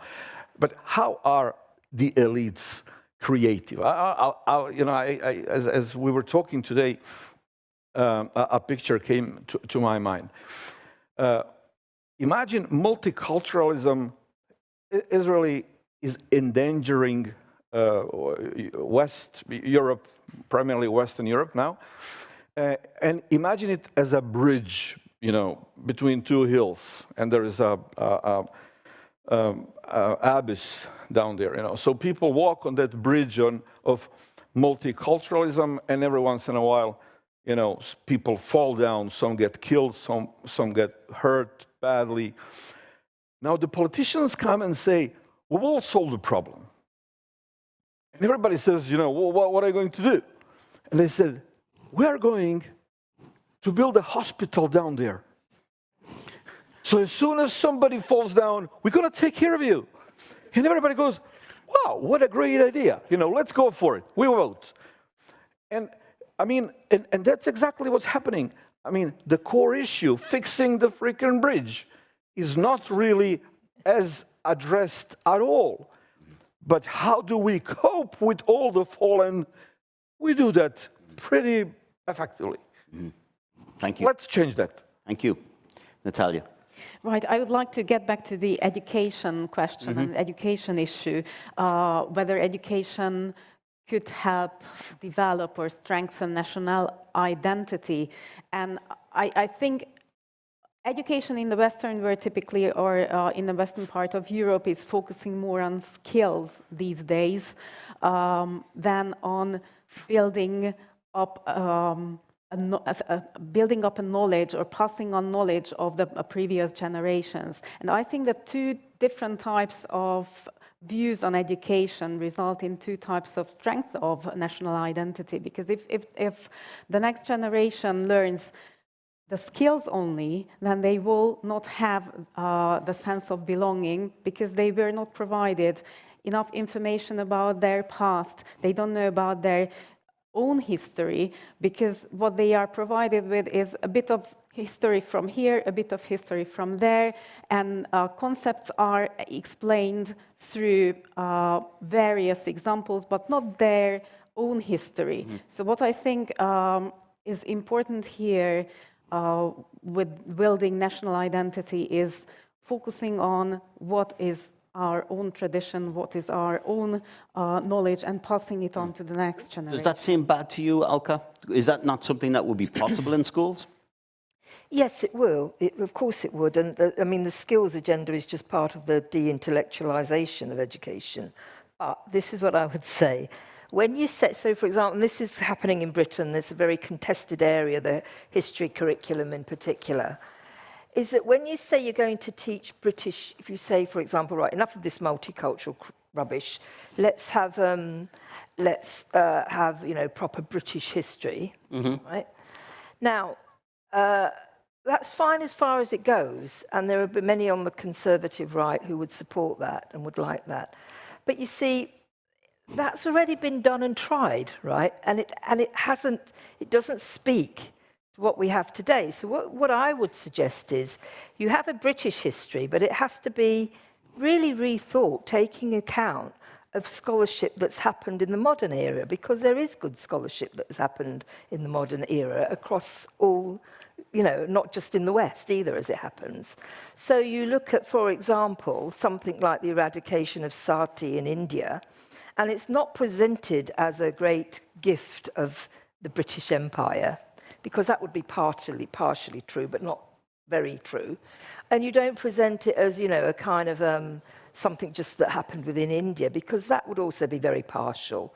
If you look at just take that example, a much fuller historical account would be one that traces the interconnections, the inspiration that someone like Manmohan Roy got from his interaction with the British in India and came to Britain to agitate for political support to destroy that practice in India, which was a progressive thing. So that's what I mean about improving it. Yeah, you're not against the idea of using education in order to inculcate information within the population? It's knowledge, that's thinking, knowledge. It's engaging. But you don't want it to be politicized? No, I mean, we're arguing that we don't want the multiculturalists to politicize education. Mm-hmm. We have to be examples of what we preach, I think, here. I don't think we can use the same methods. Yeah. Okay. Here, microphone here. Thanks very much. Listening to Alka, I'm wondering whether it's too late.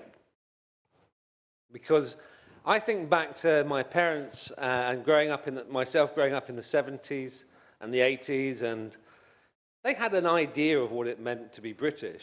And there were certain traditions and family things that we did, annual visits to the military tattoo, standing up and singing the national anthem, being proud of all these sorts of things. By the time I was 18, I was a bit embarrassed by that.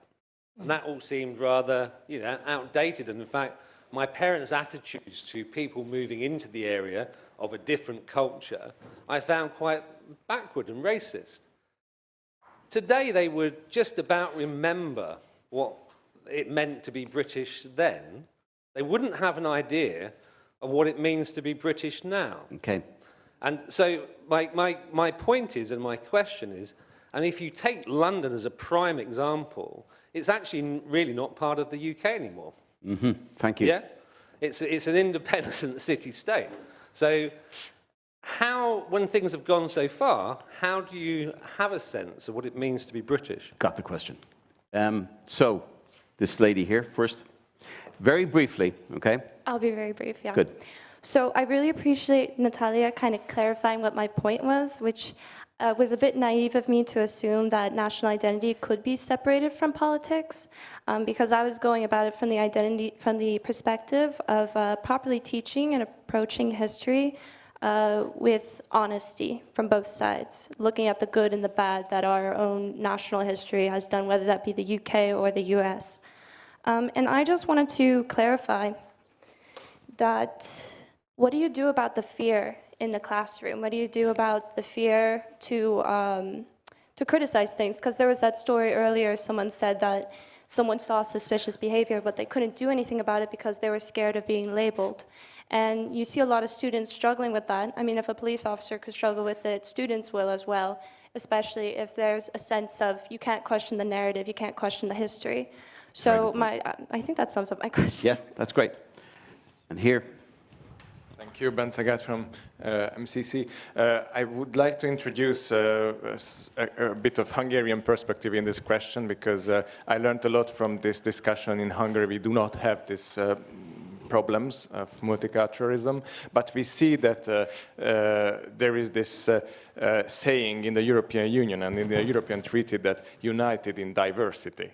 And My question is, in this case, in the case of Hungary, for example, when Hungary is claiming to be specific, different from other member states, choosing a different path in value questions or social questions, why this kind of diversity is not respected and is, you know, like treated as a... So wrong type of diversity. Yeah, so there's a wrong diversity, and okay. So which is the good diversity? Thank you. I'm going to come to the panel in a minute with, you can address any of the points that were raised in the audience in your final comments and remarks. Beforehand, I'll just come to this gentleman here. Yeah, wait in the microphone. Okay. I think that the lady over there made such a good point that we seem to be focusing on racial, ethnic, and religious diversity when there's other types of diversity which are there for us to potentially, you know, really take advantage of and make use of. We talked earlier about all the ethnic minority politicians which have made it high up in Britain.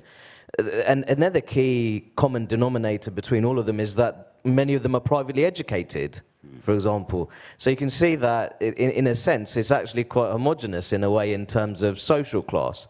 So I think that it's not so much do we get rid of diversity as a principle, perhaps the conversation should be how should diversity be repackaged?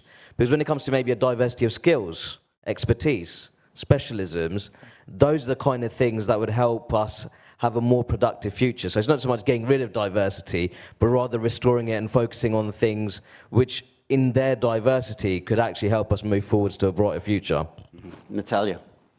Right, I'd like to get back to education and history and the issue of whether it's politicized or not. I think the first thing is that history should be taught. Our own history should be passed on to the next generation. And then the second question is whether it's politicized or not. In Hungarian history, during the years of communism, we were not allowed to talk about many parts of our history in a manner that we are free to talk about these days.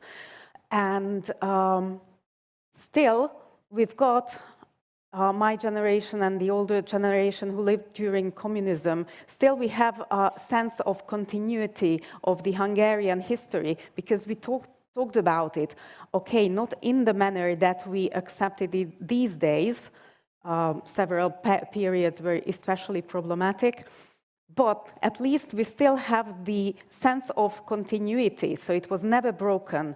But once history is not taught because there is a fear of being politicized, then the next generation will not get this sense of continuity, and once it's lost, I'm not sure if it will be ever be able to pick up, because it's something that needs to be passed on from the living generation to the next generation. Thank you. Okay, so I'm going to be go back on what I am all for education and the importance of it.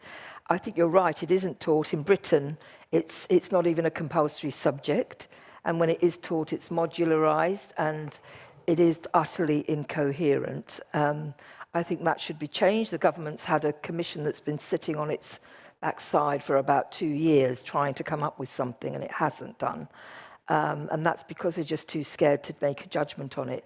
But I do think you can overstate the case, because I don't think you get the sense of Britishness, or that somebody was talking about. Education is hugely important, but it's not the only thing, right? It's when you go outside, it's the things that are celebrated in the popular culture. It's the way your political class addresses its people. If the political class addresses you as if you are, continually addresses you, I'm not just saying be nice to me, but continually addresses you as if you're something to be managed, to fit a preconceived conclusion that they have decided, some outcome, then it kind of saps your will, right? Is it too late? I don't know. I really don't know. I don't know. But I have hope, because when I talk to sort of, for example, mixed race young people, not even just necessarily mixed race, but I happen to have spoken to quite a few mixed race people, they're actually really pro-British, right? They actually, you know, they've kind of gone back. They're quite au fait, quite uncomfortable with like going back to one place that they come from, appreciating and not appreciating aspects of that. Okay. But they're bloody glad. Sorry, they're very glad to come home to Britain. So there's something still there. And Boris, briefly, finally. Well, the many issues we tackle today, I'm a firm believer in nation state as a most natural framework for anybody's fulfillment. In that nation state in Europe, we should pass on our values, Judeo-Christian values, but the main thing in those values is human life. And that is something very precious we should pass on. I think we're so far very cautious with it, this very, like walking on eggs, not to hurt anybody. On the other side, the other side is rapidly changing this society to the worse. There are 3 fields in which you change society in the next generation or 2. That's education, media, and law. In those 3, a multiculturalist elite is definitely far ahead to what any alternative is, and that needs to change: education, media, and law. Thank you very much. And thank you very much for a very stimulating discussion. Thank you for your participation. We're going to have a coffee break now for 30 minutes. But beforehand, I would like you to give a round of applause and thank our great panelists.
Right, welcome everyone. I'm so glad that all of you are still here after a long day of heavyweight intellectual discussions. My name is Agnieszka Kolek and I'm a head of cultural engagement here at MCC Brussels. I moved to Brussels from Poland, from Warsaw, where I was a deputy head at Ujazdowski Castle Center for Contemporary Art in Warsaw. And here in Brussels, I do hope to build a network, which in a sense is kind of almost like my whole life of building a network of free-thinking artists and people engaged in culture. In London, where I lived for 20 years, I co-founded and curated art festival called Passion for Freedom, where we built that network of artists that are not afraid to create art and to challenge the status quo and, you know, cheekily say to upset a lot of people in different circles.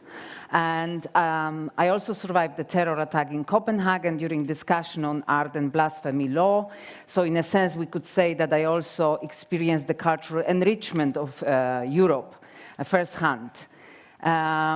So I'm very glad that we have distinguished speakers here. They're going to be in the conversation, so I'm supposed to shut up soon. So they have the floor. So let me introduce them. So on my left is Dyab Abu Jahjah. Is it the right way to pronounce it? Excellent, I practiced. It's an Arab political activist and writer, author of Identities on the Move. Dyab Abu Jahjah, born in Lebanon in 1971, immigrated to Belgium when he was 19 years old. He coordinated an immigrant organization under the Belgian Socialist Trade Union. He also earned a master's in political science from the Université Catholique de Louvain. He founded an Arab-European League in Antwerp, an anti-racism and discrimination body. The organization influenced a generation of Belgians and Dutch with immigrant roots, while Abu Jahjah faced criticism and legal challenges from the Belgian authorities. He was a columnist for the Standard, but parted ways after refusing to condemn a Palestinian attack on the Israeli soldiers. Here we might also have a difference because I have a lot of Israeli friends and I speak Hebrew, but we are here to discuss difficult issues and agree to disagree. So I'm very glad we are sitting on the same panel. In 2022, he penned Enlightenment Under Fire, reflecting on contemporary issues, including the culture war and identity politics. He continues to write columns and essays for the Morgan and Knack, appearing regularly on various TV and radio shows.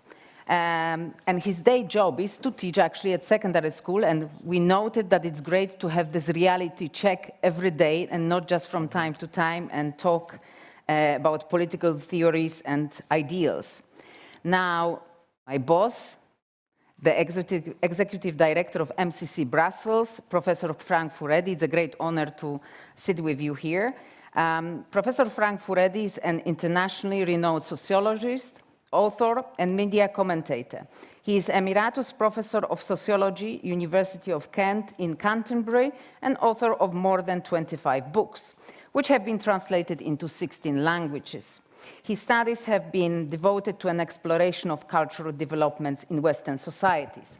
In recent years, he has published several studies on the impact of the culture wars on family life, socialization, education, and public life. So I think all of these issues would be really relevant to our conversation today. Frank regularly comments on radio, television, and the global media. So please welcome our speakers with applause.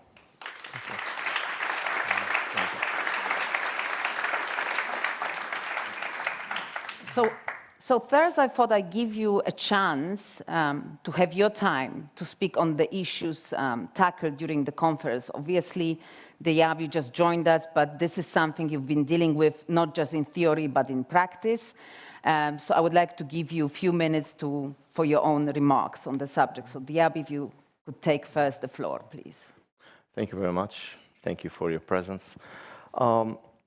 Indeed, I just came from my school where I'm teaching. So indeed, I am a teacher, and this is my main activity, next to writing and thinking. And you said this very accurately.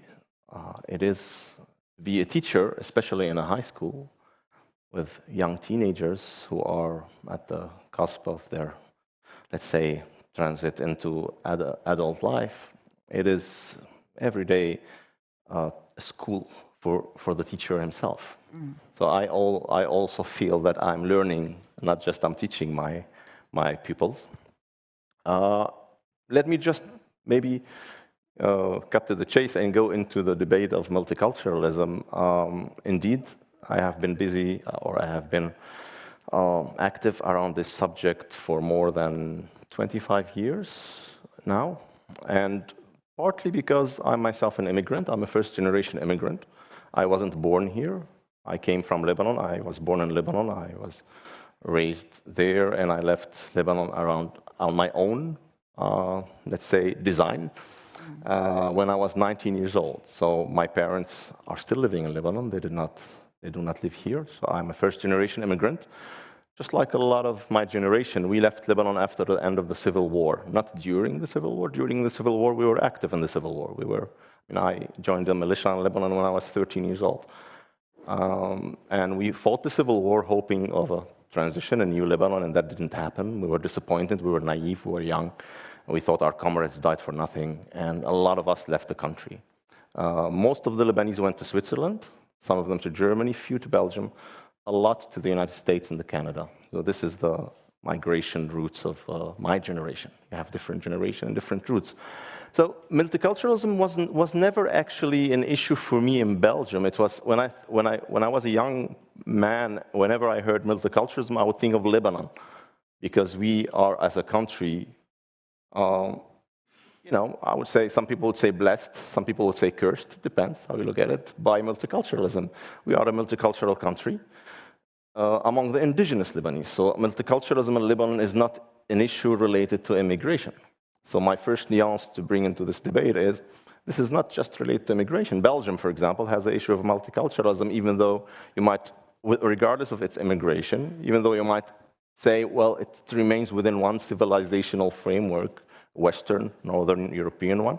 But still, I think if you speak to Flemish nationalists, who are not at all a marginal movement in this country, who are actually the mainstream, who are ruling Flanders, well, they are Flemish nationalists because they do not believe in a multiculturalist Belgium among the indigenous Belgians. They want to separate, they want an independent Flanders because they think that there's nationhood, which is Flanders, and it has to be emancipated. Whether you agree with them or not, it is a valid point. So that's, again, an issue with multiculturalism.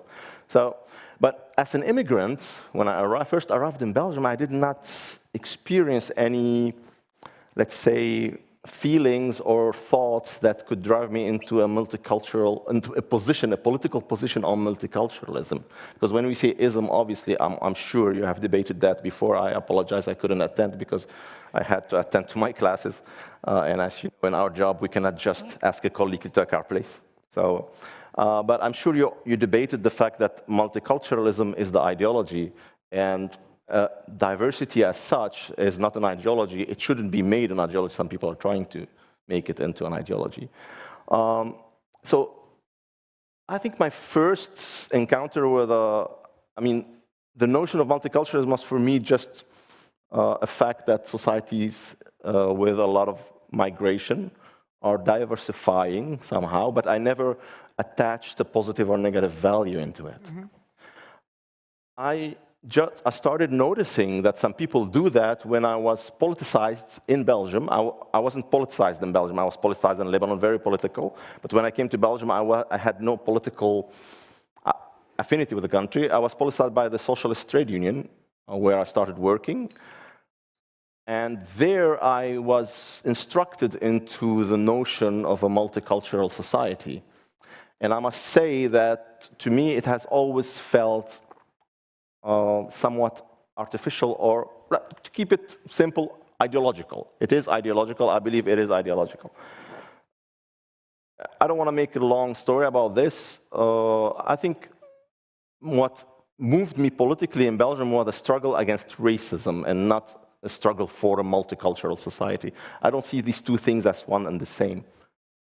For me, you can have a society that doesn't adhere to multiculturalism as a notion or as a model, and at the same time rejects racism. Nowadays, it seems as if we have to align these two together, that in order not to be racist, you have to be a multiculturalist.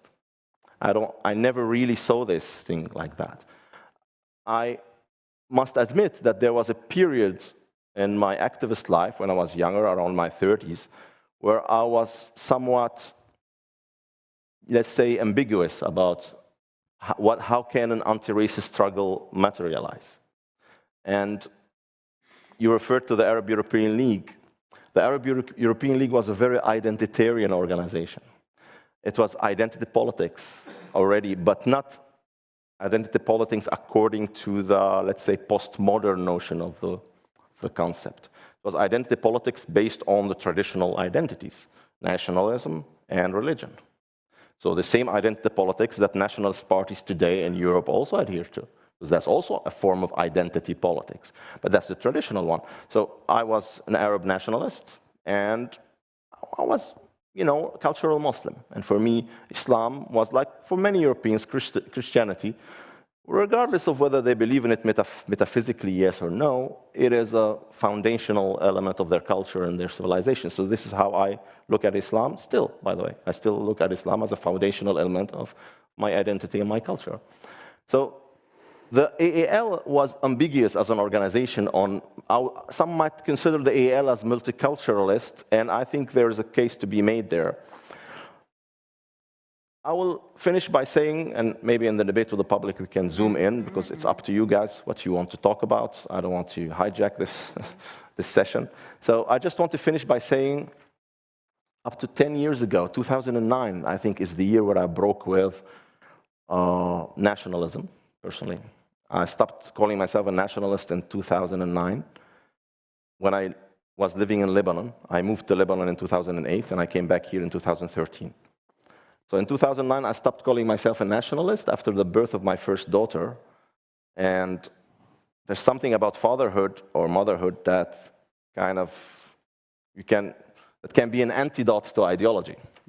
And I'm not per se against ideology, but sometimes some ideologies survive their time, or let's say, bypass their time and their validity date. And I believe Arab nationalism did bypass its validity time. So in 2009, I started operating out of a platform. I was still an activist there, but I was operating together with a lot of people out of a platform that is focused on citizenship and the fight against corruption, against dictatorship. Mm-hmm. That was my main, let's say, political motivation since 2009. In 2013, I came back to Belgium because of the situation there. I will spare you the details. My security was not guaranteed anymore in Lebanon because of a lot of things. And when I came back, I was surprised to see, I expected my comrades here who have been struggling with me against racism to have also had an evolution in their way of thinking out of identity politics, even the traditional one, into a more universalist line, which is the line where I stand today. I was surprised to see that they have radicalized further into a different kind of identity politics that is not operating out of the idea of, for example, we are Arabs and we are Muslims, and let's organize around that and see how we can talk to people based on their identity as well. That was the line of the AL. No, they have radicalized into a new form of identity politics that is focused on color, and that is focused on gender, and that is focused on aspects that, even though we recognized always as people on the left, I was, you know, not radical left, not as left as Frank has been or is or was. Yeah, he can talk about that. But still, I was on the left.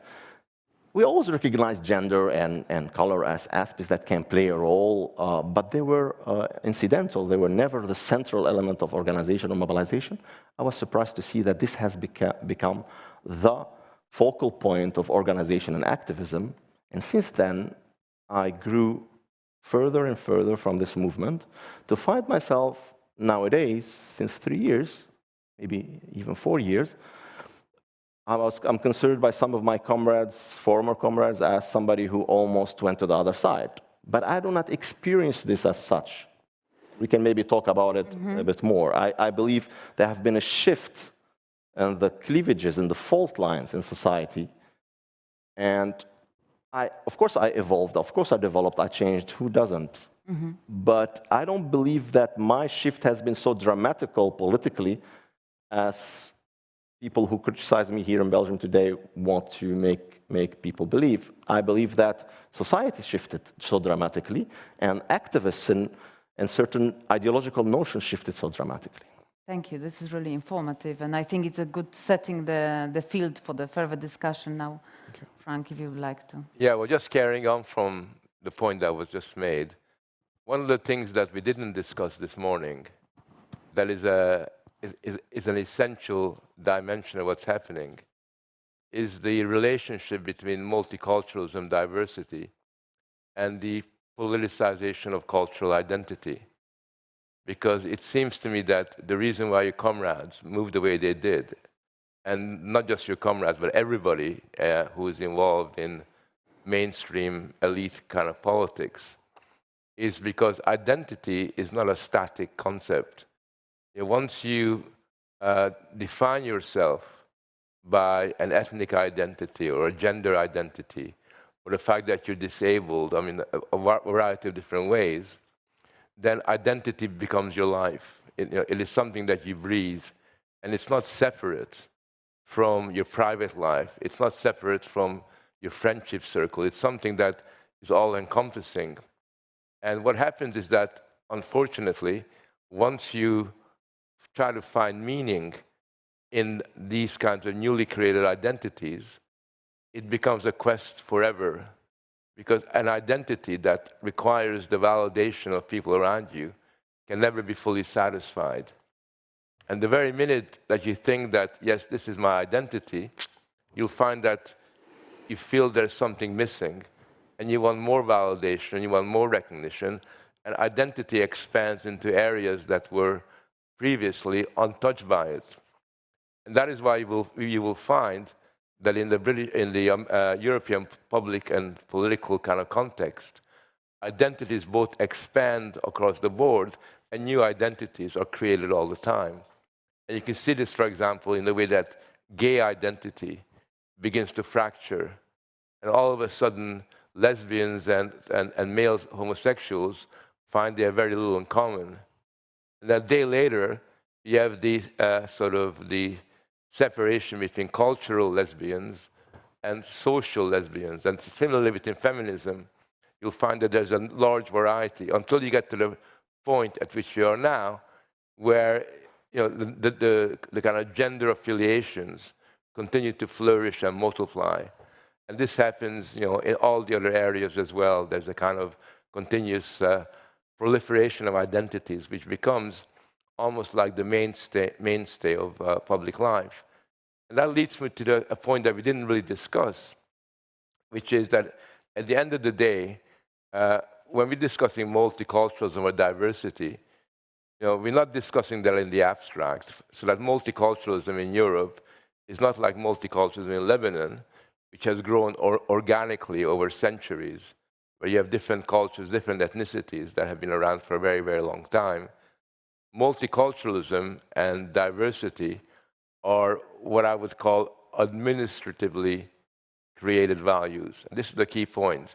When values are administratively created, when they are invented, as the expression goes, they have a very different dynamic to them than when you say I'm Hungarian, or when you say that I'm Polish, or when you identify, because at that point, if you're Hungarian and Polish, you don't have to think about your identity. It's like who you are. You've got to see the difference between this kind of identity and the ones that we're discussing here. And that's best illustrated by the fact that when I go to a public meeting in America or elsewhere, people put up their hands and they introduce themselves. So the first thing they say, speaking as a woman, right? Yeah, I mean, who cares? I mean, I can see that's a woman, right? That's the least interesting part about them, but they have to say, somebody else gets up speaking as a black activist, and I can see that they're black, you know, it doesn't have to be told. Somebody says speaking as somebody who's trans this, and everybody has to give their identity as like the introduction. So in other words, you have to present the world, you have to kind of expose the world to the fact that you are speaking, not just for yourself, but to this fossilized identity that's being created. That's really what you are. And the very minute you say speaking as a woman, what you're really saying is, I need to be validated as a woman. I need to be validated and respected as a gay person. I need to be validated as a lesbian.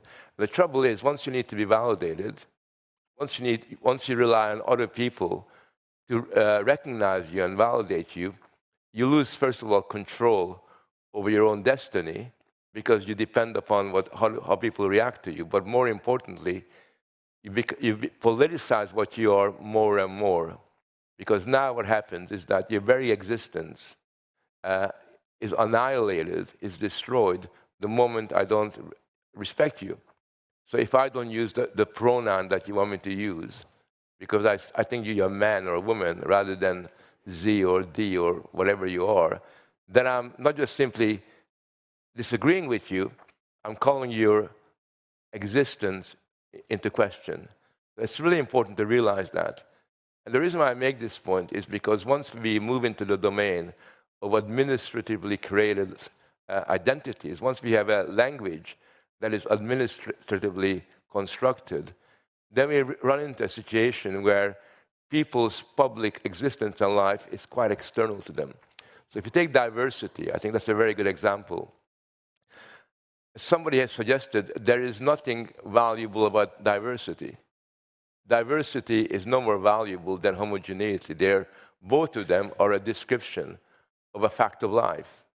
Right? It's a bit like saying, giving sunrise a value. We value the sun coming up in the morning. It's got that same kind of ethical or normative content. But what we've done is given a normative content to dimensions of our life which do not have an ethical basis to it. And that comes back to a very important question that we should have discussed in more detail, and maybe MCC Brussels will organize a conference on it, which is, what is a value? I mean, what is a value? Because the minute we ask that question, we run into a lot of trouble. So for example, in the Anglo-American world, in the pluralist Western societies, we don't just talk about value, but we talk about values. We pluralize values, which basically means that there are different ways, there are different kind of values that we need to appreciate and validate. And that's a very major problem, because if we pluralize values, like if we pluralize culture, as in multiculturalism, there can be many cultures existing side by side together, then basically what we do is we violate the very meaning of the fact that there are certain aspects of our existence that give meaning to our life and guides our existence. So when we talk about values, it's about giving meaning to life and providing a guidance to life. Now, I don't think there's anybody in this room who would argue that diversity fits that category. I mean, diversity does not give meaning to life. I mean, you've got to be an idiot to imagine that it gives meaning to life. And certainly diversity does not provide a guidance to what a good life is.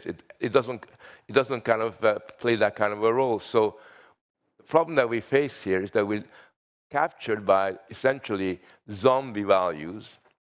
There are zombie values because they're emptied of any normative content. There's no normative content in any of these, and yet we insist on turning these accomplishments, these administrative creative accomplishments, into real kind of values. So basically, public discussion under those circumstances becomes impossible, and which gets me back to identity politics, which is essentially based on the fact that you ghettoize and you quarantine different groups from one another, which makes it impossible to have a democratic public space. So for me, multiculturalism has got a lot of problems, so does diversity. But the biggest problem with this concept is that it destroys the possibility of a genuine democracy, because under those circumstances, there is nothing that binds citizens together, and there's not even the possibility of a common language, because common language actually presupposes that there's a basic understanding and commitment to a certain ideal of what a good society is, a commitment to what is a good way of guiding us into the future. In other words, a common value, and not values, but a common value that kind of makes us into what we really are. And I think that for us, the really important thing is to question this language and to reappropriate a more basic language that's based organically upon certain traditional dimensions of our existence, that takes into account that there's certainly for Europeans, there's a system of ideals that evolved through centuries of struggle, from the Greeks to the Romans to the Judeo-Christian tradition, all the way to the Renaissance, Enlightenment onwards. And we learn to speak that kind of a language that is not administratively created, but is organically evolved from a very important historical experience. And for me, my job is to historicize our public life, is to create an organic link between the present and the past, which has been ruptured, more or less, so that we can move forward in a more intelligent way. Thank you. And I think it would be worth now to open to questions, but before I do that, I just have one question, which in a sense has got two questions in one. So I think during the conference, we all agreed that the ideology of multiculturalism as it stands, it's a failure, and that was said before, but then it morphed into diversity, and you cannot argue with that because that would seem you are a bad person. Now, I want to contrast that between the West and the Central and Eastern Europe. So, like, we have a situation in the West, and this is what it is, and we need to move forward. So the question would be how to move beyond this multiculturalism ideology and now the diversity through administration and enforcement of putting us into boxes and policing our speech and our interaction between the groups, how we can move forward organically from bottom up. And then when it comes to Eastern and Central Europe, do they have the right to be homogeneous, or should they follow the same route? And if they have the right to be homogeneous, then how they go about it without some kind of uprising against the rest of the continent? Thank you. Dyab? A lot of questions indeed. That's at least 3 questions, by the way. Apologies. I'm Polish, I just sneak them in. Very, very interesting nonetheless. Well, it's a very complex matter, and I don't think, you could have, because, you involve a lot of cultural, political, but also institutional elements, with the European dimension, which is not just a matter of civilization, because you could say Europe, and then, that's a civilizational entity. You can look at it as such. You can look at Europe as a geographical entity, and you can look at, when you say Europe institutionally, you're talking about the European Union, which is a treaty, basically, and which has mechanisms of consensus and dissensus. So in that sense, to start by the last answer, if you want to say, if you define homogenization of society in the sense that monocultural society, saying that, for example, if I understood it right, let's say Poland, since you're from Poland, you can correct me if I'm wrong, it's assessing that any immigrant who is living legally in Poland, because we're not debating people who are not illegal, that's another debate, People who are living legally in a country must then assimilate to the Polish culture, and then that's homogenization, or is it, of course, there's another opinion, which is more blunt, that says no, they have to just leave, we just have to kick them out, that's like we can build an ethno-state. So let's assume that we're debating the last one. I'm open to debate the other one too, the deportation line. Fine, we can debate that too. But let's debate assimilation. Let's debate the assimilation line. Sure, you can enforce that in a state of law by making a law that enforces this. So in order to make a law, if that's why I'm talking with the institutional law, in order to make a law, I'm not giving it still my value judgment personally, but let's say you want to do this in Europe, then you have to indeed have the checks and balances of the European structures. If that law, if you want to enforce such a law, and if you want to remain a state of law, a state under the rule of law, your own law, then you need a law for that. And if that law will force you to leave the European Union, then you need to leave the European Union for it, because you cannot, I don't think that you can impose it on the European level. that kind of approach. Now, you know, I believe that there's a lot of ways, you know, I'll just remain with this. I agree when you say what Frank said at the end about you need in a society, you need a certain common ground which goes beyond the legal framework. You know, we need a common ground in a society that's beyond just the fact that we need to stop on a red light and that we have to, you know, don't surpass 120 kilometers on the highway and other laws on that we shouldn't steal and kill. And we know these things. This is not what makes a society a society. This is not what makes a society a community, you know. And we cannot thrive without creating community. You know, communities of citizens even, you know, even we're still not talking about national communities.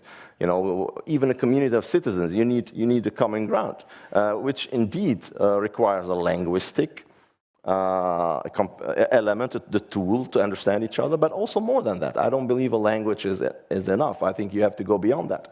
And the problem in Europe is that these requirements are either approached in a maximalist way or a minimalist way.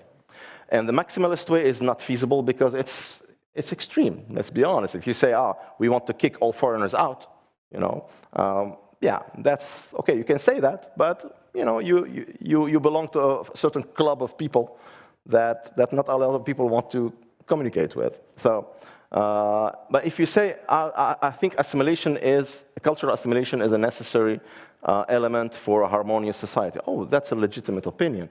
Whether you agree or disagree with it, the first thing we should do is to decriminalize this opinion. The problem is with the narrative that is dominant nowadays is that it criminalizes almost this opinion, makes it a racist opinion. Mm. They say, you want to, and you know, guilty as charged. 20 years ago, I was also somebody who would experience this out of a certain radical left approach as a kind of racist opinion that you could argue was a multiculturalist position.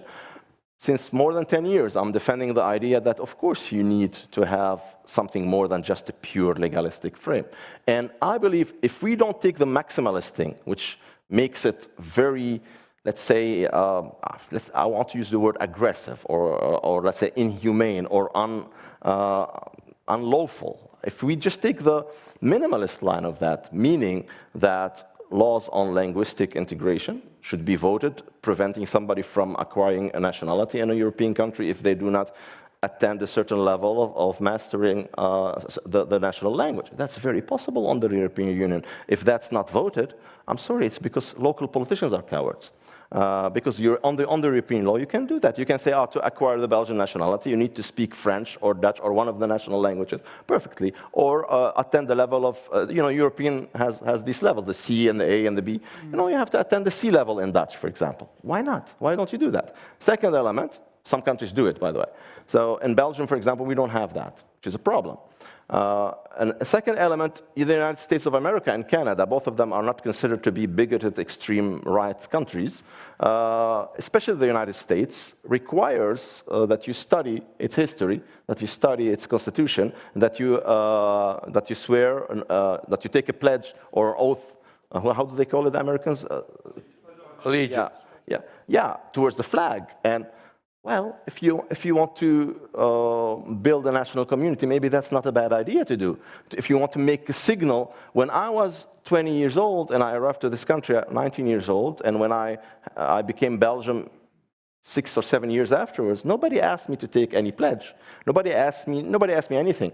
Okay, I was in front of a judge, and the judge asked me.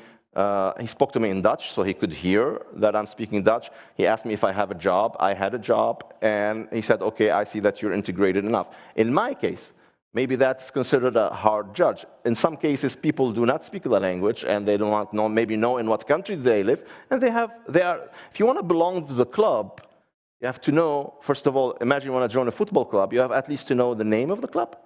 You have to know the game you're playing.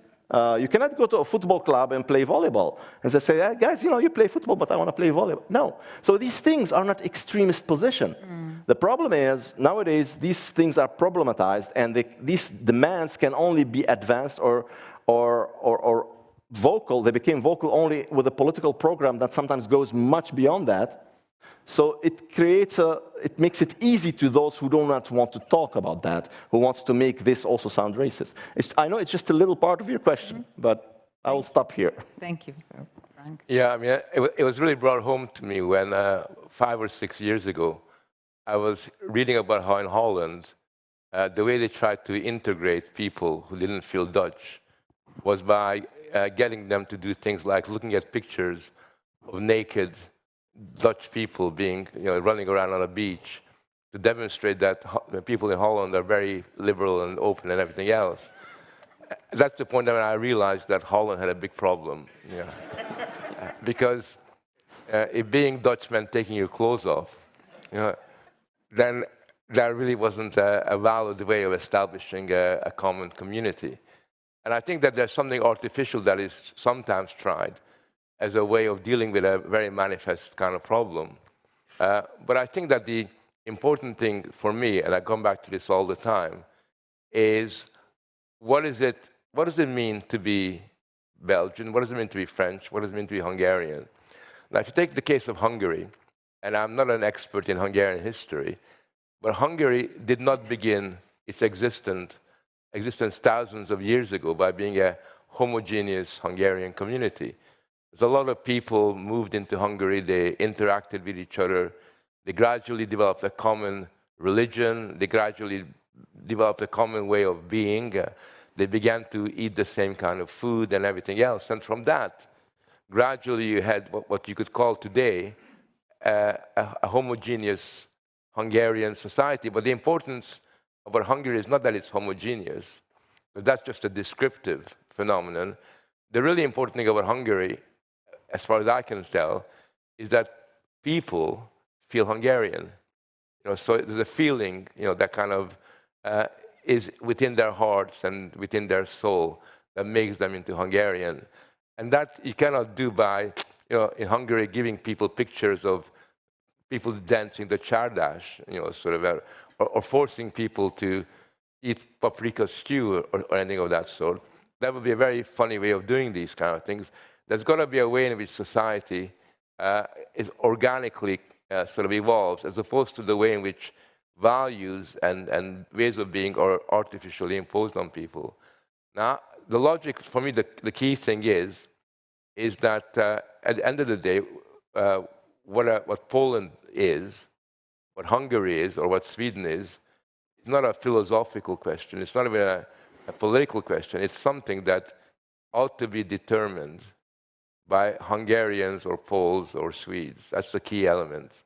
So if Hungarians decide that they don't want any migration into Hungary because they've seen what happened, let's say, in Leicester or Bradford, or they've seen what happened in Malmö in Sweden or a whole lot of other places, and they say, well, that's good for the Swedes, let them enjoy that kind of experience, that's really good for other societies, that's their right to decide that this is the kind of society they want to create.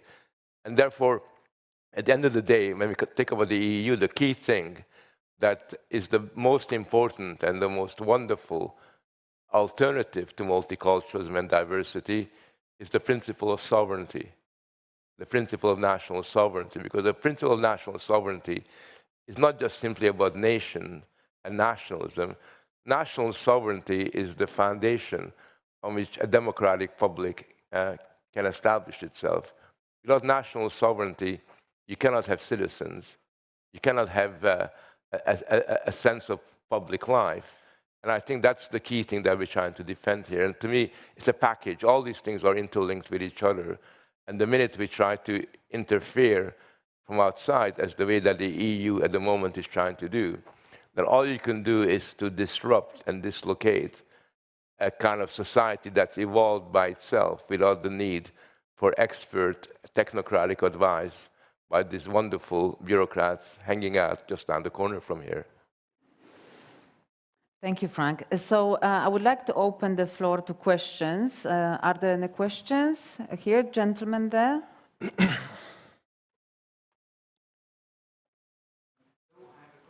For Mr. Abou Jahjah, I'm a very big admirer of you already for many years. Finally, I can meet you in the flesh. I was looking forward to this moment. Thank you. Already a long time ago. Maybe one of the reasons that explains my fascination with you is that we belong to the same minority. Might surprise you, but we are both Flemish speakers in Brussels. And as you know, us as Flemish speakers, we are a particular sort of minority here in Brussels that is maybe treated a bit differently than other minorities. To give you an example, there was a liberal politician in Molenbeek last week. She herself is from Romanian descent, and she said, oh, we really have to address the problem of the influx of Flemish migrants in Molenbeek because they are gentrifying the area, and this is bad for Muslims. So Molenbeek is becoming cleaner and more safe, and this is a problem that needs to be addressed. If you would say this about any other ethnic group, I think there would be much more outcry about this. Also, treatment of our common group, because I consider you to be Flemish, is, for instance, as you might remember, they changed the tunnel, the Leopold II, the tunnel, because of course Leopold II did atrocious things in Congo, nobody will deny that. But we were never having a discussion, for instance, about Place Roger. Roger was the first Prime Minister of Belgium who said, we need to eradicate the Germanic element in Belgium. There's just no problem that one of the biggest squares in Brussels is named after this person. We have a very big statue of Cardinal Mercier, the cardinal during the First World War, who said that the Flemish are destined to serve and the French speakers are destined to lead. Nobody is raising the issue that this is a statue that needs to be cancelled and needs to be taken down.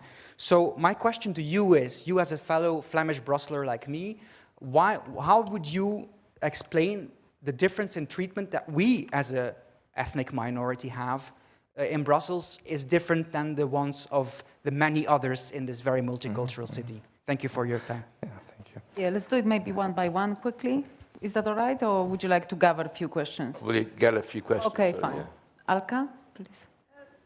Wait for the microphone, it's coming. A question to, well, Frank, but both of you. How do you see us arriving at a core value that defines us? In what sphere of activity? Who will decide what value would you hold? Okay, great. Any more questions here, please? Second row, the front. Thank you very much. Fascinating discussion. I want to react to or take the point that Frank made about sort of introducing oneself, speaking as a woman, speaking as a whatever it is, gay man. I have a similar experience with the gender agenda in the parliament and how many politicians or public figures identify themselves only as their sexual orientation or gender identity, thereby, I think, narrowing their identity and trying to force others to only look at that in them. Whereas a person and a personality is so much more than just his or her sexuality or preferences. In a larger way, in the EU today, in Brussels, I see this also as multiculturalism, this diversity, religion kind of thing, which really narrows the path, I think. A lot of people feel uncomfortable in Brussels or in the EU today because they don't want this to be forced upon them, this ideology, this narrow-minded, compulsory value, and reminds us, Hungarians and others, of the Soviet times, and that was the accepted value system that everybody had to accept. So what is beyond multiculturalism? That's my question to both of you. Where do we go from here, and how do we do it? Right. One more? Yeah. Thank you. I think this is a little related to that on the where do we go, because I was very taken, Frank, with what you said about how it's not possible to sort of artificially impose through language tests or learning about history. Those things don't really pull people together to have that sort of sense of what it is to be a homogeneous group. But it sort of begs the question of whether there is anything that can actually be done to try to encourage that. And I'm struck that I spend quite a lot of time in a rural area of Italy, And talking to locals there, they have a very strong sense of what it is to be Italian is to be pro-family. And even though their birth rates are falling through the floor, they still regard pro-family as being what it is to be Italy. So what I'm saying is it's that sort of sense people have, sorry, being pro-Italian, it's being Italian. It's what people think, what people feel, what people have a sense of what they are. And it seems to me it's very difficult to introduce that. All right, thank you very much. So shall we go back to the first question on the Flemish speakers in Brussels and the complexity of politics, but also history and revising the history in public life? Yes, thank you very much for considering me a Flemish. That is something that I appreciate, and I am aware of the fact that I belong also. I think it's my destiny belonging to different ethnic minorities. In that sense, I'm intersectional. But I would like, in Lebanon, I'm part of a majority, so, you know, depends. Yeah, I can fully understand, if you permit me to call this frustration in a way. I mean, it is, and I feel. I do not claim that I feel it the same way as you do, because I believe there is still a difference between the native and the, let's say, adopted Flemish, emotionally at least, if we are honest. I think for you it must be more difficult than it is for me, but I am provoked by it. I am provoked by it, even though that for me, let's say, on the emotional level, I can switch between French and Dutch. Doesn't mean much to me, but I always imagine how would Flemish friends of mine feel about that. There is a problem in Brussels, and I think this problem is part of the long history of Belgium, and it's, let's say, the cultural and political and social clash that has been very, let's say, extreme in the past, where I could fully support the Flemish movement. I always say the Flemish movement has been an emancipation movement for most of its history. However, where maybe we disagree is, I feel today this is more a Brussels phenomena, and your question is on point. In Brussels, it's a big problem still. I believe on the level of Belgium, the Flemish question, I believe personally is solved. I believe, of course, Flemish people can aspire to independence, that's legitimate, but I don't believe the Flemish are oppressed. We can debate about that. I believe they're even the dominant ethnicity in Belgium, you know, economically, politically. Of course, they have a point when they say we are underrepresented in Parliament. The seats distribution does not follow the demographical line. That is a valid point. But in Brussels, we have a problem, yes. In Brussels, we have a problem because the people dominating Brussels still cherish an attitude that is anti-Flemish. And this is a reality in Brussels. And I wouldn't say Flemish is the most discriminated against community in Brussels, because luckily there's Vlaanderen that has its own, you know, the Vlaamse gemeenschap, the Flemish community in Brussels has a structure, and there's a lot of money that is also invested in the Flemish culture and so on from Flanders. But on the other hand, I think it's the target that the French-speaking politicians sometimes in Brussels like to shoot at, because you score, when you attack Flemish people in Brussels, you score political points. On the point of gentrification... Exactly, because I think that was a very interesting point, just to finish off. If you had asked me these questions also 10 years ago, I would have agreed with the lady in question. I would have, because I was a big opponent of gentrification, which is a classical trope of the left, of the radical left, and I was part of that, let's say, ideologically, I was fully in that paradigm, you know. 10 years later, I think it is one of the points where I have a full paradigm shift.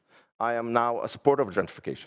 I believe, like on the question of like Flemish, like they influence on the majority Muslim area, and I found that kind of quite amusing that, you know, the politicians, they need to have a say into how people mix and how does it influence them between the groups. Exactly, especially when you know that I live in Molenbeek. Yeah. And the Muslim people living in Molenbeek are very happy when Flemish come to live in their neighborhoods. Okay, so this is a problem of the politicians who are trying to score with the white French-speaking electorate in Brussels. Okay, they're not trying to score with the Muslims, because the Muslims, what do they see when Flemish people? For example, I live in Molenbeek, you know, and I talk with my neighbors, and we say, oh, there's more and more Belgians live here. That's good for the value of our houses. That's good for the schools. That's good because why? They are upper middle class mostly, you know.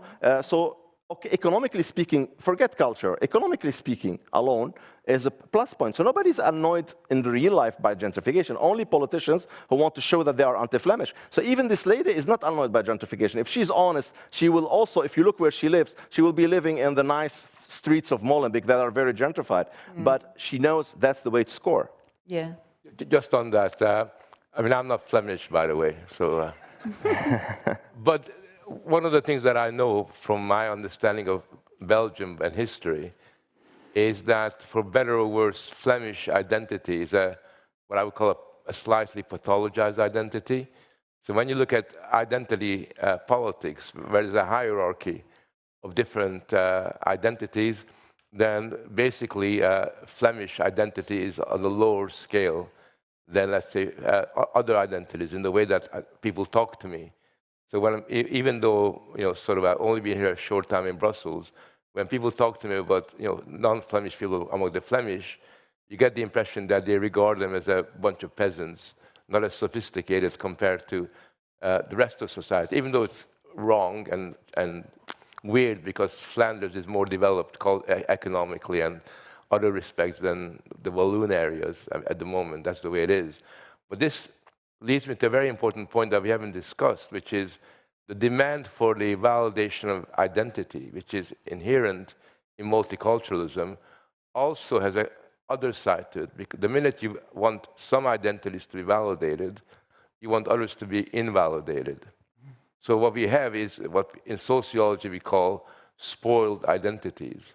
Identities that are regarded as a lower moral plane than others. So for example, heterosexuality is now seen as really much more boring and much less sensitive than other forms of sexualities. If you have the way that masculinity talks about, when I was young, my mom really wanted to be a masculine man, and they talked about masculinity as a positive attribute, whereas masculinity today is linked to a word called toxic. So we have toxic masculinity.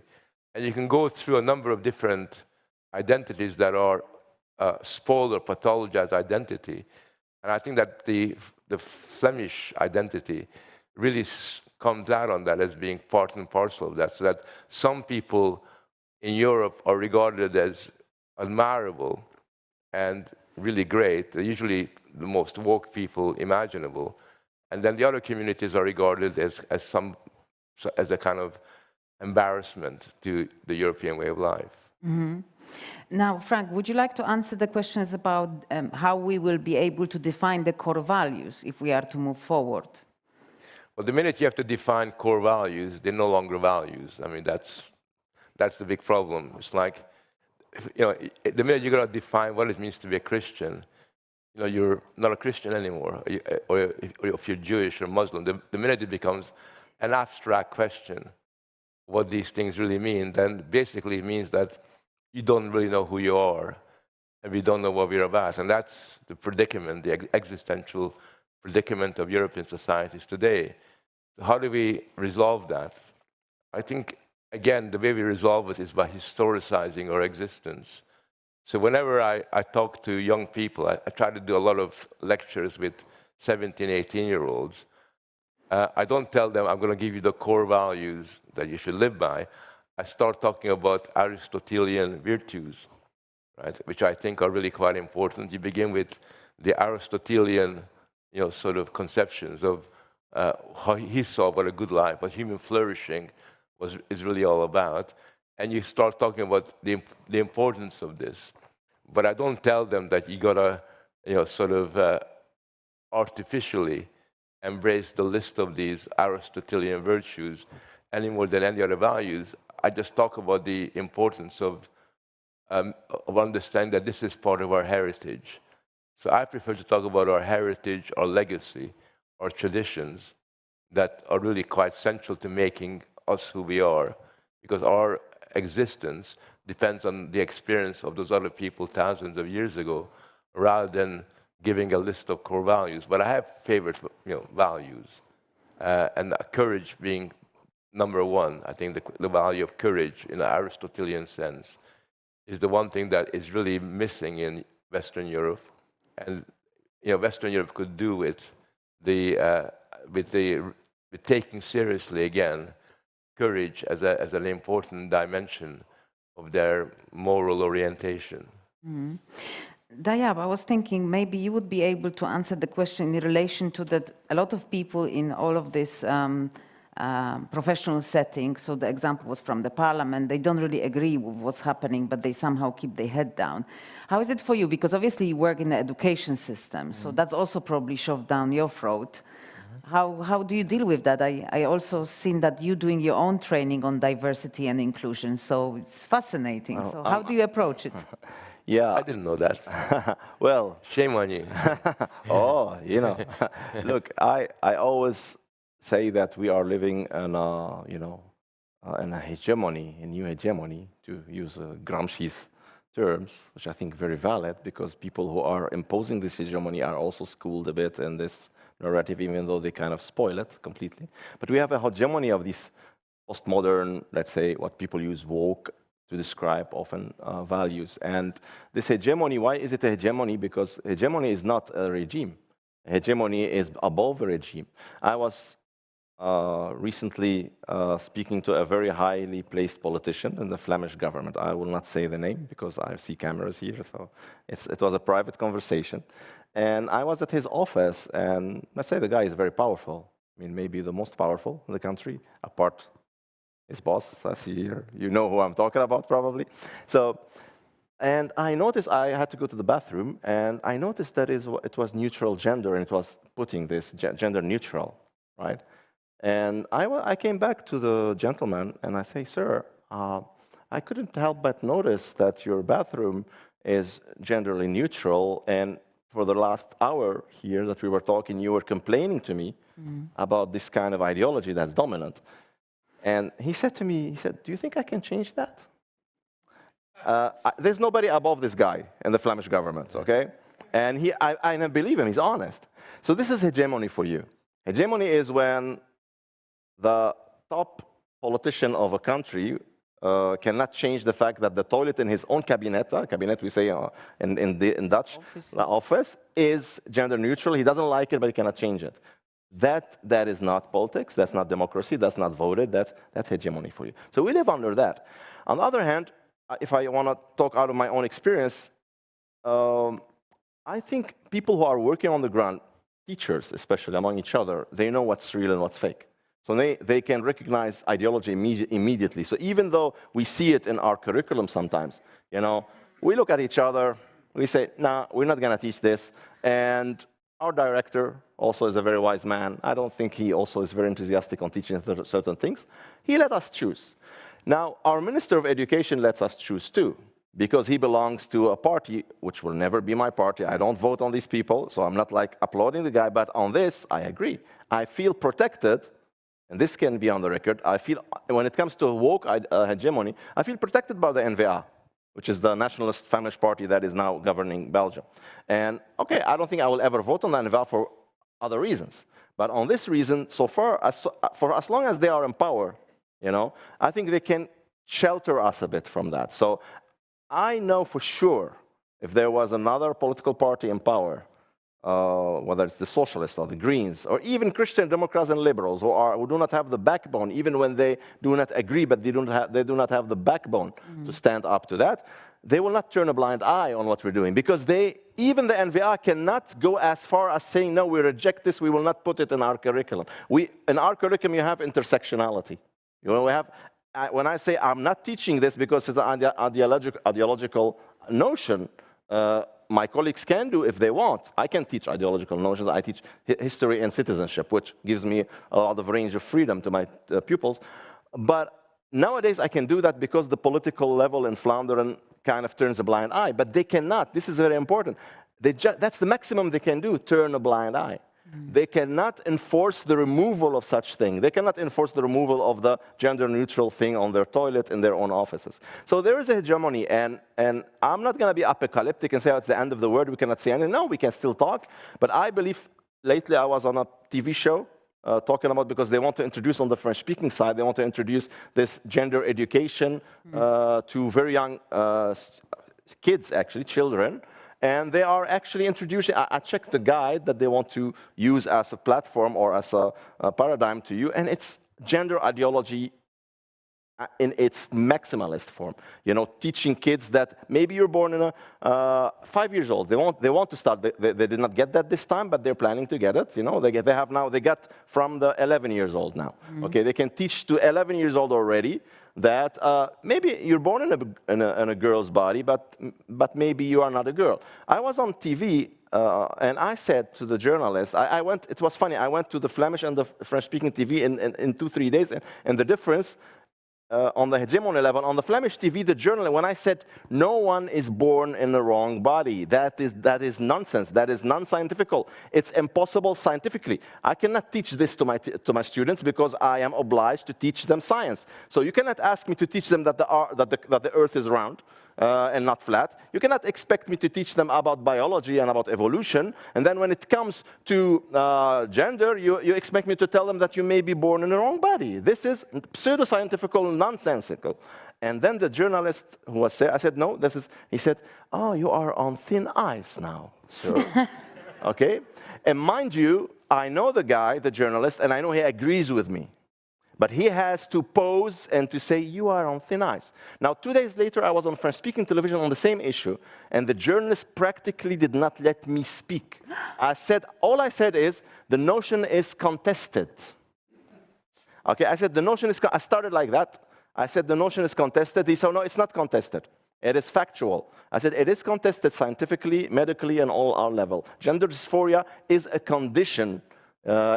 I used a term that might be provocative, I agree, but that I believe in. I said it is a psychological deviation, which does not bear any judgment on value. It's a psychological deviation, like for example, you might consider that writing with the left hand is also a deviation, for example, you know. But of course, he attacked me on that, but he kept silencing me, and he said, you cannot say that.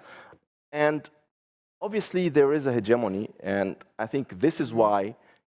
And it's difficult to deal with the hegemony because if you don't like politics, you say, I will vote for another party. If all parties undergo the hegemony and nobody dares to contest it, then you wonder, where is it coming from? It's surely not coming from parliaments. It's surely not coming from the European Parliament neither. Where is it coming from?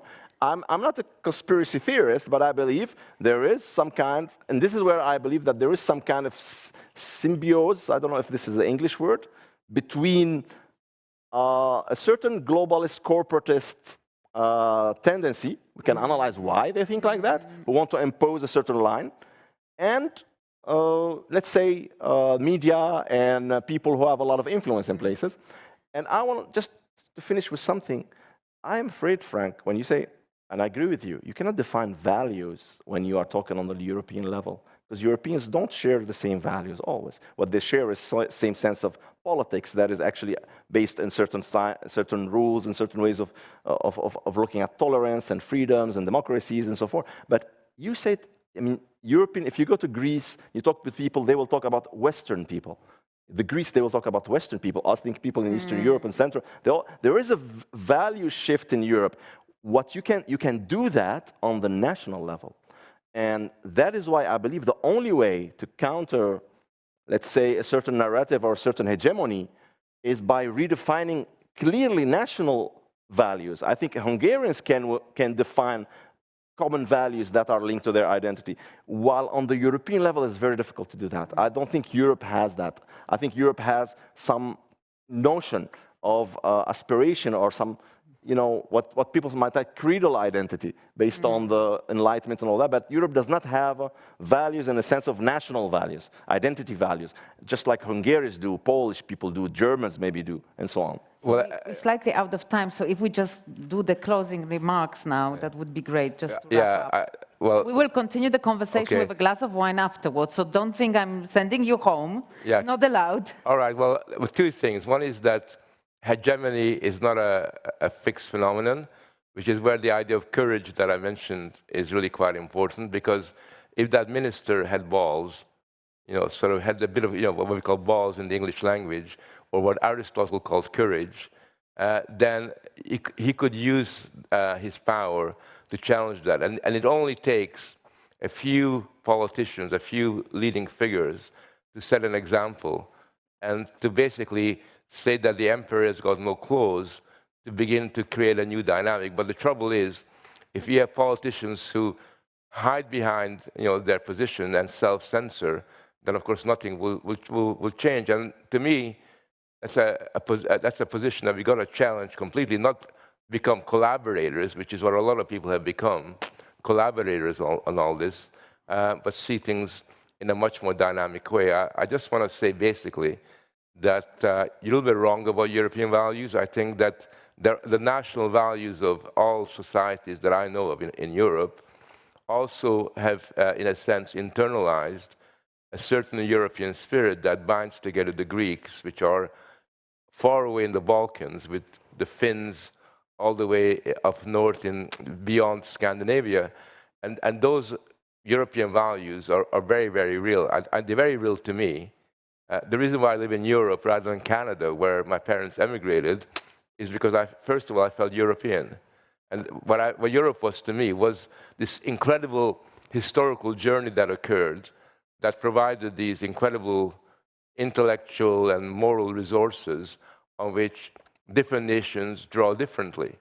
So obviously there are national cultures, there are national values, but they are very much linked. I mean, Hungary would not be Hungary. It would be a very different country if it didn't see itself as the guardian of European values. I mean, that might be strange to a non-Hungarian, seeing yourself as in some shape or form, in a sense, defined by your Europeanness. And there are many historical reasons for that. But those values, it seems to me, are the essential foundation on which national cultures can thrive. And all of us in Europe, even though our nation is the most important focus of our loyalty, have to draw on this incredibly important intellectual developments and moral developments that occurred over the centuries, which, in a sense, are unique. I mean, when I talk to my students and they say, "Why is Europe Europe?" and I talk about things like Europe is the only world where, for centuries before modern era, there's a clear distinction between the secular and the temporal on the one hand and the religious on the other hand. The whole division of Europe between the papacy and the secular leaders was absolutely crucial for certain kind of very important developments. I cannot think of any other part of the world that had that. It doesn't mean that Europe is necessarily morally better, but it is a very important starting point for a number of developments that are very much alive, at least in an intellectual sense today, but which are really scared to embrace. So I just want to end up by talking about courage, and courage in the Aristotelian sense, or in the sense that I use it, doesn't mean that we're strong and you beat people up and all the rest of that, but courage is a moral accomplishment. It's a very important, powerful moral accomplishment, which basically means that you're prepared to act on your beliefs, you're prepared to defend those beliefs, and you don't really take no for an answer when existential questions are really raised, which is something that I find totally missing at the moment amongst the political class. But some people who are not in the political class still practice it and still have it. Mm-hmm. Dyab, would you like to add anything to the courage that we need to stand up and to stand up for what is right instead of just on that I agree totally. Keeping quiet? Yeah, I agree totally with Frank. I would have acted differently, but it's easy to talk because I'm not in that position, but I think I agree with you on that. So it's necessary, that courage. However, where I disagree, I would like to talk about, or end with maybe like a general note. Where I disagree is still on that notion of European values. If I look at European values, indeed, I agree with you, there's maybe something in common, but the things I mean, multiculturalism, that's one debate on the side. I think, to say that fastly, when this is a debate that is going on not only in Europe, this is going also in Turkey for the moment, in Lebanon, and a lot of countries, okay? I believe nobody likes multiculturalism, really, except the immigrants. We like multiculturalism because it makes our life easier, okay? But no indigenous, when I'm in Lebanon, I don't like multiculturalism, and this hypocrisy somehow made me say, okay, why should I then like it when I'm in Belgium? Why? Because it serves me well? No. My integrity did not allow me of sticking to that. After living so long in Lebanon and feeling indigenous there, I came back, say, like, I have to be fair. What I don't like there, I shouldn't like here. You know? So nobody likes multiculturalism. It's a defiance. It's a challenge always. It's not, so it's a challenge. I'm not saying it's bad. It's a challenge. And nobody likes challenges. People like easy lives. Communities, also nations, they like easy lives. They don't like complexity. Already marrying somebody from the same culture is already complicated enough because it's another person and it's another gender and you have to talk to them. Imagine living together. So it's a challenge. The bad news is, for all indigenous population, and as I said, here maybe I'm a minority, as a Lebanese I'm a majority, and we have more than 50% for the moment, or around 50% of people living in Lebanon are not Lebanese. So this debate is everywhere. So the bad news for indigenous people, including me there, but not me here, is it's not going anywhere. The future is that of hybridity and diversity. And it's bad news. I'm not saying that's good news. It's bad because it has a sense of, how do you say that, alienation in it. For the indigenous. You know, I feel alienation in Lebanon when I'm walking in Beirut and I barely hear Lebanese dialect. I have to finish. So we have to manage it in a way to lead to a society that can function. And therefore, I just finish with what I said initially. We need to set clear rules in order to keep a minimum of harmony within these societies and not to disintegrate. Of course, we can say, we want ethnic states and homogeneous societies. You can try it. It's not going to work. It's going to lead to conflict within the countries. It's going to lead to conflict among the countries. It's going to lead. What will work and what can work is clear, courageous policy, setting clear rules, saying, in my books I speak of the native claim, honoring the native claim. What is the native claim is, this country has a language, this country has a history, this country, well, any country, you know, this country has a certain national sense, and this has to be part of the contract, of the social contract that we all sign together as citizens. This is not optional. This is not something you can take or leave. If you want to join the club, these are the rules of the game. Right. This is possible. We can do this. That's what I believe in. Thank you. Except for one thing, that rules and laws lack moral depth. That's the problem. And if you rely on rules and the law, then basically, as they say in English, you're fucked, right? I mean, that is the experience. There's got to be a certain moral underpinning on which these things are based. And the experience is that in America and Canada, where there are plenty of rules, but there is no sense of commonality. Yeah. You should work on a culture too, not only on the legal level. Right. Thank you very much. Thank you for your patience. Thank you for the guests. Obviously, we're going to continue the conversation over wine and labels. I hope you enjoyed the conference and you will enjoy the rest of the late afternoon with us. Please follow us on X, on LinkedIn, on Facebook. Sign up to the Freedom Fritz, and we also have a YouTube channel. Sign up to the newsletter. So basically, just follow us, stalk us, join us. Let's all change what's happening and be brave. The next event is on the 11th of October. It's Why Borders Matter, and it's on immigration. So it's all linked up. It's a shorter event, so I'm sure you will find time in your calendars. So please enjoy and join us. Thank you very much. Thank you. Thank you. Thank you.